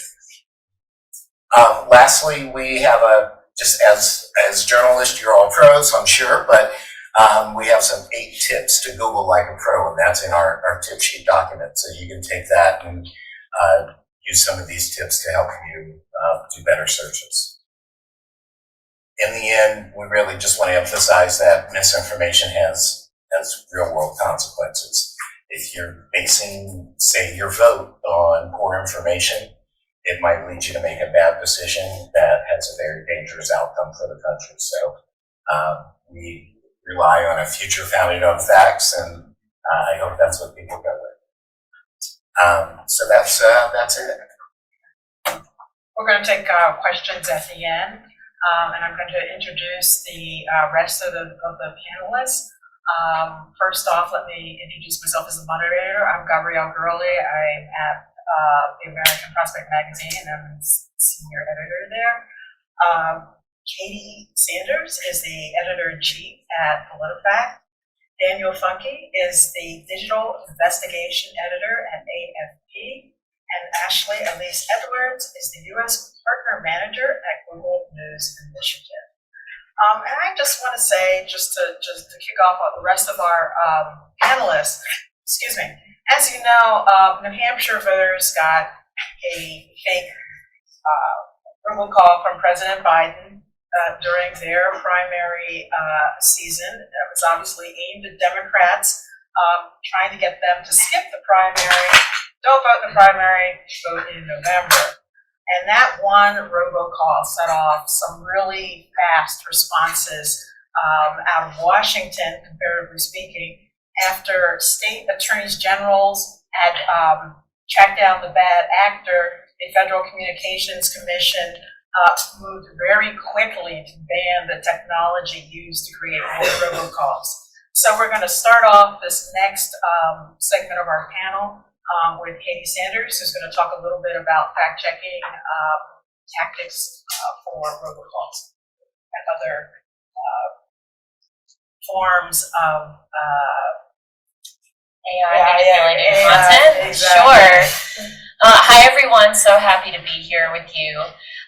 I think what I want to emphasize is that with dealing with AI related content can sound intimidating. How are you supposed to all of a sudden go from being a reporter to a forensic technologist? Like you kind of think about it as it being outside of your skill set. And what we do at PolitiFact is a lot of old school reporting. So I'm just going to cover some basics that work for that robocall example and can get you started on some other interference you're likely to see in the election season, because we are already seeing it. The first one is making some phone calls to the people who are affected. So ask the White House, ask the campaign, seeing this, what's going on. They will give you a statement. That's not enough to go off of course, but you got to check your bases. The next one that we do is, and it's really important, is just to think of developing experts that you can go to really fast in the moment. Don't wait until that emergency happens and all of a sudden you're looking for experts who don't know who you are, don't know your track record. Start building up these connections and sources now so that when you need comment fast from somebody who's in a new field to you, you know where to go. So for that story and many others, we've developed a well of people we can go to fast and they can explain, because they have the expertise.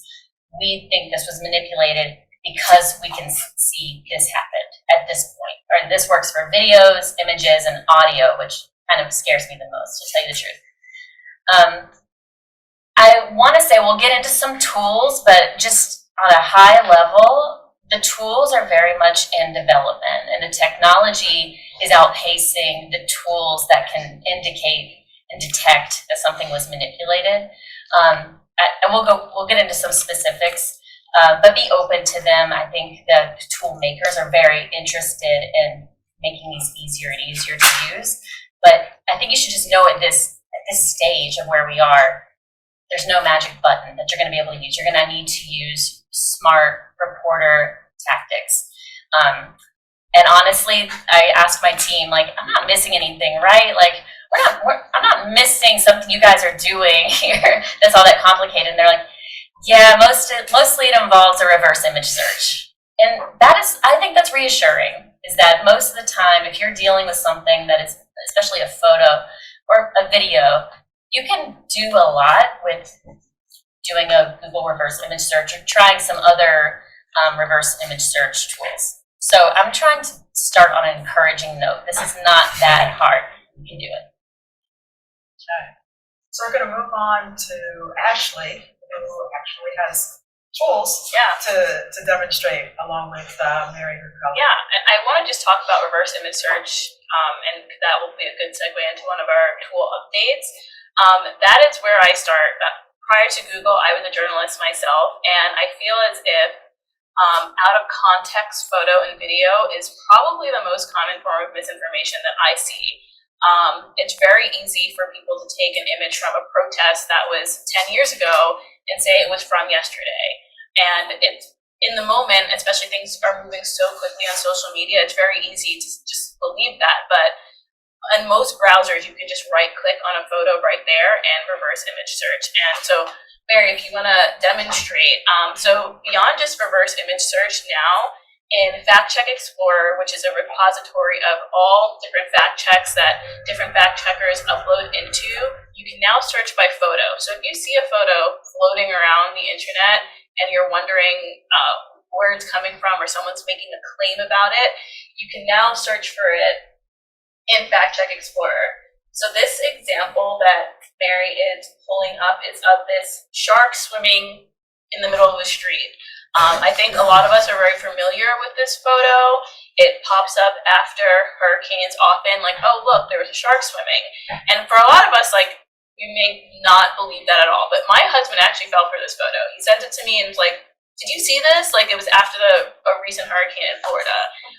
So we have to be aware, especially as journalists, that we're online a lot. The average person is not online as much, not paying attention to everything as much as you may be. So never assume that just because it looks obviously fake to you, that it's obviously fake to somebody else. So this is a great example. You can upload the photo into Fact Check Explorer, and then you can see all the different fact checks debunking this claim. Another tool that is rolling out in beta is called image context. So you'll actually be able to see when the photo was first indexed by Google.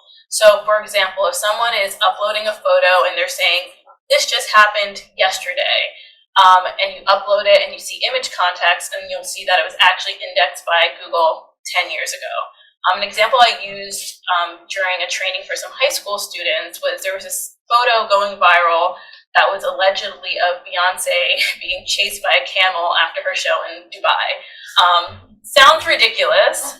Some people believed it, but I searched it and I saw the picture from being posted of like 2 years before, only this time it had a pink wig and it was Nicki Minaj. So a reverse image search can do a lot. And like Katie said, there are a lot of new tools to help detect AI generated images and video.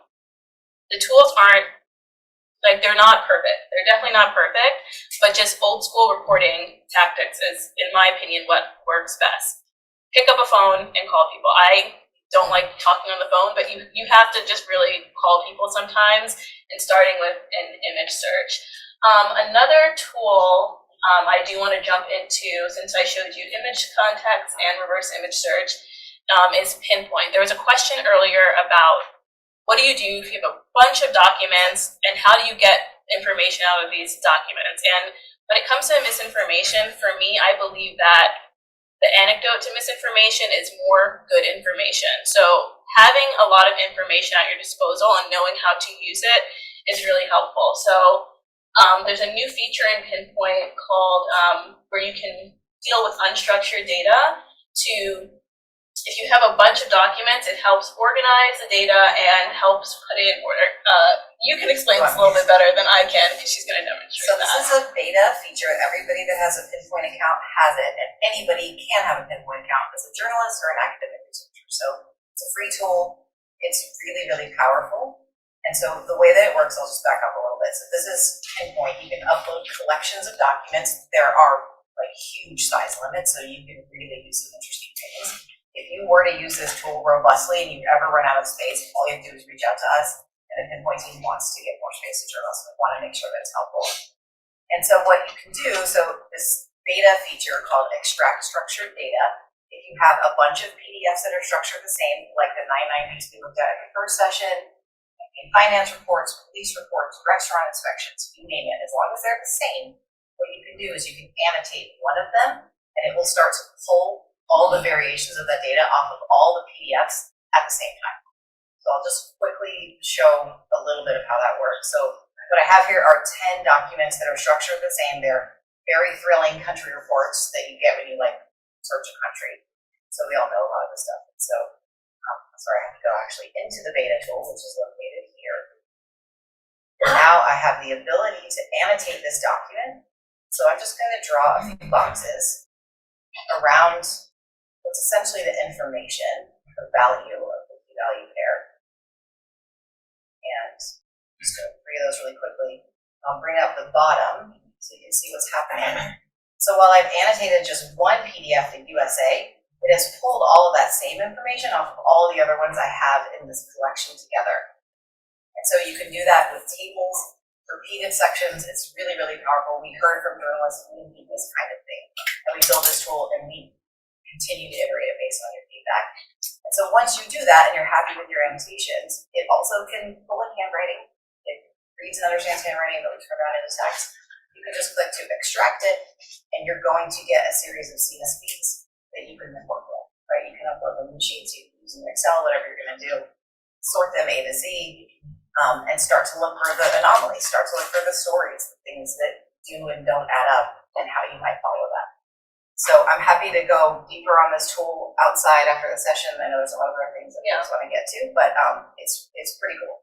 So, and one other thing I want to say about this tool, and another beta feature, is that it's called Ask a Document. So like using AI, you can ask the document you uploaded a question. It's in beta. We're still working on it. But for example, we uploaded the agenda for today, and she's going to ask a question. So this could help you if you are, dealing with a bunch of documents. Someone's making a claim, you want to see if it's true, you want to try to find information in the document, this will answer a question. So she asked, what is this about? And it summarized very quickly what was here.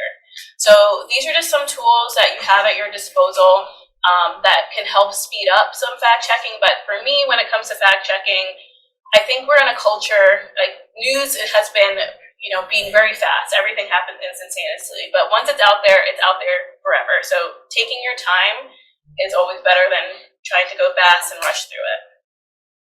Okay, now we're going to turn to Daniel and some video and social media effect. Yeah, of course. Hey, everybody. My name is Daniel. I work for AFP. It's the French newswire agency. Really excited to be here. Also going to piggyback off what you guys said. Reverse image search is a really key way that we at AFP try and approach visual misinformation. So for you guys, when you're fact-checking claims on the campaign trail, maybe it's helpful to break it down into steps. If you do see something that you think is maybe AI manipulated, at AFP, the first thing we always do is a reverse image or video search. You can do that using Google's native right-click function in Chrome, or you can download a tool called InVid. This is basically just an advanced version of reverse image search where you can search multiple browsers at once. There's like a Russian language search engine, there's a Chinese language search engine, and you can find the same image on multiple different sites. Yeah, InVid, INVID. It's a browser extension. It's totally free. AFP Media Lab co-developed it with some other great outfits.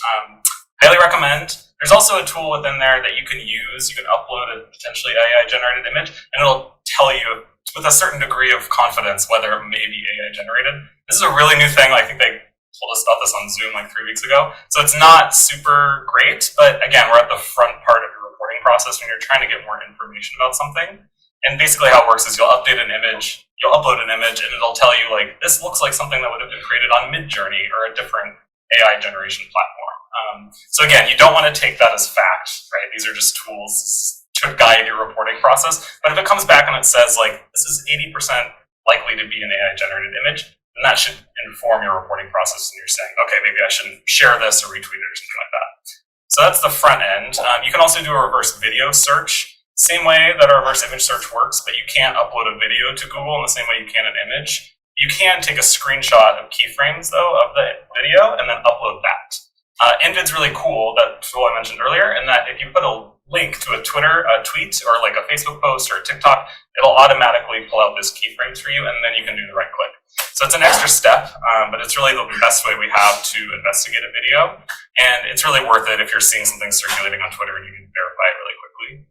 So yeah, once you have that preliminary reporting step and you've found the other iterations of that visual online, often if it's AI generated, you're not going to find other iterations because it was like generated by AI. It's an original piece of work. And that's actually what experts have told us is a really good indication that it is AI generated. But again, you want to go and call up these experts and see what they think.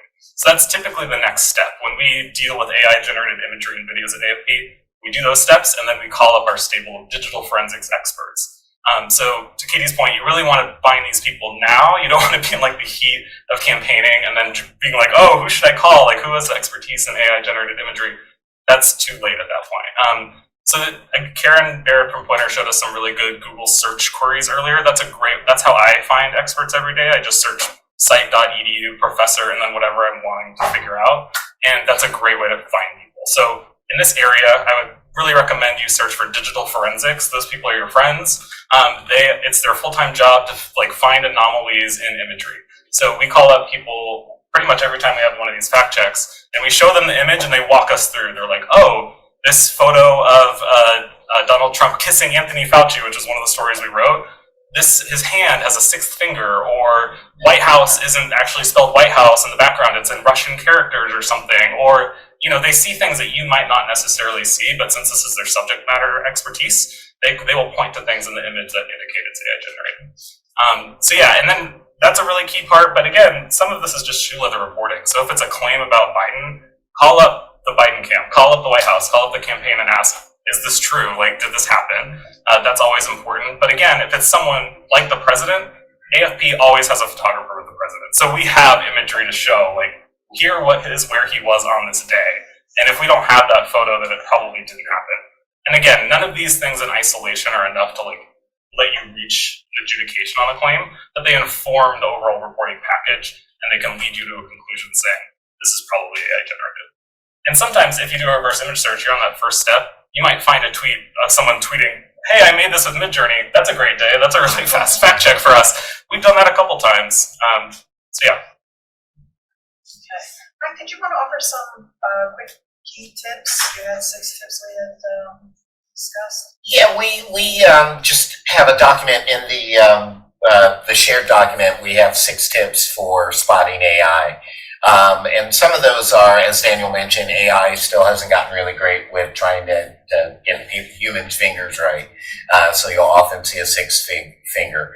They don't get shadows right. So the sun may be here and the shadow should be here, but it could be over here. As Daniel said, the spelling may not always be right.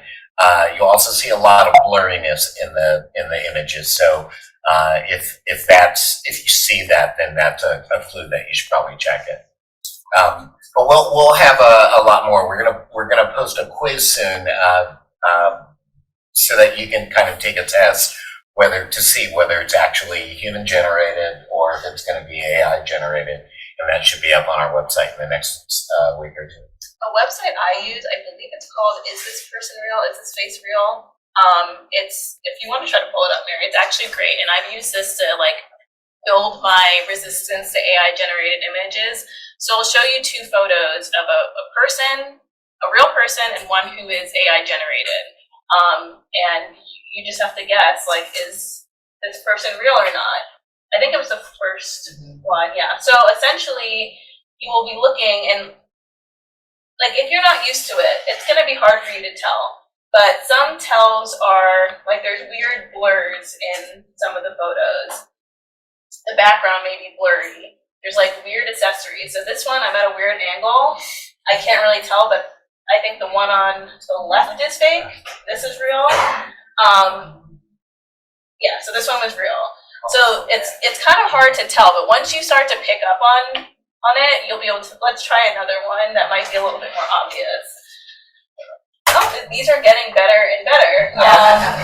Also, okay, so another way you can tell is the teeth. So the teeth are gonna maybe look a little blurry or amorphous in a way. I could be wrong with this one. Also look at the ears. The ears may look a little bit weird. There may be a bit of a blur. So I think this one is real. Okay, yeah. There's something weird with the ear. Yeah, like there's always something with the ear.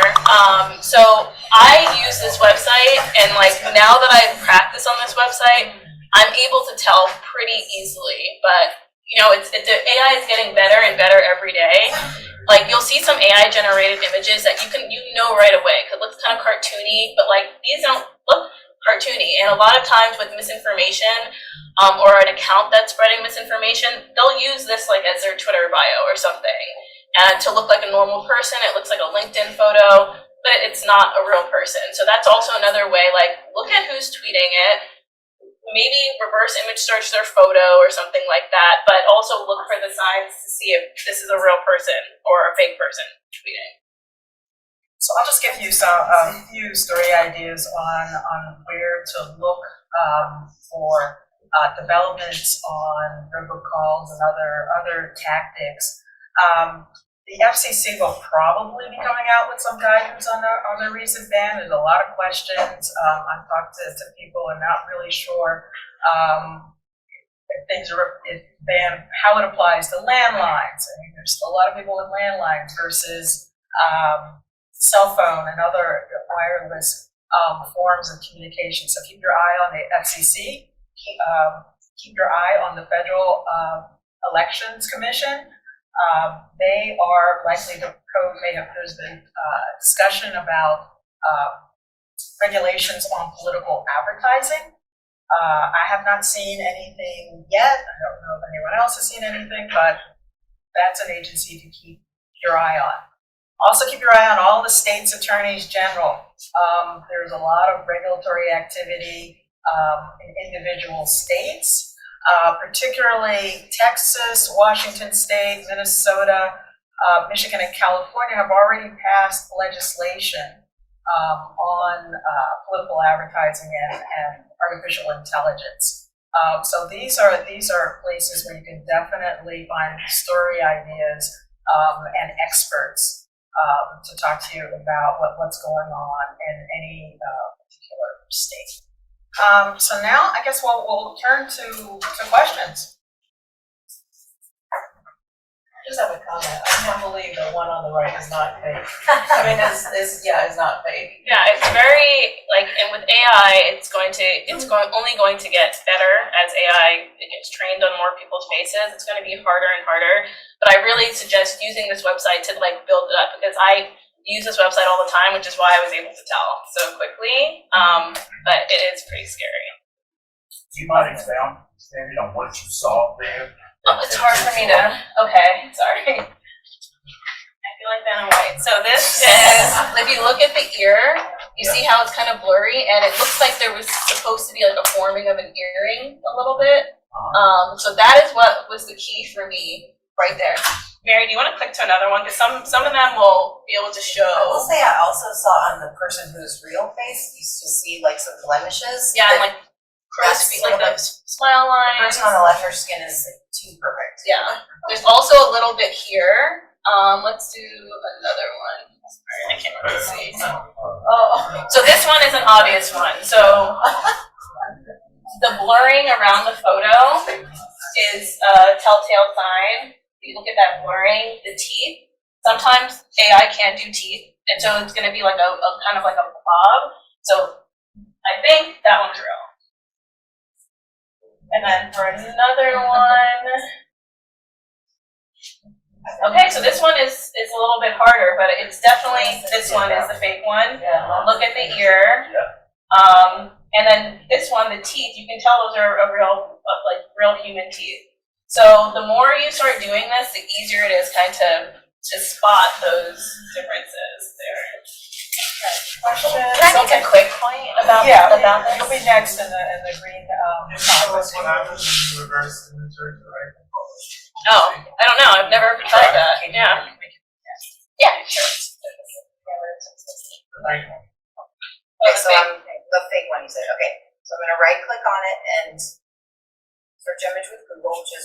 image search, one of the ways you can get into it.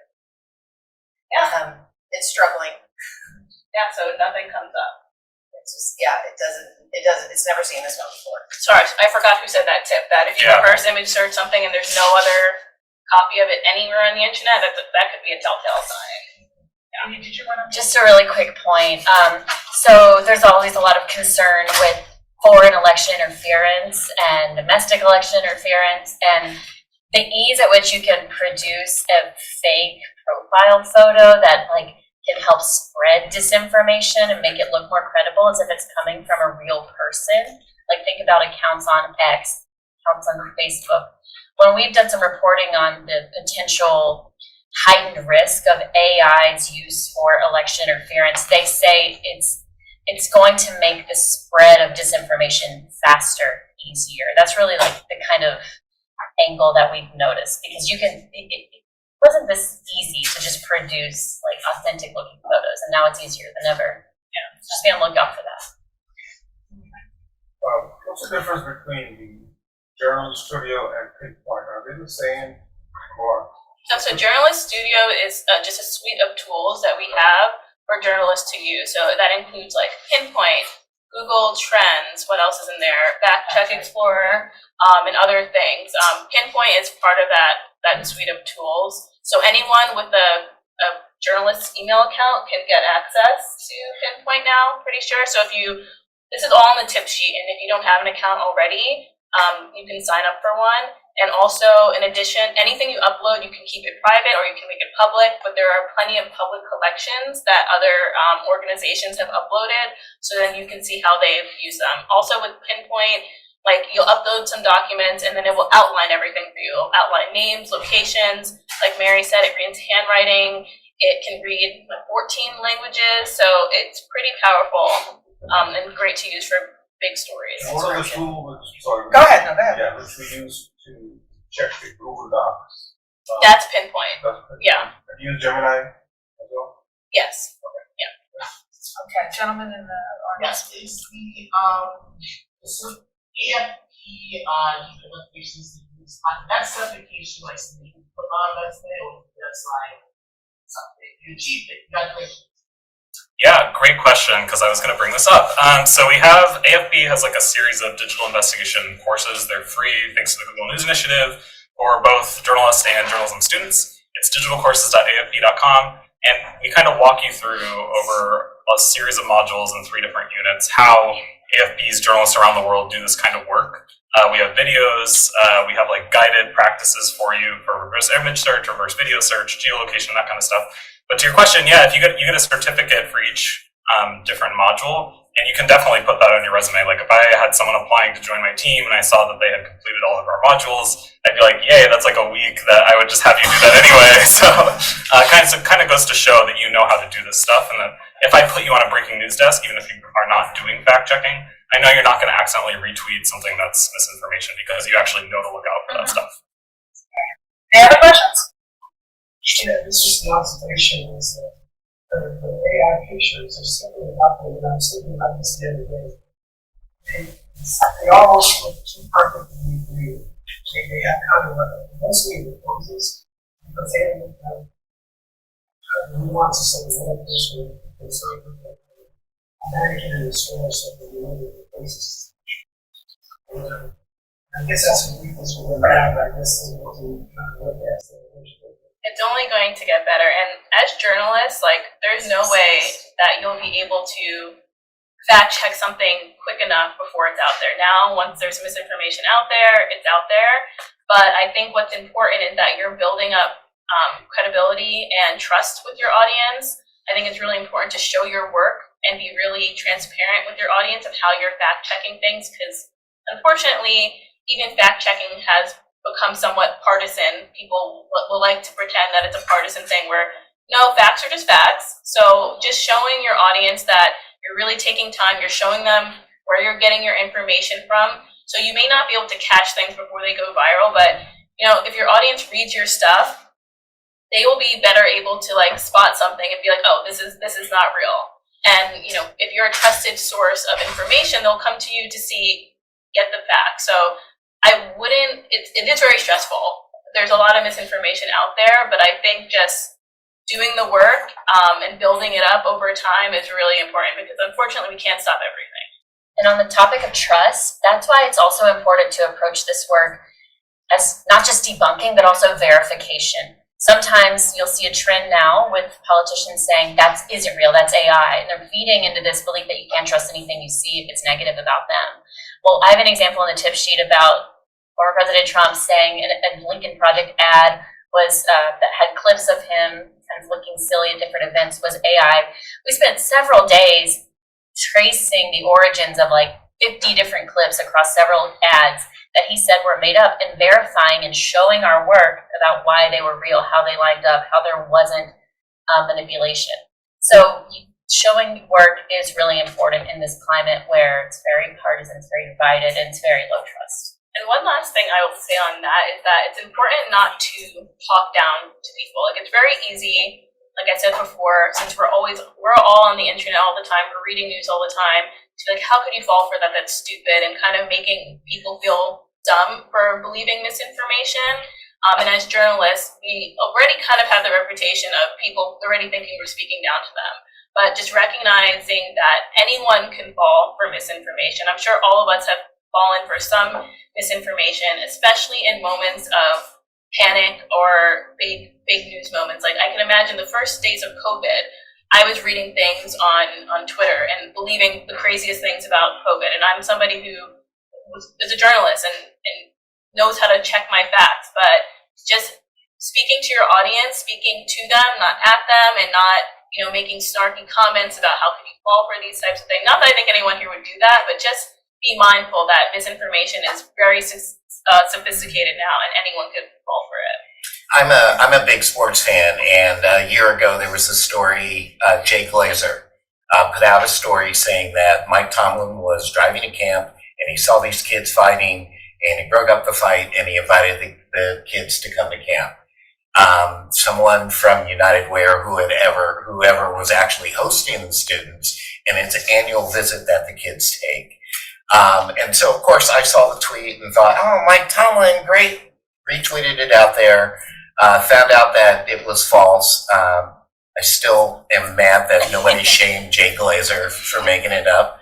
But the point being is I ended up writing an op-ed about it because it gave me an opportunity to say, I work in this field, but even I can be fooled because they use my passion for the Steelers to fool me.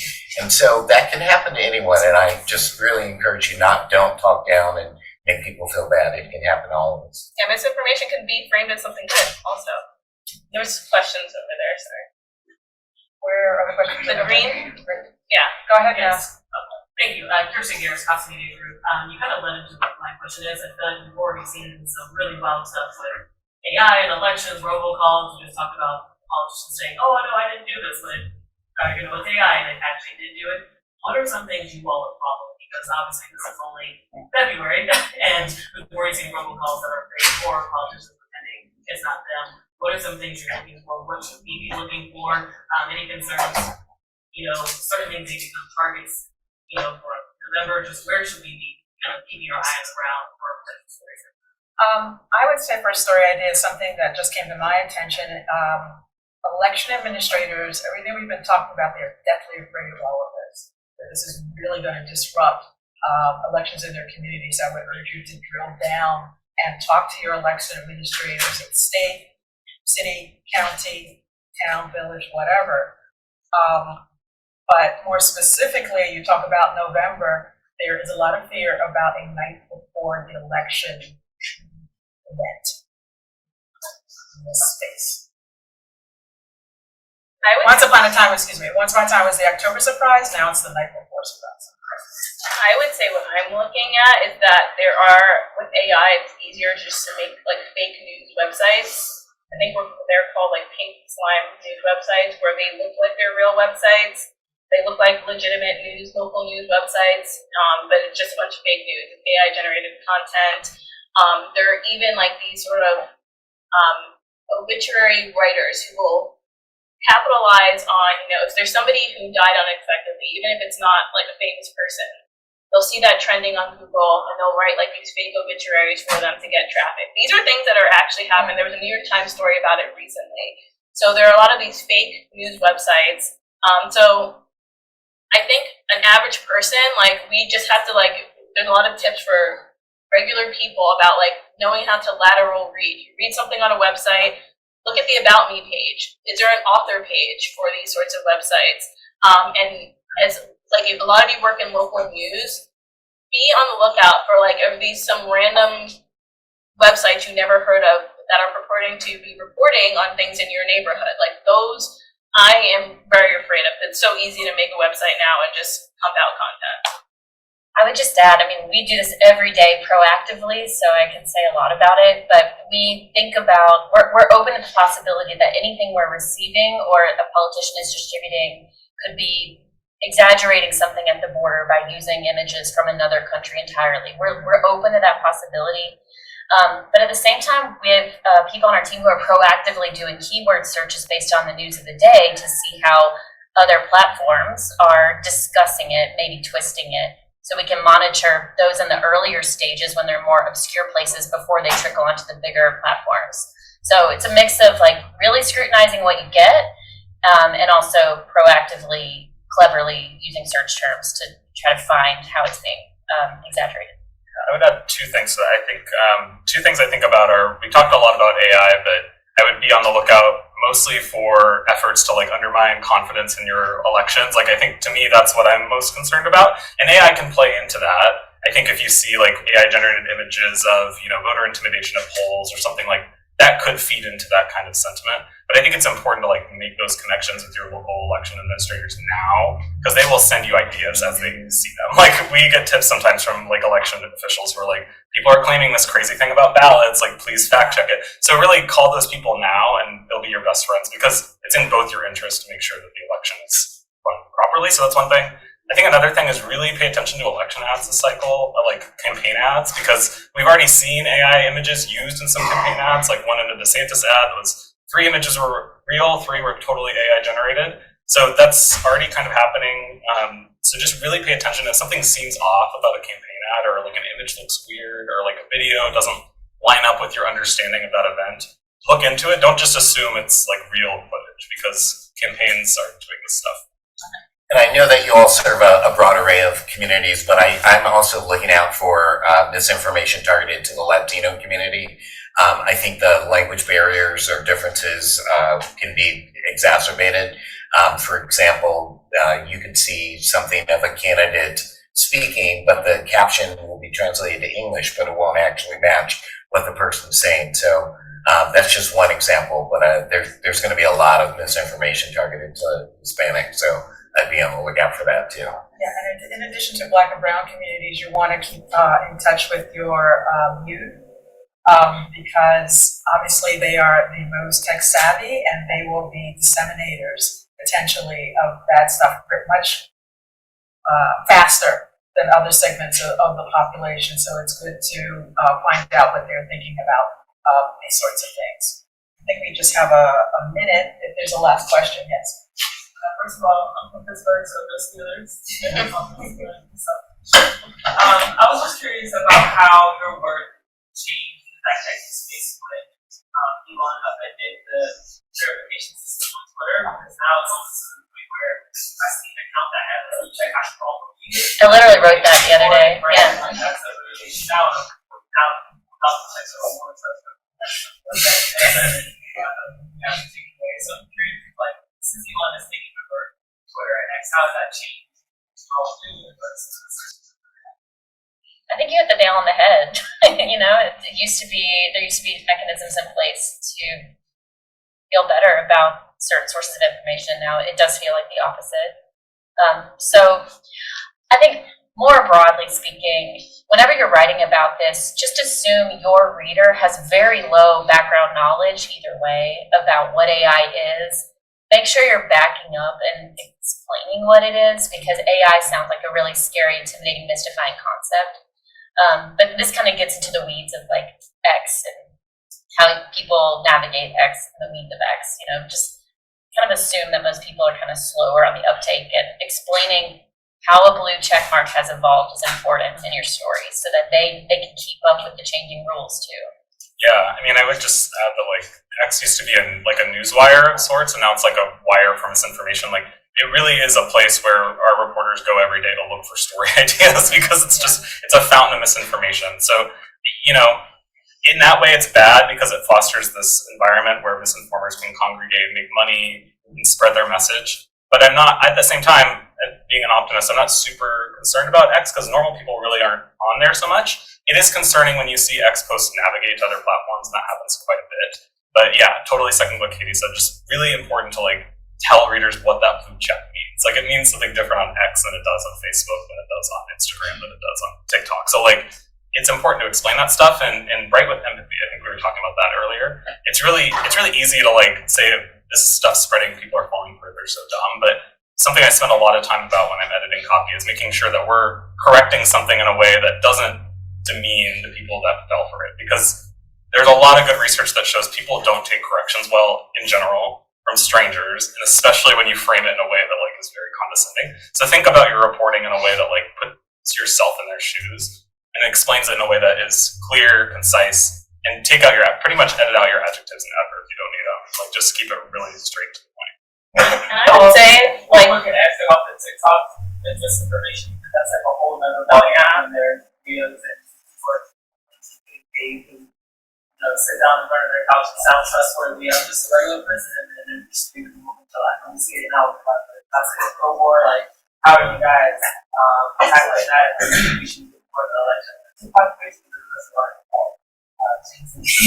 Well, I'm not currently like a political journalist, and I'm not on TikTok either, but I get sent TikToks all the time, and I really do think one of the best ways to combat misinformation, because you're not going to be able to stop those people, you're not going to be able to stop people from spreading misinformation, but maybe it's just the basics, like inoculating your audience against it. Like there's going to be misinformation telling people you can vote online this year, or the polling place has changed this year. All that information of like where polling places are, when election day is, where you can vote, that's information that's already out there. Like write stories about the basics. So if people are looking for the basic information, like I know election day is, November 5th. November 5th. I know my polling place is this, how to find your polling place. If you have that information out there on your website, just the basics, it's going to be harder for people to fall for things if they get a robocall that says election day is actually delayed or it's the day before, or you can vote online. It's just going very back to the basics. And I don't want to tell reporters that you need to like become a TikTok star to give your news. I forgot who said it yesterday, but like I think it was Jimmy said it, that go what works for you. Like she's not on TikTok, but she's able to still speak with her audience. But you can't really stop people, the bad actors, but you can give people the good information. It would be silly to ignore TikTok and pay more attention to Twitter, though. Yeah. You know, given the scale of TikTok's audience and its younger audience. So, in fact, we do a lot. It feels like a drop in the bucket when you think of all misleading TikTok videos, but we're regularly stitching inaccurate videos and explaining with a face from our team what was wrong with it, taking them through our process. So, actually love the TikTok app experience because you can challenge things so directly and really show your work, and it's kind of chill. I like that. Yeah, and we also support Pointer has a teen fact-checking network, and they do this actually. They have an Instagram, they have a TikTok, where it's young people who are fact-checking the misinformation they see on TikTok and on social media, and they're young people, so the people will listen to them over us sometimes. So that's also a really good resource. Yeah, I would say definitely bring in your high school and your college audiences and sectors in your communities into these conversations. They are energized on technology, and they're also energized on particular issues in their community, and can be a real resource for you. And I know we're winding down, but I want to just kind of end on a more upbeat note. And just note that, we've talked a lot about AI. There are going to be great ways that your newsrooms can use AI to your benefit, especially if you get a big data set and you use it to help find the trends or just analyze that data. So don't be afraid of AI, but be aware of what it can do. And then I also just want to kind of underline what Ashley said. Pre-bunking, Wendy Weiser mentioned that. Help your audience understand about how mail-in ballots are going to be used, when they're going to go out, what all the rules are. Because if you familiarize them with it now, when they see that piece of misinformation circulating about it, they'll at least have doubts about it because it'll be contradictory to what they saw in your work. All right, thanks very much, everyone. Good afternoon. We are the second to last session, so hopefully you all are ready to talk about data, which sometimes can seem a little bit daunting, but we're going to make it interesting and fun this afternoon. So I'm so glad to be joined by Samantha Sunny. She is a freelance journalist. She's based out of New Orleans. She's a teacher, writer, specializing in data and investigative reporting. So I'm going to let her tell us a little bit more about her background, how she got into the space of data journalism, and really what it all means. Yeah, so I've been a freelancer for I think 8 or 9 years now, and I know data might not sound like the most fascinating subject out there, especially if you're working in politics and you have very interesting people to interact with. But data can be a really fascinating and a really, really powerful tool if you're a political journalist. And I found that it helps me get stories that other people don't get. It finds me new angles on stories that people don't have, and also just kind of verify and fact check, claims and theories and hunches, which are obviously a big topic as you're reporting on elections and things like that. So while I've been a freelancer, I also do a lot of teaching and training in data and digital tools. Last year, I co-published a textbook that's called Data Plus Journalism, and it's about how to integrate data into your workflow as a reporter, so you can stay focused on, your human-centered reporting that connects with audiences, but also fits numbers and hard facts into it. All right, Samantha, we're going to jump right into kind of giving us some real tools and tips. What data indicators could be signs that a news story could be breaking? What are some indicators that you've been able to see? Well, so there are a bunch of tools you could go to. So if you're working with breaking news, I would say social media is in general probably going to be your first indicator. So when I recommend people are trying to monitor content, like they're trying to stay on top of topics like a beat you have or something, I would recommend something like Google Alerts. But Google Alerts only operate like once a day. Like you'll get a notification if there's a new Google result for something, like a new press release or something like that, but that alert won't come until the next day.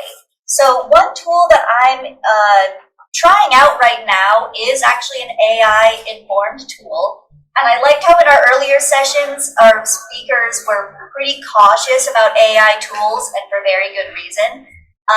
One reason is that these AI tools are kind of coming and going at a rapid pace, and they're changing at a rapid pace. So I'm always kind of hesitant to recommend an AI tool, but there is a new one I just learned about that came from the ICFJ Innovation Lab, so it does come from a journalist background, and it's called Rolly.ai. I'll add it to the tip sheet later so you don't have to memorize this or anything. But what it does is it tracks trends and phrases on a bunch of the most popular social media sites, so like Facebook, Twitter, Reddit, things like that. And one of the really interesting things it does is try to trace that to its source. So instead of just seeing that, Trump, to use an easy example, is trending on Facebook, you can see what terms are trending with his name, what posts are making that term go viral, and things like that. So that's one tool I'm experimenting with, but there's plenty of others. Like I think they mentioned Google Trends earlier, where you can get a dashboard of phrases that are coming and going out of like the public conscious. We know that numbers can tell us a lot too, and we know there's reports, whether it's an economic report that's coming out, whether or not it's some type of census data that's coming out. What are some of those standard, reliable, sources of numbers that might be, report out frequently that we could get some sense that something is getting ready to happen? That's a good question. So I should say I'm not really a political reporter myself. I mainly do data and investigation. So I report on government and political figures, but not necessarily like elections and candidates as they happen. But when people ask, like, well, where do you get data? Like, where is this data? Where do I find it? There's no real, like, one answer, you know, because data is, like, everywhere. It's sort of like a human source. Like, where do you find a human source? There's no one place to go. I will say that finding a good, reliable data source, especially one you want to keep up with, you should probably start with a human source because they will know. So just someone who works in, you know, the Department of Energy or something, like they'll have a PIO who can tell you what data sources they have. They can tell you how often it's updated, you know, what the information shows, maybe some limitations that it has, which can be a good thing to be aware of. But I noticed that was something that people mentioned earlier, especially in regards to fact checking and stuff, is your human sources are going to be really invaluable when you're doing fact checking and even when you're doing data reporting, because they're going to be able to tell you, you know, for one thing, does this data show what I think it shows? Is it coming from a reliable source and things like that? So for elections, that would be like the FEC, the Federal Election Commission. I think there's someone here from Open Secrets, the organization, which shares lobbying data. So there's a few kind of obvious data sources, yeah, for elections, but you're going to want to use human sources to find those realistically. Now, we know we've also talked, to your point, about misinformation, disinformation, AI. And so when you think about all those areas of challenge and potentially, you know, readers don't know what's real and what's not, how can we use data to ensure our stories are comprehensive so we can have those reliable stories and people rely on specific journalists to be able to provide them with a good story? Yeah, I know there's been a bunch of questions and discussion of kind of like breaking news fact checking today, which is a really good question and something you need to do as a political reporter. I think, unfortunately, the answer is sort of the same as what I was saying earlier, where you need to like build your stable of sources or familiarize yourself with data sources before that happens. So I guess ideally, you're not a reporter who's tasked with covering, you know, like an entire presidential election by yourself or something, because that's a lot for one person to handle. But you can build like an area of expertise where you have people you can call right off the bat, or like someone you can text right away to fact check data. So you can check claims and things like that, but it's admittedly not very immediate unless you happen to have a perfect tool. But data is great for fact-checking claims. But again, you're going to realistically need to know where that data is. You know, if someone makes a claim about their campaign spending, by now you probably know you can get that from the FEC, but you're not going to want to type in fec.gov on your phone and then try to find their disclosure forms and figure out what those disclosure forms mean and when they were reported. Like, that's all stuff you're ideally going to want to know already, and then you can just pull it up on your phone and fact check them right there and then. So if you do have time, especially if you're kind of getting ready, obviously election reporting is ramping up now and it's only going to continue ramping up for a long time. Now is a great time to, you know, learn, you know, familiarize yourself with like a candidate you're covering. Look up their FEC reports now. And at least then you have an idea of what the situation is before you end up fact checking, you know, a rally they have or something. You mentioned election, and as we know, this is a huge part of most of our job is going to be following this election. So data interpretation is really important, especially as you're talking about some of the predictions that are made and just talking about what counties and what specific areas have a certain number of votes and what that really means. What are some tools that can be used or ways to be able to interpret data quickly in a way that you're able to truly give the full picture of what's happening? Well, there's a lot of tools for that. So, I mean, that's data analysis, which is an entire industry and field of expertise outside of journalism. So there's an enormous amount of tools and people who work with data analysis. I mean, I think the tool that you want to use is going to come down to like your confidence level with data and your familiarity and how much you've done it before. I mean, some people are going to be very familiar and they'll just start working with a raw database and stuff, and that's great. Other people might not have time for that, or they might, you know, not have learned quite how to work with a raw database or anything. So you can use things like spreadsheets, which are pretty kind of easy entry. Like a lot of you in here, I'm guessing, have used Google Sheets or Excel before, even if just a little bit. And so a lot of times you can just open data in a Google Sheet and you can sort or filter or search or whatever it is you need to do. Or if even that is a bit too much of a commitment for what you're doing right then and there are some more kind of public-facing projects, like Google has the Common Knowledge Project, which is an interesting tool. I don't know if that got mentioned earlier as part of the news initiative, but it's where they are looking at data sources, and instead of just giving you a spreadsheet or a big Excel file or something, it sort of shows up as a data visualization already. So you can look at, changes in, voter registrations in a certain state, and it'll just show you that as a line graph. And that way you don't need to work with the raw data yourself. Raw data, as you said, can be a bit daunting. Data in general can be daunting. How do you know which data points are extremely important and can really give that kind of impact to your story that you're looking for? It's another really good question. So I think that kind of goes back to our journalism 101 classes.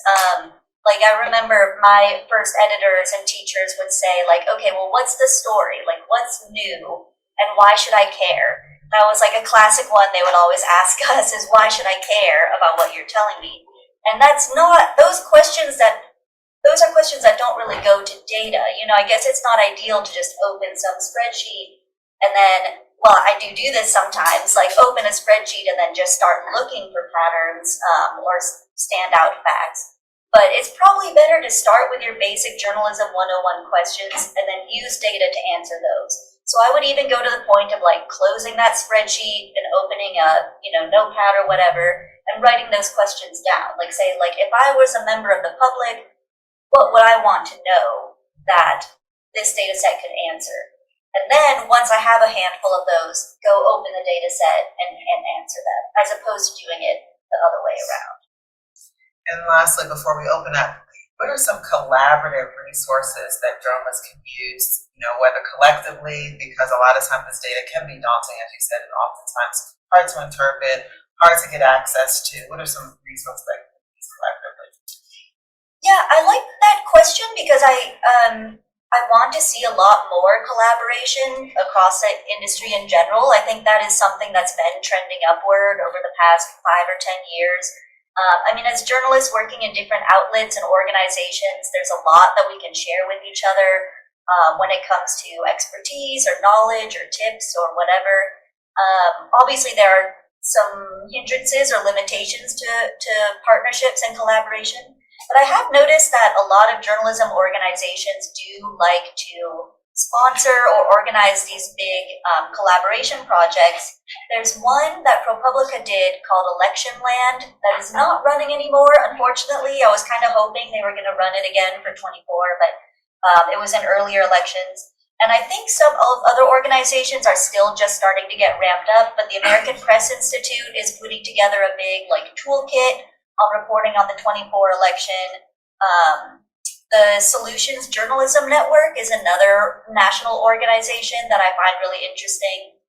And they have something they call a story library where you can literally just republish each other's stories if you share it within this library among their membership. So there's a few efforts like that that are getting built up for 2024. And at some point today, I have a bunch of tools and links and stuff and resources that I want to share with all of you. So I'll be adding those to the Google Doc so that you don't have to just Google endlessly trying to find what I'm talking about now. Thank you, Samantha. Is there any questions that anyone has for Samantha as she's trained in this area and this is kind of her area of expertise? Yeah, I should say, I know I don't want to just sort of talk about data too broadly because it is such a huge topic. So if there is anything where you have a story you're working on or something you're curious about or you're looking for a tool to do something specific, I'd love to hear about that because it's easier for me to help you guys accomplish what you're trying to do as opposed to just rattle off tips. Sure, already. Yeah, I'm a journalist and a computer programmer for over 17 years. So I write my own programs, Python and other things to analyze the data before I write articles.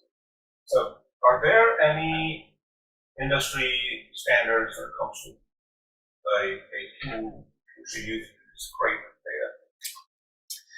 For scraping, yes. So again, it comes down to your level of familiarity with data. So there's one that I recommend. So sorry, I should say that. Are you talking about web scraping specifically? Web scraping, Yeah. So that's where if you're looking at data online and you want to put it in a spreadsheet as opposed to just working with the data online, that's a practice called web scraping.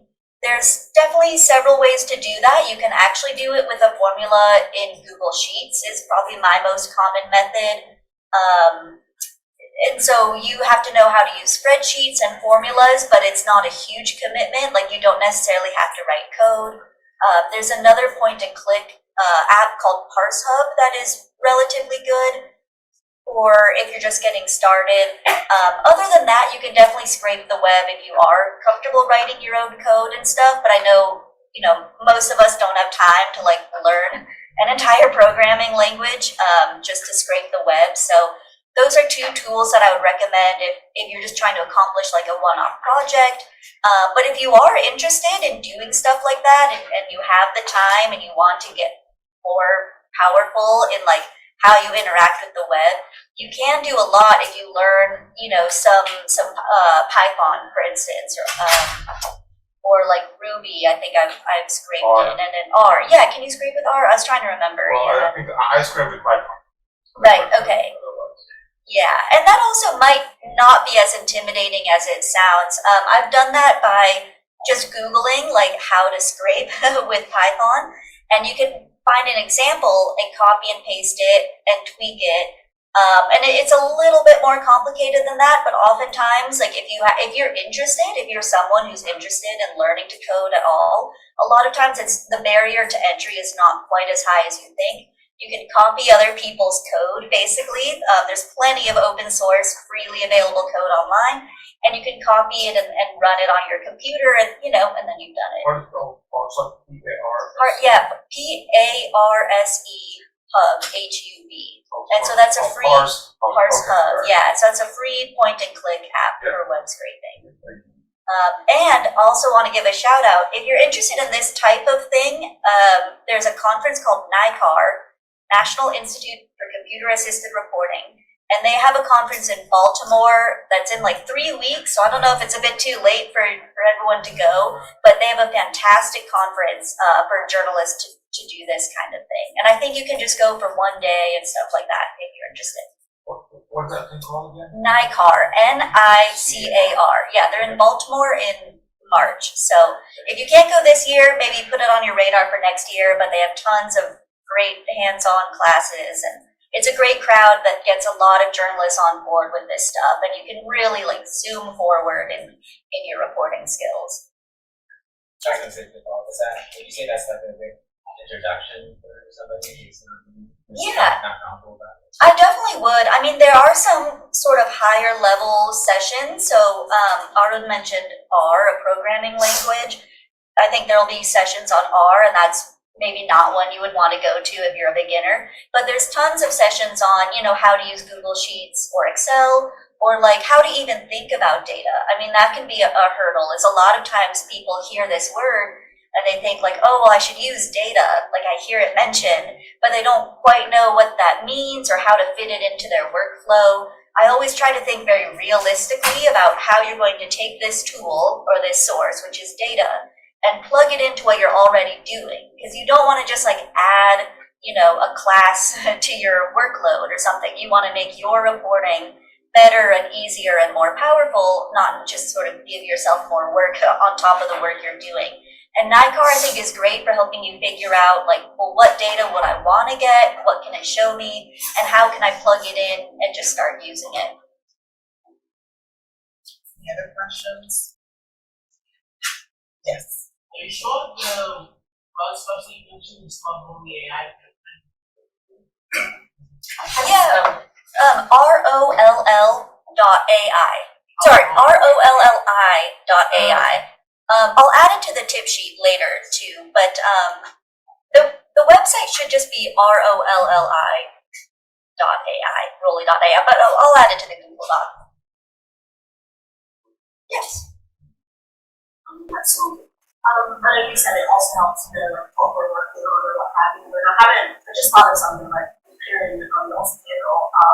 So a couple weeks ago, when I first did a story on rehab working centers, which are essentially centers that are also called pregnancy crisis centers or pregnancy centers. Sometimes they have tablet information or inpatient false information about ultrasound prep is the creative to display the images. And then around that time, I think that was 2021, the researchers at the University of Georgia actually created a database that had like the number of anti-abortion centers in ratio to the number of reproductive health clinics. I want to say they stopped updating that like in 2022.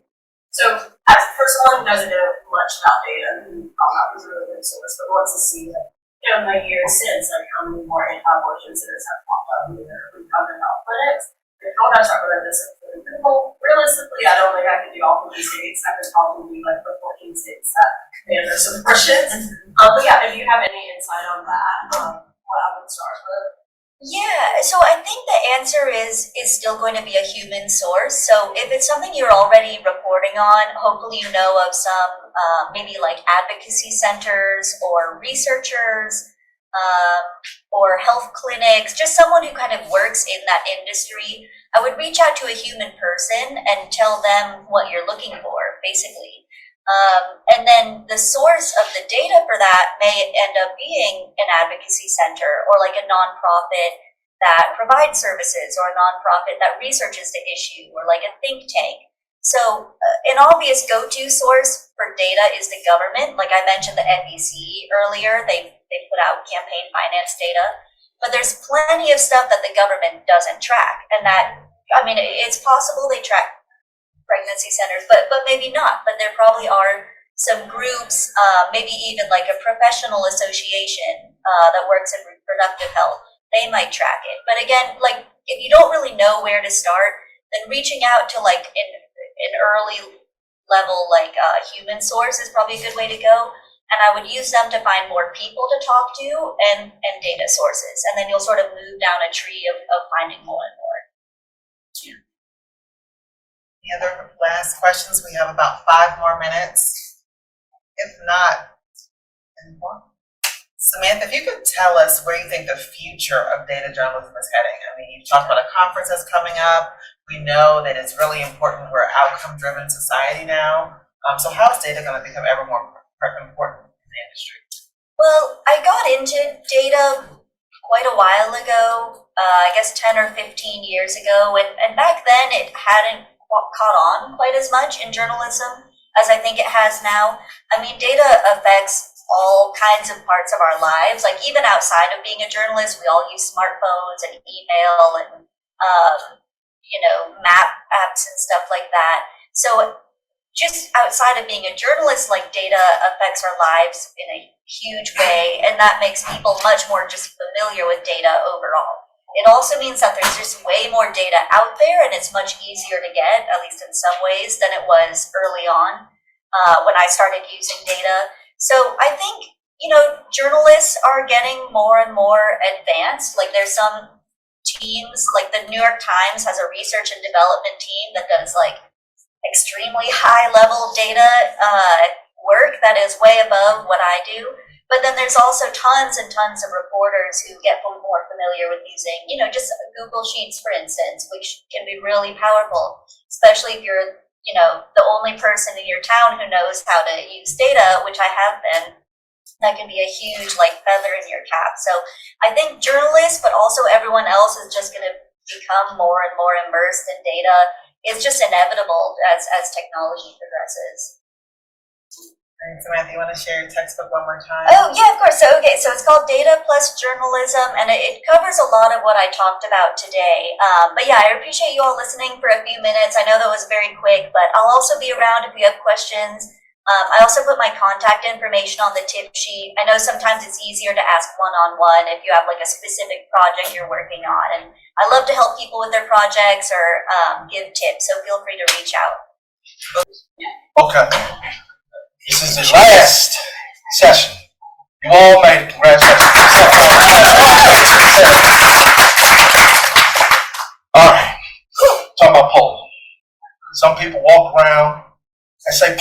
themselves. People don't know they have never been polled. What's a poll? I know a poll in a firehouse. There's another type of poll, we're not going to talk about that. We're just not.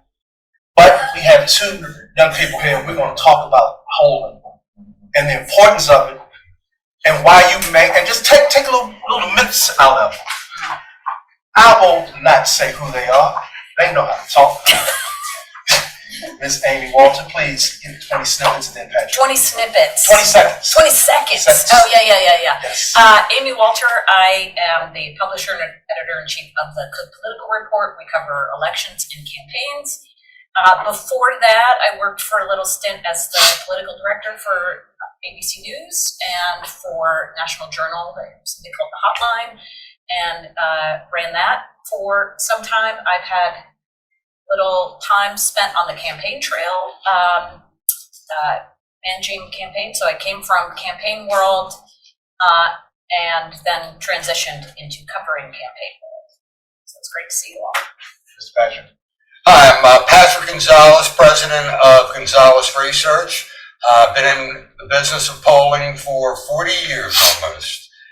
And started out with a company called Mason-Dixon Opinion Research, founded by a college buddy of mine. In 1983, he had this idea that we're going to take a polling company and we're going to go into different states and go to small medium markets instead of charging them an arm and a leg. Charge them a fraction of what a poll costs, give them exclusive rights. And that was 1983, started in Maryland, Florida, and Virginia. By 1992, we were in all 50 states. For the last 25 years, I've been concentrating and focused on Maryland under Gonzalez Research because I like Maryland. I like campaigns, and I got tired of polling for the media. So, not that there's anything wrong with it, but you would have a client who had rights to it at 6 o'clock, and someone would find out and show it on the 4 o'clock anyway. Guys, we're going to let you stop because you're ready to go. Listen, from a journalist's perspective, Yes. talk about why polling is necessary to tell a story for the general public. Yeah, thank you for that. And I do think it is very easy to be down on polls, but in part, I think because we expect more from them than we should.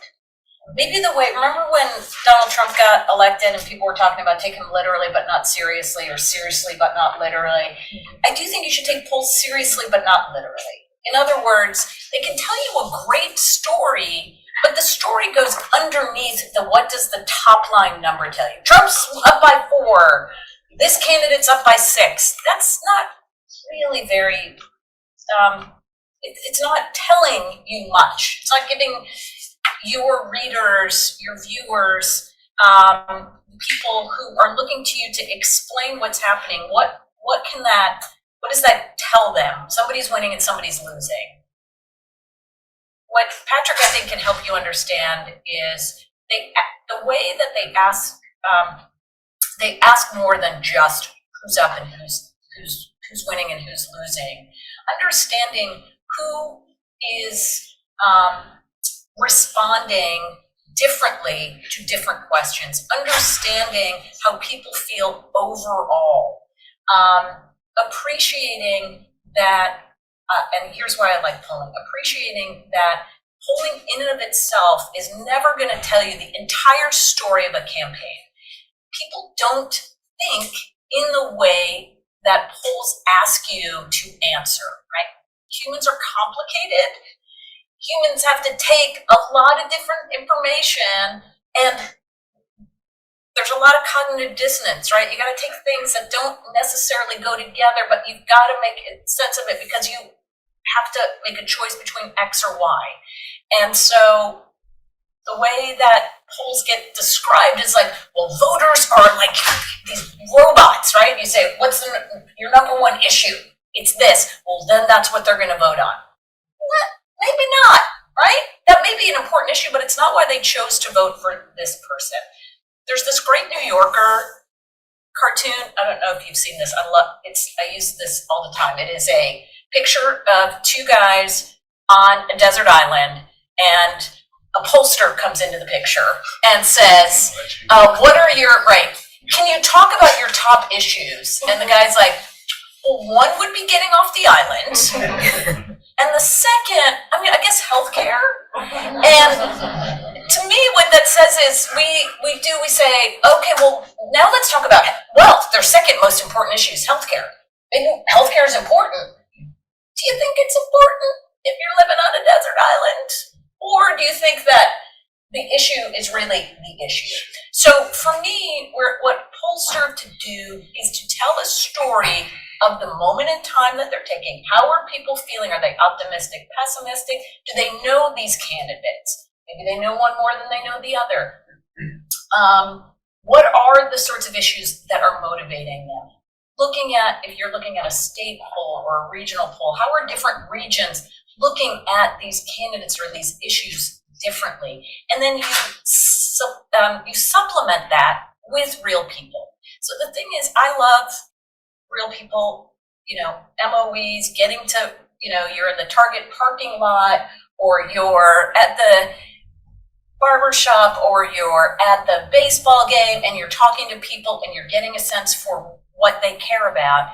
But they are an important, but they are not a fulsome picture of the electorate. A poll can give you a bigger picture, but it is still one part of the story. So I guess my short answer is writing an entire story off of a poll, I don't find to be particularly helpful, unless what the story is about, here are some of the findings in here that help people understand how voters are processing an election that is coming in, right? What are the cross currents for them? What are the pressure points? What's the cognitive dissonance here for some of these voters, and why that matters?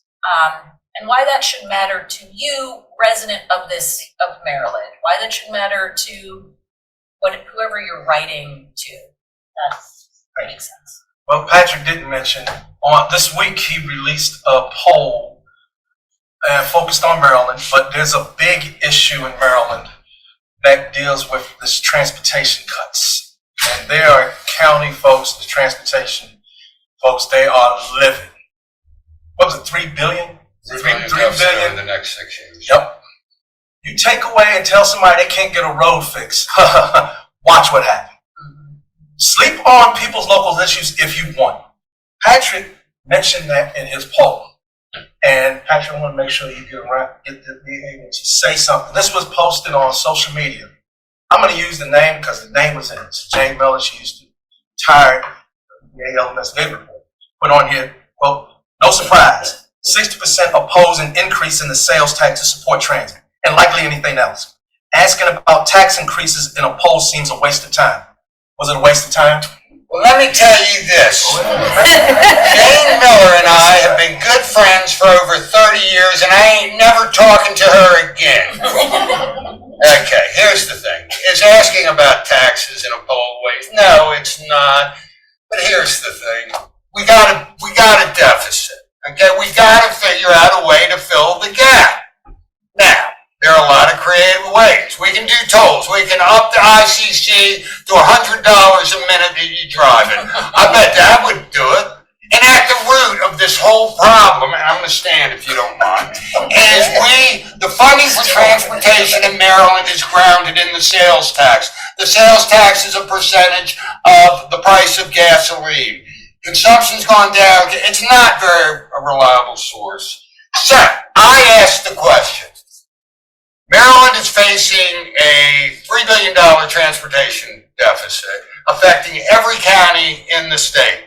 Would you support or oppose an increase from 6% to 7% on the Maryland sales tax to fund transportation for roads and bridges and mass transit? And in that we found 37% overall supported it and 60% opposed it. Now, as I explained on air earlier in the week when the poll first came, it doesn't end there. No, people don't 2 to 1 fundamentally don't want to have the sales tax increase. But that doesn't mean they don't want their transportation. I mean, I had to get from Annapolis up here today. I like transportation. And so anyway, and just to add real quick to what Amy said, she did it super. First of all, human beings are complex. Polls need to be simple because you've got to communicate with 800, in my case, 1,000 respondents. And I guess the guiding principle for Patrick, 2 things: do unto others as you would have done to you. But in polling, it is what Denzel Washington said in the movie Philadelphia. Explain it to me like I'm 6 years old, because that's how I, Patrick, want things explained to me. So try to keep it simple. Well, we are in an election year. We'll go back to you, Patrick. Yes, sir. 2016, Donald Trump ran. The only pollster in Maryland, one of the few in the country, if I'm not mistaken, who said Donald Trump is going to get the election. It's on air. It's on record. This one right here. You've seen him. How'd you get that? Okay, real quick, and I don't want to belabor this story. Yeah, don't belabor. I was on WBAL radio 10 days out. And I'm usually on for about, back then, a half hour. I actually was on for an hour and a half. The night before, I was watching the news, and some political consultant for a former president came on and stated unequivocally that Hillary Clinton was going to win Pennsylvania, without a doubt. I said, I don't believe it. Fast forward to the next day, I'm on air, I'm doing my thing with C4, the host of the radio show, with no plans of doing anything. Someone calls in and says, what do you think is going to happen in Pennsylvania? And all of a sudden, my brain triggered. And I thought of the guy the night before being so cocksure that it was going to be, but I thought, I was examining those states at the time. I was looking at Florida, and one thing led to another, and I think I was pushed a little, and I made this statement. You know what? I think Donald Trump's going to win Pennsylvania. I think he's going to win Ohio. I think he's going to win Florida. You know what, C4? I think Donald Trump, because I kind of had assessed it that way. I think Donald Trump is going to win this election.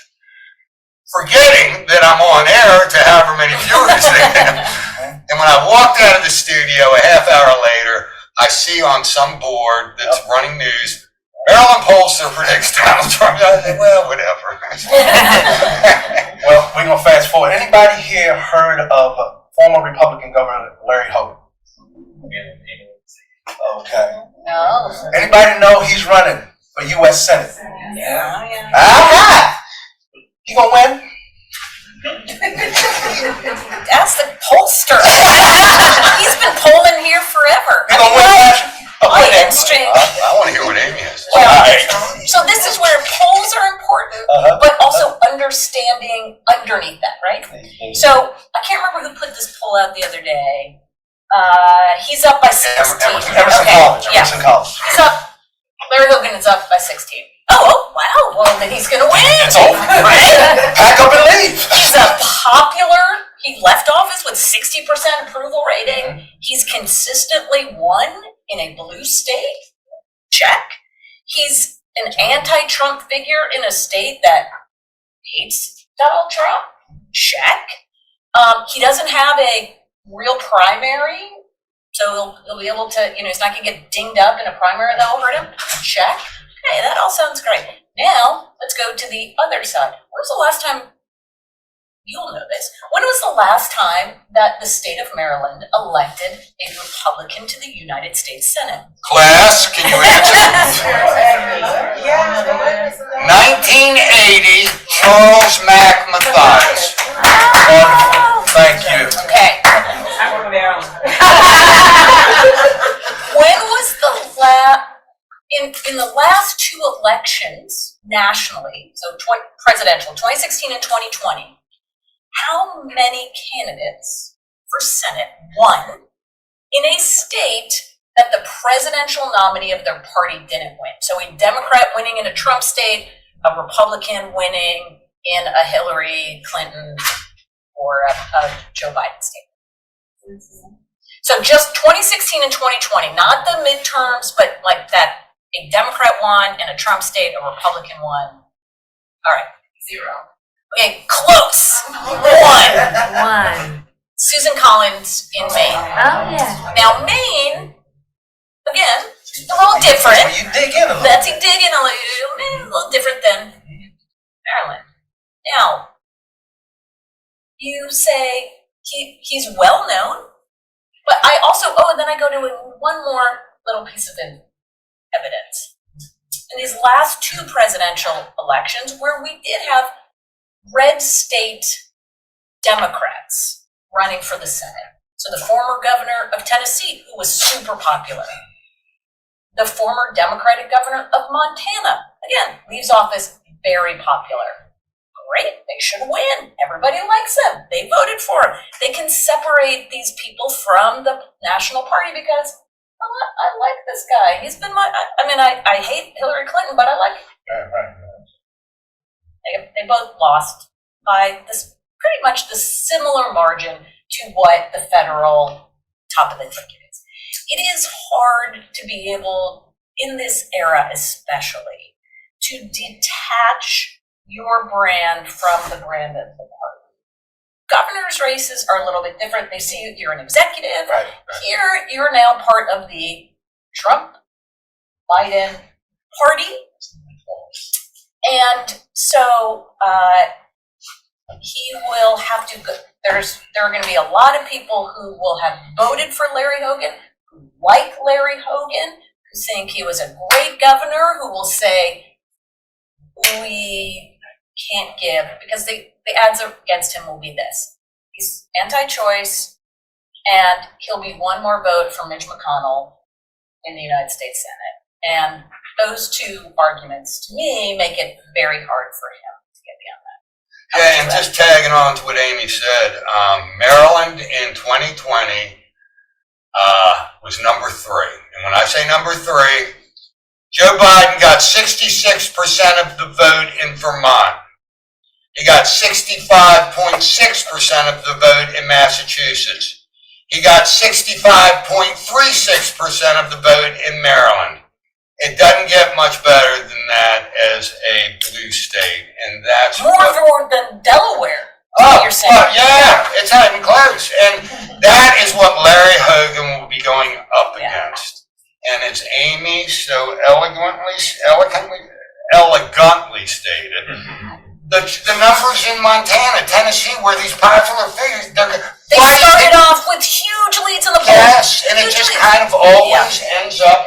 Why is Joe Manchin not running for re-election? Hold a second. Yes, ma'am, please. Yeah, what happens in a state where it's like purple, like in North Carolina, where they had a Democratic governor? Yep. He can't run again. Yep.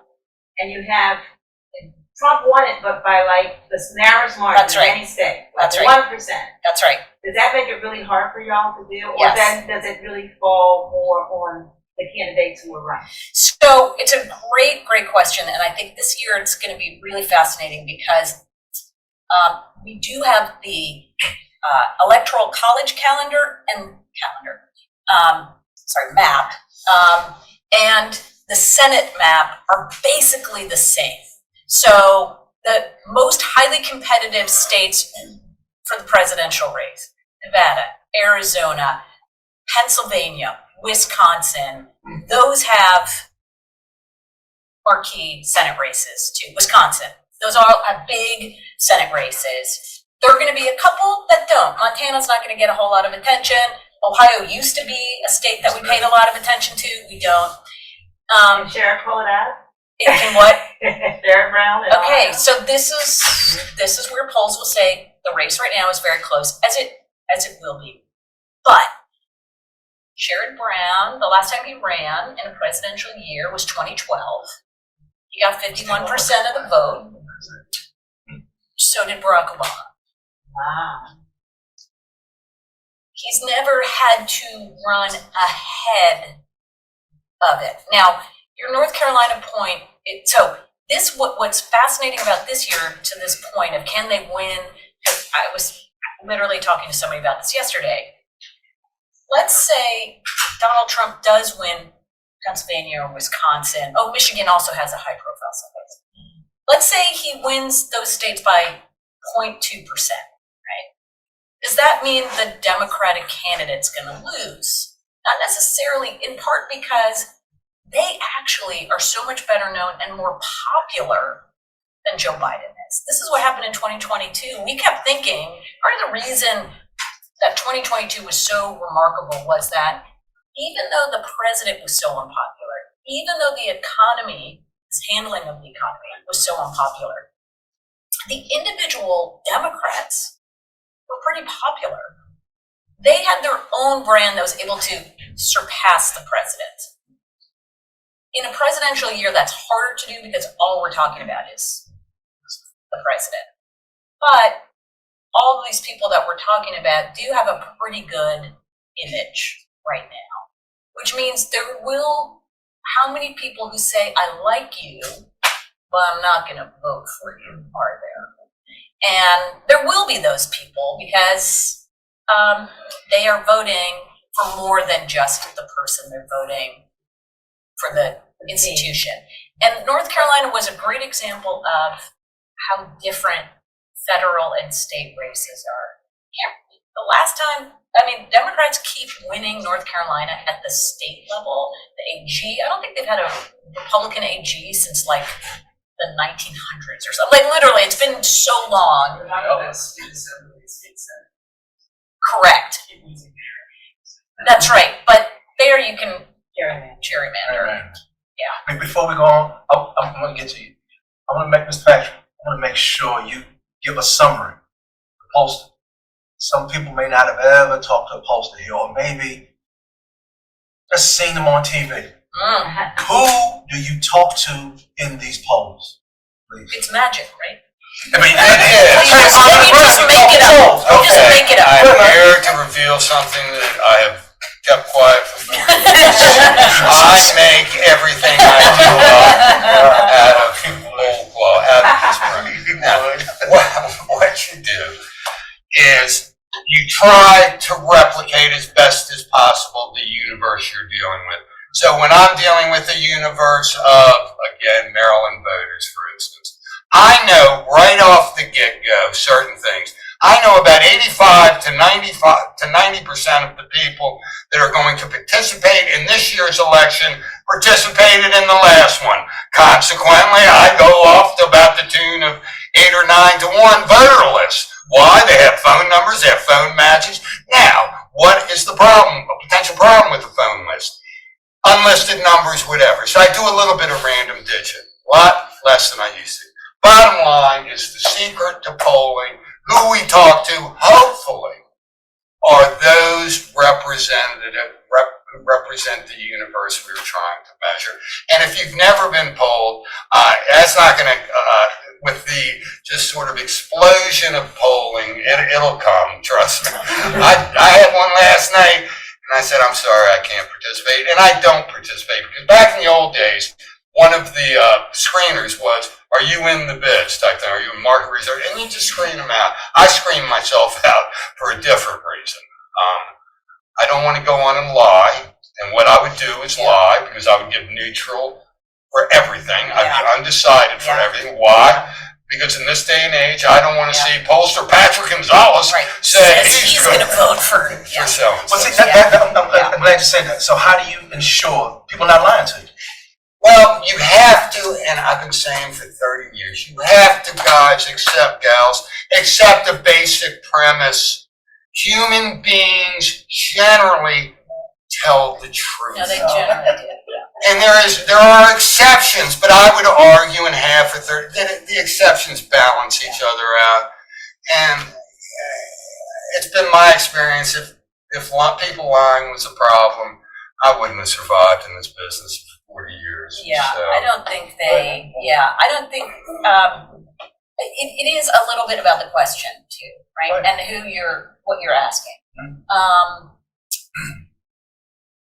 Do you brush and floss 3 times a day, right? Do you eat 5 servings of vegetables, right? Your doctor's like, do you drink alcohol? I mean, occasionally, once or twice, right? So those things. Amy has is hitting it different, perfect yeah. as far Those are very different from, look, do you approve or disapprove of the job of that? And here's what I loved about last cycle. Do you approve or disapprove of the job president's doing? Now, normally, people who disapprove are going to vote against that person or that person's party. People who approve, that makes perfect sense, right? You think they're doing a good job, you're going to vote for them. You think you're doing a bad job, you're not going to vote for them. Except in this, it started when I saw this Pew poll that came out and it showed people who have different categories. I strongly approve, I strongly disapprove, I somewhat approve, I somewhat disapprove. And I noticed that the somewhat disapprove of Biden were still voting for Democrats. And I was like, well, that's odd. When has that ever happened? So I went to the pollster for Pew and I said, have you ever seen this before? That people who say they somewhat disapprove are still going to vote for that party.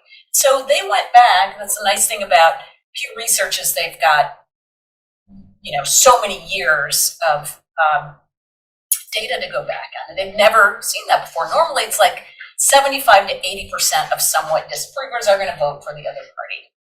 And at the end of the day, what we saw, according to the exit polls, is those somewhat disapprovers voted for a Democrat by 2 points. And what that tells you is these people weren't lying when they said, I don't think Joe Biden's doing a good job. Because maybe they think he's too old. Maybe they're mad about the inflation. Maybe they were mad about Afghanistan, whatever it was, or he hasn't done enough on climate change. But then when you ask them, okay, you don't think he's doing a good job, are you going to vote for Donald Trump? No.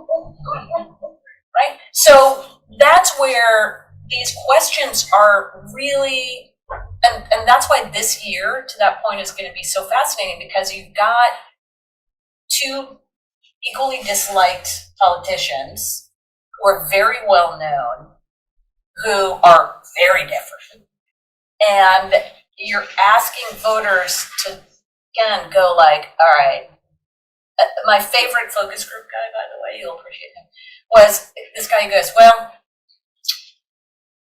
I really regret voting for Biden last time, but I don't regret not voting for Trump. Right? But there are a lot of those people. There are a lot of those people out there who are like, I'm mad. Like, again, I don't think Biden did what I thought he was going to do. I'm really disappointed in him. But I don't think, oh man, if only I voted for Trump, things would be better. I don't know as I talk too much. In other words, they don't like the choice. Definitely don't like And I would say, Amy, correct me if I'm wrong, the number about 70% of the voters next November do not like the choices they are presented with. Right. And if that's the case, weird things are going to happen. That's right. And that's a great way to say that. Before you become that, I forgot, I didn't introduce myself. I'm William Ford. I'm state government politics reporter for Maryland Matters. Could you introduce yourself, ma'am, for these two? Sure, Sabrina Wilson, WVUE-TV New Orleans. So Amy, you talked about how, and I'm paraphrasing, we set lofty expectations from polls.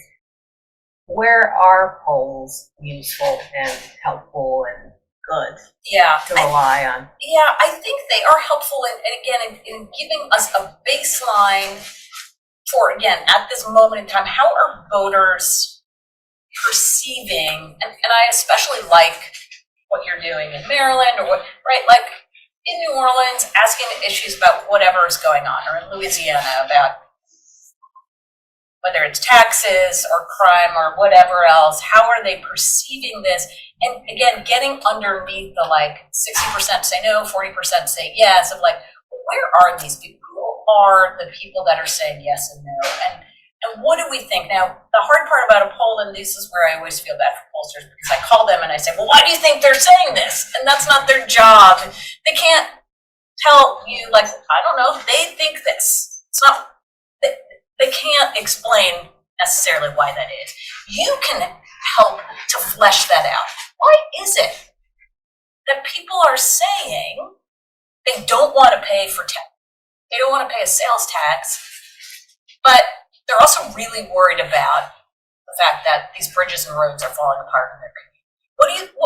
How do we bring that? Like, that's what the legislature has to figure out, right? Like, well, how are we going to bring these two things together? Because they're gonna be mad if we say we're raising sales tax, but they're also gonna be mad if we don't fix their street. So what is it, what's an answer?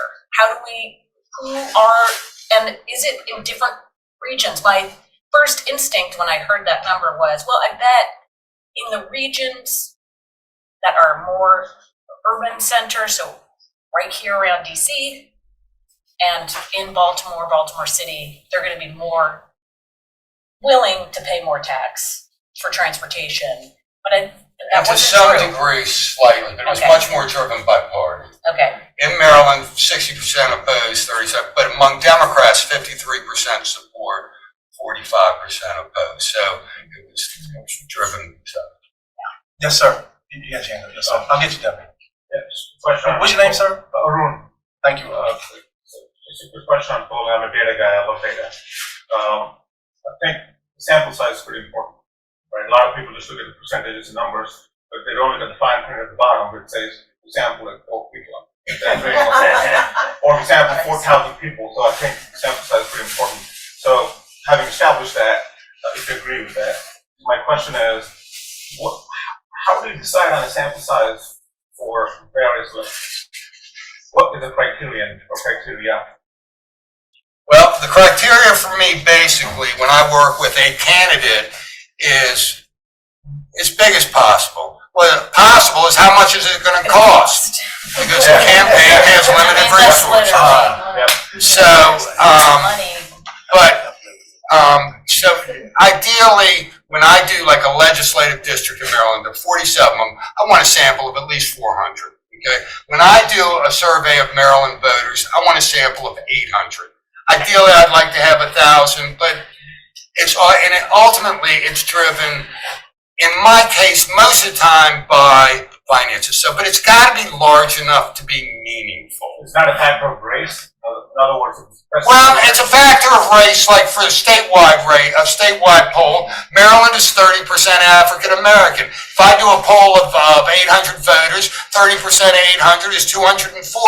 I'm fairly comfortable analyzing results among 240 black voters. No, sorry, by race I meant like presidential race or... I'm sorry. That's not race. That race, no. I'm right. All right. Both races.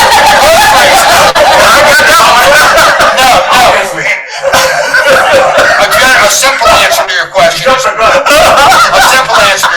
is no. It doesn't matter what election.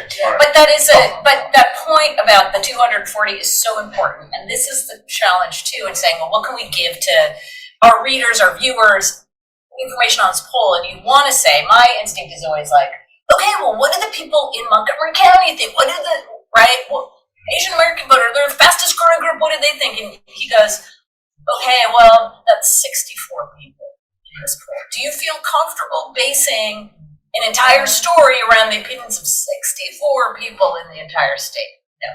Usually the numbers, it should be at least 100, right, of the what we call the cross step to be like statistically significant. But if you look at 50 people opinion, not good. So the bigger your sample, right, the bigger that number is. And then this is why we do have so much trouble. Everybody talks about, the fight for Latino voters.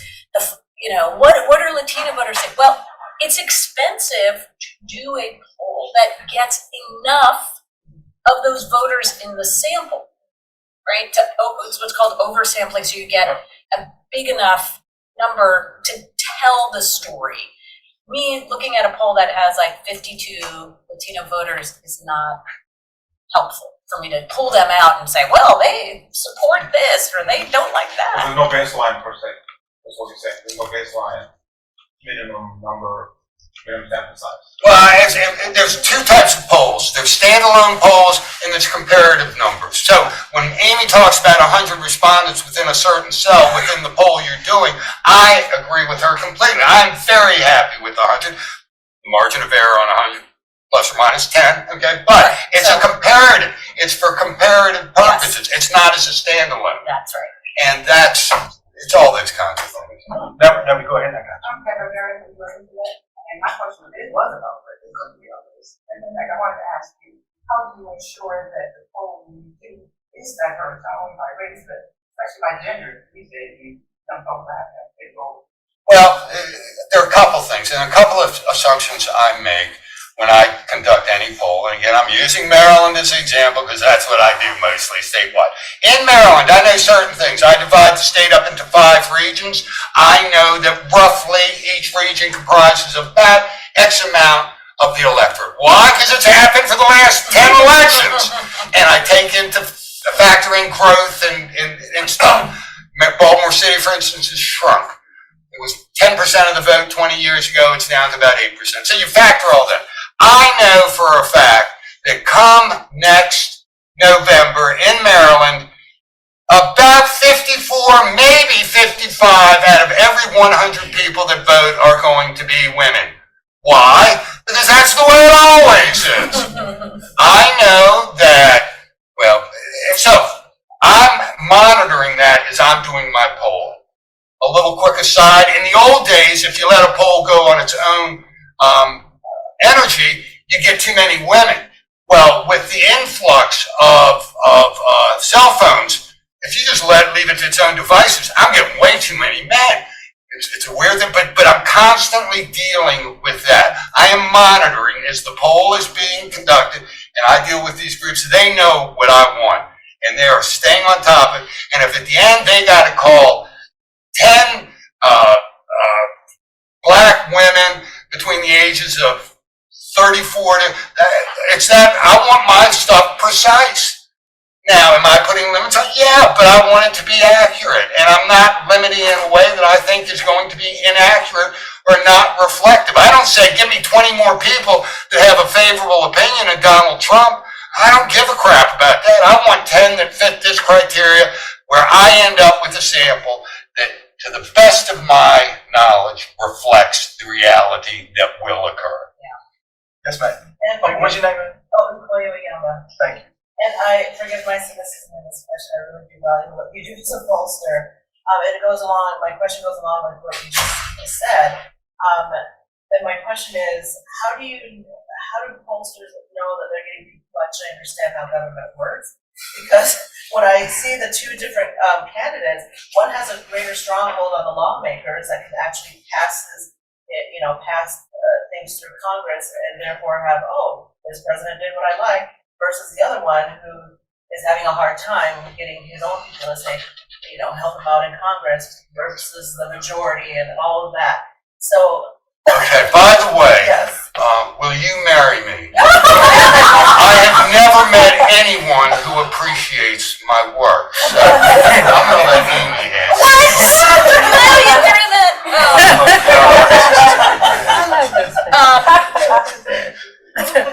I guess to start off real quick, you can't go in with the assumption that the respondent, the voter, has this great knowledge of how government works. That's right. And they doesn't that inherently skew, I guess? Well, no, it doesn't, because I guess it doesn't. That's right. You got it. Here, let me give you. This is my way. The way I think about many voters is the way and how they view politics is the way Amy views NFL football. Okay, which is I understand there is an NFL. I understand that every fall. Somehow it actually starts earlier and earlier. Like somehow in July they're playing, but whatever. No, that is training camp. Okay, whatever. They play games. There are teams. I know that the Ravens are in Baltimore. Okay, so I know this, but I could not name you anyone on that team. I didn't know they were good. The only reason I knew they were good this year is because my brother lives in Baltimore and is obsessed with them. And so I was excited that he was excited, but I don't care. I am not watching any of the games, but they're always on in the background, right? And all my friends, not all of them, but some of them are in those leagues where you bet on whatever those are called, like fantasy leagues. Yeah. And again, I've got my brother and then another friend who's crazy about the Seahawks and whatever. So the only time it really breaks through for me are the following. One, something that connects things I care about, i.e., or is interesting, Taylor Swift, right? Like, we joke about it, but it brought a whole bunch of people and they're like, oh, this is what football is. I understand the game. I'm not like, and again, I am an educated person. I am a person, I think, of the world. I understand it. I understand how the game works. I'm not like, what is this spherical ball that they throw in the air? But I'm not invested in it. I'm really not. But as we get closer and closer to the Super Bowl, now I'm paying more attention. You know why? Because the news is covering it a lot more. And if you live in this area, everybody was crazy about the Ravens, right? So talking about the Ravens. My brothers were Ravens. Everybody's the Ravens, right? Oh, this is kind of fun. I should watch this game.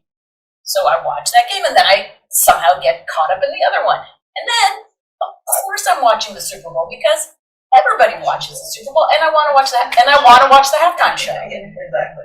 Right? By next week, I'm not going to remember who won the Super Bowl. I'm not invested in it, but I am participating in it. There are partisans, 40% on each side are really invested. They wake up every day and they put their Ravens jersey on, or they put their Seahawks jersey on, or 49ers, or whatever it is, and that is all they think about and care about, and that's how they see the world. But for that other bit, and this is a big group of people who do not see the world that way. They're like, yeah, there's an election going on, that's fine, I hear it, it's in the background, I hear my friends talking about it, we heard about it at Thanksgiving because my uncle kept talking about it, we told him not to talk about it, but he kept doing it. But I don't want to get into it. And that's why, for me, especially this year, especially when we, as Patrick pointed out, we've got 70% of the country who are like, oh my God, are we really doing this? Are we really having these two guys run again? I just feel like those people are even more checking, right? Like, I definitely don't want to turn on the TV. You know who's really checked out too? Democrats are really checked out. Because it's just, yeah, they are like, every time I turn on the TV, it's like, oh my God, Donald Trump is there again. Oh my God, Joe Biden's so old. Oh my God, the war in Gaza. Oh my God, right? Like, it's just all bad. I just want to watch puppies and like cute things all day. I can't turn it on. Just to add one thing, to frame it the way is a poll, it's just as Amy said, a poll of 400 Amy's to give you a sense of where football fans in this country are would be totally useless. And in the same way, and nothing against Amy, she's a beautiful young woman, but football is not, just like Taylor Swift is not my area of expertise. Football's not my thing. So she is not representative of a football fan, so if you do a sample of 400 Amy's, you're not going to accomplish your goal. That's the only Right. I think we may have two more. I saw you, Tia. Go ahead. And I got you, my man, in the back. I'm sorry. We're going to see. I'm sorry. Oh, okay. Tia, hold your thought. Let's do it. Can you read the Zoom question, please?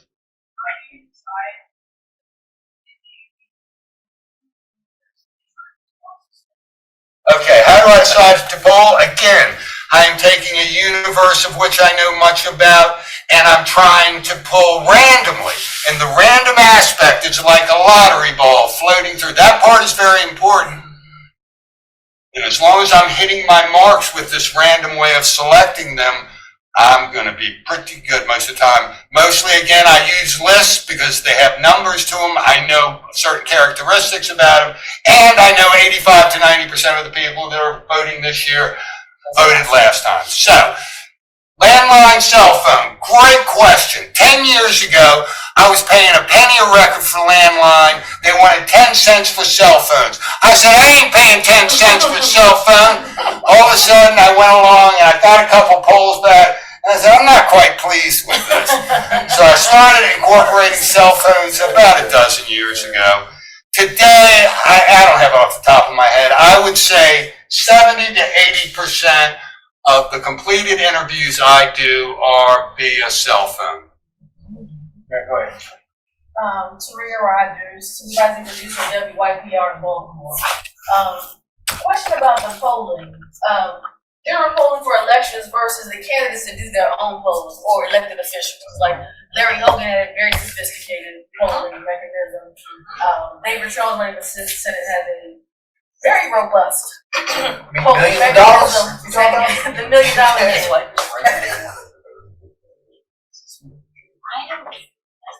These workers. We can't- So my question is, should we look at the polling coming from them the same way, if the criteria the same, like sample size, should we take it seriously? Is Be it all criticism? Be careful of Greeks bearing gifts. Be careful of campaigns bearing the gift of our poll is exactly right. By the way, are you on my list? Do you know YPR? Is it on my Tom's probably on the list, distribution but list? I'll get on your list. Yeah, let's make sure you're on it. Okay. You should always be skeptical of campaigns.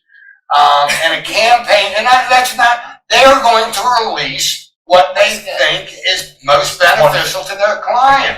Now, that doesn't mean, and I just asked Amy if Fred Yang, who's Karen and Hart and all that guy, he's a straight shooter. Now, sometimes they release things in a way. For instance, I did a poll back in 18, had Hogan up by 16. Ben Jealous ripped the crap out of me for a month until a poll came out and had him down by 24. And he was longing for the days. He felt compelled, his pollster to release a poll that had him down by 10 points. To try to, now, I don't question what they, but you always have to, and it doesn't even apply to polling, it applies to life. If somebody wants to get in your pocket, always keep both hands in and listen carefully. Yeah, the number one question to ask them, right, they'll say, well, we asked Larry Hogan versus, right, let's just fill in the blank, David Trone, and this is the number that we got. And then you can ask them to see, I want to see the whole survey. I'm not just going to take one question. If you're going to share data with me, then I get the whole thing. So you can see from the start to the finish how it all adds up. Did they ask it after saying, like, if you knew David Trone was a serial killer? Exactly. And hated the Ravens. I only use Exactly. I'm not sure which one turned to I am the serial killer, fine, Ravens. Okay. Anti-Ravens. Yes, sir. There was a lot of conversation now after the cases came about, like, people are not responding to polls. Yes. And so much of a problem that, like, we had to weight conservative voices more because they were not responding to the polls. Has that resolved itself? Is there a work that we still point, we know, like, hey, you can get actually out there to make sure we include those voices because they might have not responded? This is so good.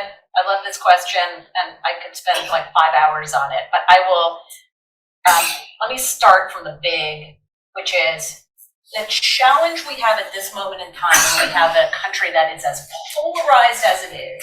You have fewer and fewer people who are willing to say, I'm going to give the benefit of the doubt and go over here, I'm going to vote D here and R there.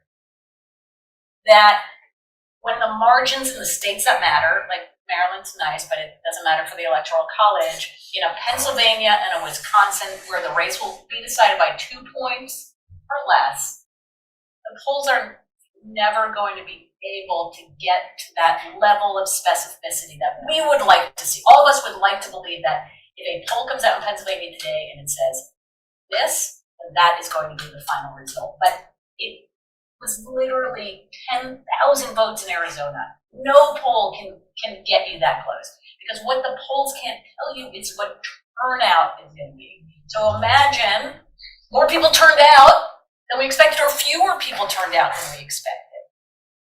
I think to me the biggest challenge we have is this: people who are not that they fit Patrick's demographic profile.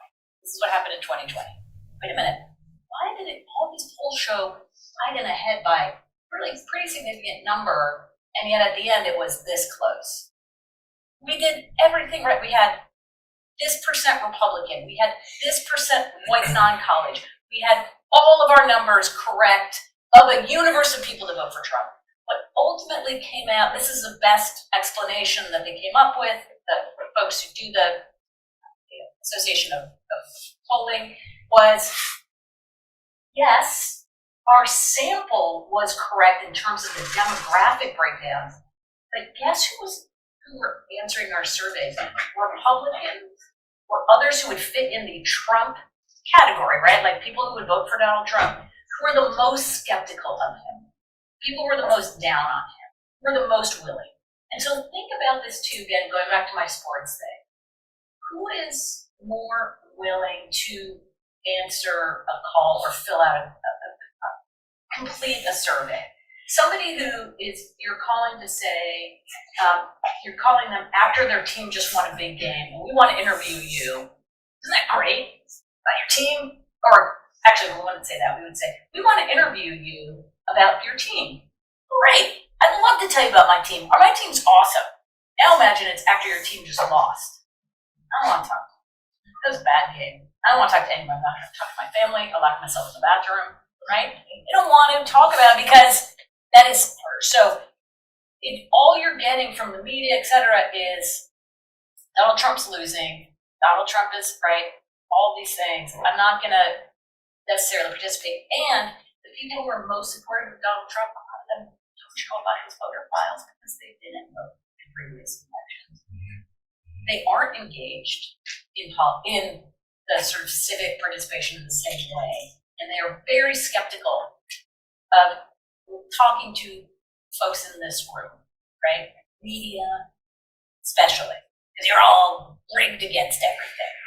So it does, you're right, you have to then, with every one of these polls, take it, that's why I say, take it seriously, but not literally.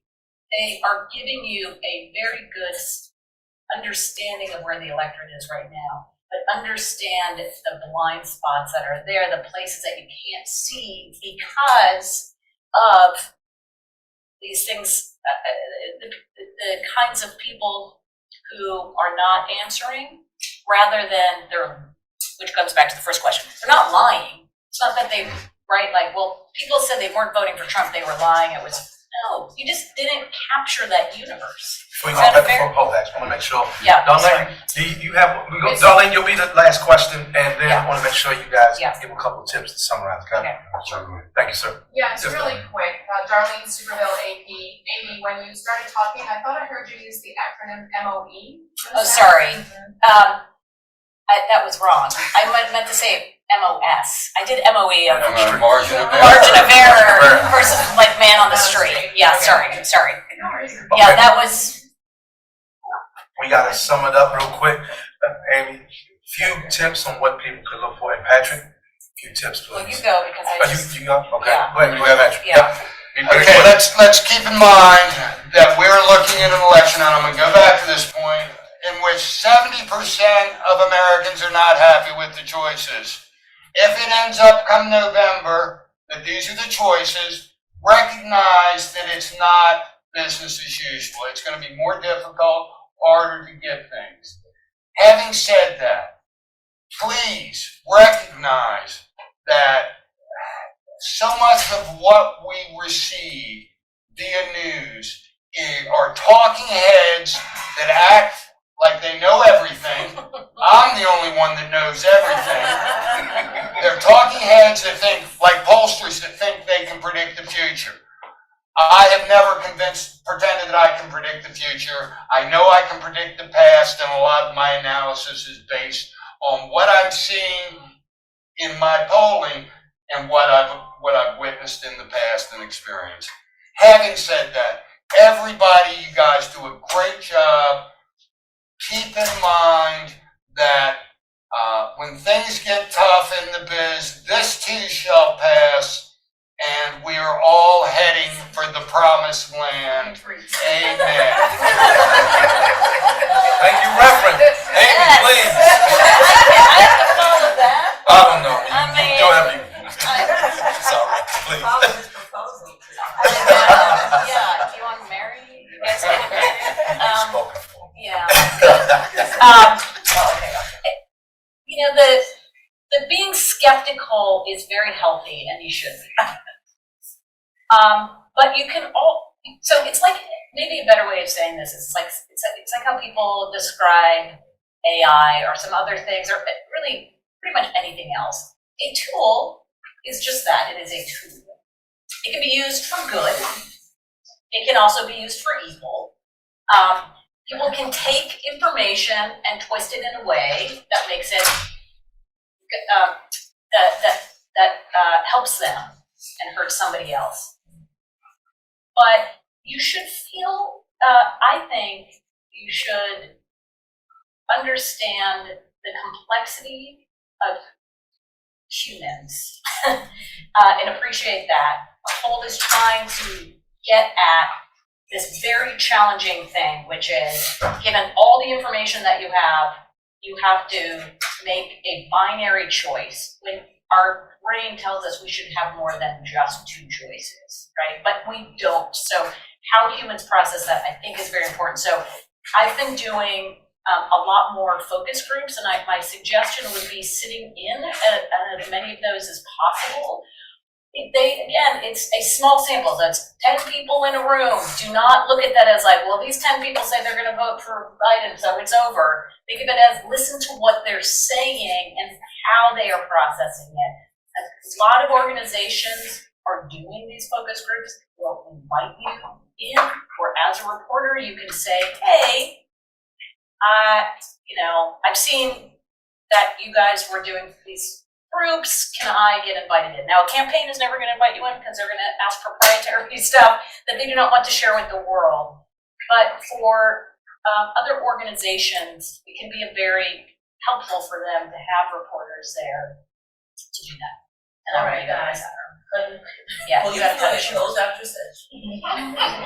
If you look at NBC's Meet the Press, and if she's on it, pay attention. If you're on Maryland, and you want to know what's going on, Patrick Gonzalez is the man right here, even in the DC area. So if you live in Northern Virginia, check him out too.